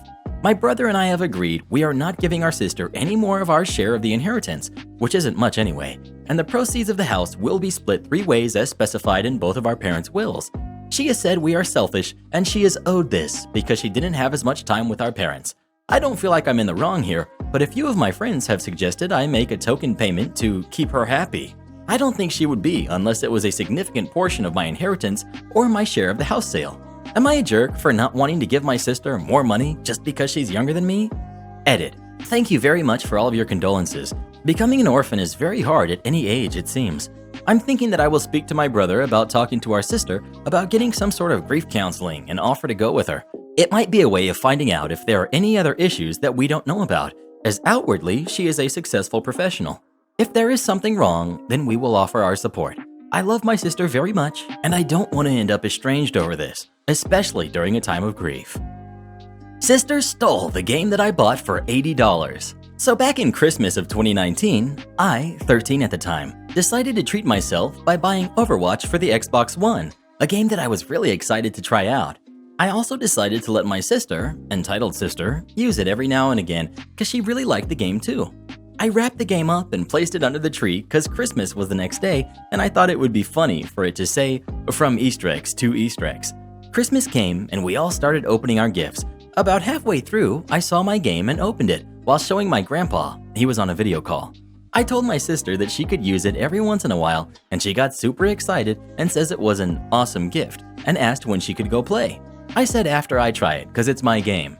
Entitled sister: "Yay! This is the best gift ever! When can I go and play? I really want to try Reaper out." Me: "Probably after I give it a go, because it's mine and I paid for it." She agrees and keeps opening her gifts and I open up the rest of mine. Later, we start playing it and everything is going great. It gets to about 1 a.m. and we go to bed. I wake up to her playing Overwatch in my room on my Xbox at 5 a.m. Me: "What the heck are you doing in my room? Get off my Xbox and go to bed." Entitled sister: "Well, I can't play it on my Xbox because I don't have Xbox Live Gold, so I decided to play it down here." Me: "No, it's my room, my account, and my Xbox, so get out of here before I make you." Her: "It's not your game. You bought it for me. You said so yesterday." Me: "No, I did not. I specifically said that it's my game, and you could play it when I said so." "No, you didn't. You're delusional. I'll just take my game and not let you play it anymore." She took the game up to her room and hid it from me. It took me about 3 days to find it again. I started to just sneak the game into my room to play it when she was gone shopping with my mom or out with a friend and put it back when my dog started barking, basically a sign that there's a car parked outside of our house. She didn't find out for about 3 months until I forgot the game was in my room while playing Minecraft on my PC, which made it that I couldn't hear the dogs barking because of my headset. She came downstairs, bursting the curtain that I call a door off of my walls that aren't even walls, and saw the game and began screaming, "Why do you have my game?" Me: "Oh, do you mean the game that I bought for myself for $80 that you stole?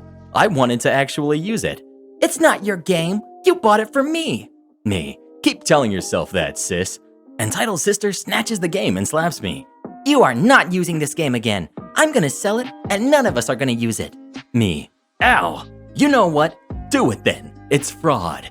"You can't sue me. I'm your sister." Watch me. She just decided to hide it again and I still haven't found it 5 months later. She still uses my Xbox account for it when she does play it too. Her birthday is coming up in 6 days and I'm not buying her anything. In fact, next time she isn't even near her Xbox, yes, we both have an Xbox One S each, I'm gonna delete my account from it entirely. That'll teach that jerk. Entitled mom tries to put me in my place, but tables were turned. Cast: we've got me, we've got entitled mom, we've got entitled mom's daughter, and the district manager. I was a store manager for a semi-well-known women's clothing store for about 12 years. I left retail altogether 2 years ago. This story is several years old and takes place Black Friday. The company I worked for didn't really have any sales on Black Friday as they always had clearance markdowns every week. As store manager, I was required to be there at 7 a.m. when we opened. I didn't get off until about 4 p.m. that day. I had closed the day before Thanksgiving. We were told that any overdue layaways needed to be put back on the floor Wednesday night, so we wouldn't miss any if we were close to making our monthly bonus Saturday night at close. So I put all overdue layaways back. There were quite a few as we had been extremely busy and hadn't put back any. I realized this meant no one had probably called our customers informing them their layaway was due. We always try to do this, but for some reason we hadn't done it due to being busier than normal. Anyways, Friday morning around lunchtime, entitled mom enters. She comes up to the register after looking around and says she wants to pick up her layaway. I immediately recognize her as she shops at several of our company's surrounding stores. I remembered putting her layaway back as it was 2.5 weeks overdue. I told her I was sorry, but I cleaned out all of the overdue layaways Wednesday night. She went off on me, called me and my employees idiots, you name it. She says, "I want my money back then, in cash." Me: "I'm sorry, but as you know, our policy doesn't allow for layaway refunds to be given back in cash. It's required to be put on a gift card." "Since when?" "Since the beginning of this year." She said she wanted to speak to my manager. I started backing up towards the store phone as I waved and told her I was the store manager. She says for me to get my district manager on the phone. So I called my DM, explained the situation, all the while the customer is speaking quite loudly and my district manager can hear her. DM: Is that her? Me: Yes. Entitled Mom: Let me talk to her. DM: Tell her if she can bring her receipt showing how she paid every payment, I will allow you to give her the money back with how she paid. Otherwise, it goes on a gift card. Me: Okay. DM: Let me know if she's okay with that. And if not, I'm in the next town over store. I can be there in 10 minutes. Me: Okay, bye. Me to Entitled Mom: So DM will allow me to give you cash back. Entitled Mom smiles real big. But you have to have all receipts showing you paid cash. Entitled Mom's face falls. Okay, fine. I'll be back. I'm going home to find my receipts. All my employees are looking at me like, wow. As I'm walking the store, I got to thinking, you know what? I'm gonna show her some grace. I went and pulled her layaway slip, found everything in her layaway and put it aside. She came back with her daughter, entitled daughter, about 20 minutes before the end of my shift. She walks up to me and tosses her receipts on the counter and says, There, now about my money. Me: Well, I wanted to let you know that after you left, I pulled your layaway slip and went and found all your items that had not been sold yet. Here they are. But I want you to understand something. Yes, we could have called you to remind you, as I know you are a frequent shopper with our company. However, I want you to understand something. You see, all these people in my store right now, about 20 to 30 people. Well, my entire year has been busier than normal for me and my staff. We've been doing the best we can. This is only going to get worse the closer to Christmas. I want you to know that I did not appreciate being spoken to like I wasn't worth anything. I am a human being and I have feelings. If you cannot respect me and my employees and the job we are trying to do, you can leave and not come back to my store. Same goes for your daughter. She had been rolling her eyes at me and huffing the whole time I spoke. I will not tolerate blatant disrespect from my customers when we are following our policy and doing our jobs. I did not have to go and pull your layaway items for you, but I did, because I wanted you to have your items. But if you don't want them, my assistant will take them right now and put them back on the floor. Y'all, she was floored that I would say that to her. She was quiet for a moment and spoke with her daughter on what they wanted to keep or not. She turns back to me and says, I'm sorry for how I acted. You are right. I behaved badly, and for that, I apologize. I will take everything in the layaway, and we can use the refund towards the final total. I want you to know that it will be a while before I do come back in here, though. I told her I understood, and that I hope we could have a good employee/customer relationship next time we meet. I ran into her at another store months later when I was helping the store manager out. She came up and gave me a hug and said she was gonna come and see me soon in my store. She was in there the next week. Karen, are you crying? Of course I am. That was the sweetest ending I've ever heard. Entitled Family wants to fly first class, expects me to give up my seat. This happened in mid-March. I'm aware that this does make me seem like a spoiled person, and I'm sorry. I'm just telling it as it happened. This was my first experience with an entitled parent, and I was just angry. And even writing this is making my blood boil. Anyways, have a great day/night and happy reading. So my family and myself were flying back from a ski trip. This is important. Now the day we left the mountain, it shut down. We considered ourselves lucky. However, there were people just arriving that day who had to cancel their skiing plans. So we're just boarding this flight, and normally they have a separate ramp for first class and economy. This is important because of how we meet entitled parent. So we board the plane first and take our seats. Now keep in mind that this is a 5 to 6 hour flight, so the first class or cabin has 20 or so seats. So after our zone boards, the next one boards, and so on until the entitled family comes. They consisted of a mother and her 2 kids that looked around 13 and 15. As they passed, they whispered, "spoiled," under their breath. I didn't think much of it until we were in the air. 1 hour passes, and I'm reading/watching a movie, and I see the 15-year-old entitled kid walk into the cabin. She stares and looks around for a few minutes and then goes back. I again just brush it off and go back to reading. Shortly after that, they start serving the first meal. I ordered a steak and mashed potatoes. As the meals are being served, entitled kid returns with her sister. They looked shocked at the food. To be fair, it looked better than most standard airline food, and walked up and down the aisle. Then a flight attendant told them to leave as they weren't supposed to be there. Another 15 minutes passes by, and I see the entitled mother wandering the cabin alone, and a flight attendant asked her if she was here to see anybody. She said no, and is asked to leave. She then asked the flight attendant if she can trade places with one of the first-class passengers, and the flight attendant says that she can if she gets permission from the passenger she wishes to trade with. Now, we have to understand that this is not normal. She should have said no. I will elaborate on that later. So she heads back to bring her kids and notices that I'm the only one who does not have headphones on. Now, I kid you not, that crazy lady actually asked me to trade seats. Now, I could have said buzz off, but I watched this situation come to be and wanted to see how it would play out. So I asked her, why should I give up my seat? Karen, well, our skiing trip was cancelled and we've been saving up for it for years, and my girls just want to have something special. Keep in mind, the rest of my family is sleeping. Entitled kid, plus, you're a spoiled brat and you don't need it as much as us. Other entitled kid, loser. Now, I knew that this was too much for me to handle, so I woke my parents across the aisle. My mom, what's this about? Entitled mom, we need your seats. We've had a long day, and my kids are disappointed that other kids can fly first class. Now, my parents are the most respectful people I know, but when someone insults our family, she gets angry. My mom, we're not giving our seats to you, poor jerk. I know that was harsh and mean, but everyone was upset and tense. Not an excuse, just telling it as it happened.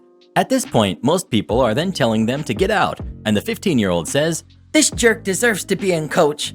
Now that was the last straw for my mom. She got the flight attendant, and they firmly asked them to get out. The entitled mother says, the other flight attendant said it was okay. She then goes on saying about how she needs this seat and how her kids will never go on a vacation again because they wasted their money on this one. She is then escorted out by flight crew. 3 hours later, her kids came back at the end to apologize, but ended up saying how we were stuck up. I responded by ordering an ice cream and calling them beggars. Mom begs for money despite buying new house and car. A little backstory. My mom, who is on SSDI, top tier, almost $2,800 a month, has a very hard time budgeting.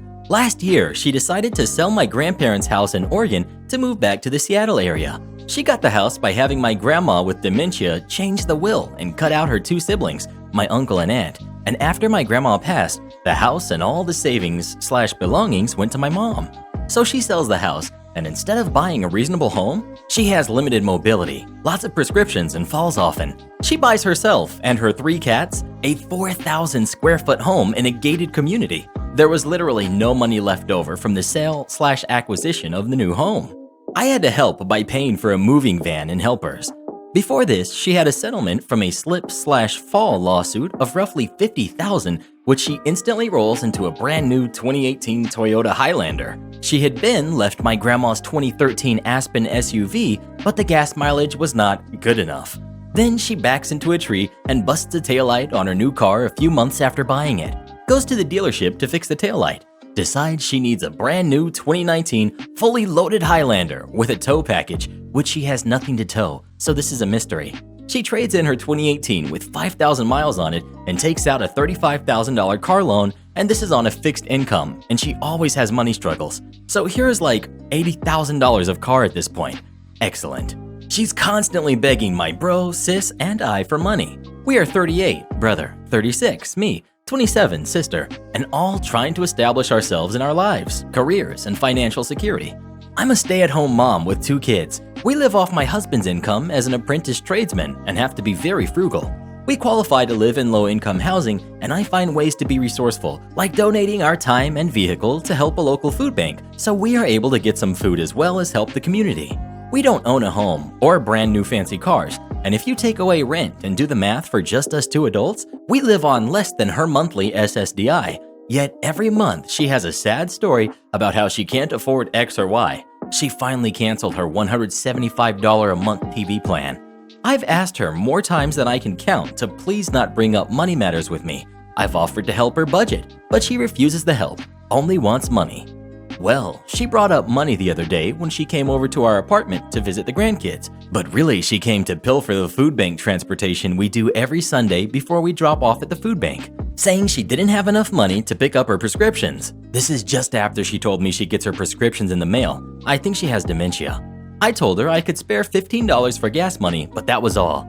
I explained we are a family of 4 living on 1 income and we have a tight budget. I remind her she has had plenty of opportunities to save or spend her money more wisely, so she takes the $15 and goes. I get a call the next day of her crying, saying that the way I brought up her poor money choices was terribly upsetting. pretty much making me out to be the villain and her the victim. This self-victimizing routine is her go-to. It's exhausting because I've done so much for her. I put my life on hold for 5 years after college to be her full-time caretaker. She fell and needed a hip replacement. I couldn't hold down a job or any healthy relationships because I was constantly being called back home to get this/that for her, take her to doctor's appointments, etc. I could literally write a novel in all the ways I've helped her. I feel like this post is a novella. Anyways, forget her for trying to make me out to be the bad guy because I don't give her money to get extra prescriptions to fuel her addiction. Forget her for even putting it out there and begging my family for money when she has so much. And lastly, forget her for never respecting my boundaries, which I need to preserve my well-being. After her sob story phone call, I was upset, and it took me a few hours to get my head on straight. I wasn't a good mom to my kids at the time. So to be a better mom to my kids, I'm putting old mom in timeout. I need a break from her entitled self. End rant. Thank you, and good night. Would you give your parents money if they had bad spending habits? And why or why not? Please let us know. Who are you to decide whether I have bad spending habits or not? Am I the jerk for being angry my ex-wife is reusing our first son's name? I'm 33, male, and my ex, Lena, 33, female, fake name, were married for 4 years. We got married at 18 straight out of high school and had our kid a year later. In hindsight, disaster waiting to happen, the marriage. We had a boy, Nathan. Nathan was stolen from us 4 years later. It ended us. I'm still in therapy. A few years after our divorce, we're now 26, she met Steve, fake name. Steve and Lena dated and eventually got married. I was genuinely happy for them both. When they got pregnant, I was thrilled for Lena. It reminded me of Nathan and it brought back a lot of heartbreak, but I was really happy she was building a new family. I'm not there yet. Last week, she gave birth to a boy and announced that she'd name him Nathan. Officially, Nathan II, like you would do with your pets. In a Facebook post, she put his photo next to our Nathan and wrote a tribute, but I just couldn't. I lost it. I called her up and demanded she change his name, that she had no right. There were a lot of words exchanged before I broke my phone. Not long after, I received a call from my sister telling me that I was a jerk for how I reacted and that I'm not respecting her grief. She's since gotten the family involved who are siding with my ex. My mother is insisting I should be grateful that God has given Nathan back to us. Worse, someone sent word back to my therapist who's scheduled an emergency session for this afternoon. Everyone is calling me the jerk, and I feel like I'm losing my mind. Edit, to answer a few questions and some DMs. My ex and I are/were still close because we continued grief counseling together even after the divorce. We couldn't cope together under the same roof, and that led to the divorce, but we didn't hate each other. My ex and my family are still close because we've all known each other since we were kids. My sister was Nathan's godmother and maid of honor at Lena's wedding. I won't change therapists because of this. I've been with her for many years now. She's one of my anchors. Edit 2. A couple of you have asked about my breaking the phone and taking a call. I have 2 cells, a personal one and one my work gave me. My work phone is dual, so I transferred the SIM card from my broken one. Update. I had a long session with my therapist and we're working on managing my hurt again. I feel like I'm back at square one. I don't know who notified her, but I have my suspicions.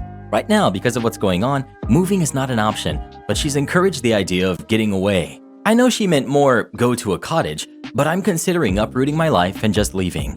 I also found out that Lena has spoken to my sister about the name, who then brought our mother into the fold. They both gave Lena their blessings, and my mother made the promise to speak with me about it because speaking to me about Nathan is still a taboo subject. Obviously, no one ever spoke to me about it. I'm just so tired. Imagine your spouse demands to sell your dog to pay for yoga classes. That's exactly what happens in our next story. It just popped up on your screen. Give it a tap, come have a listen. You won't believe what happens next.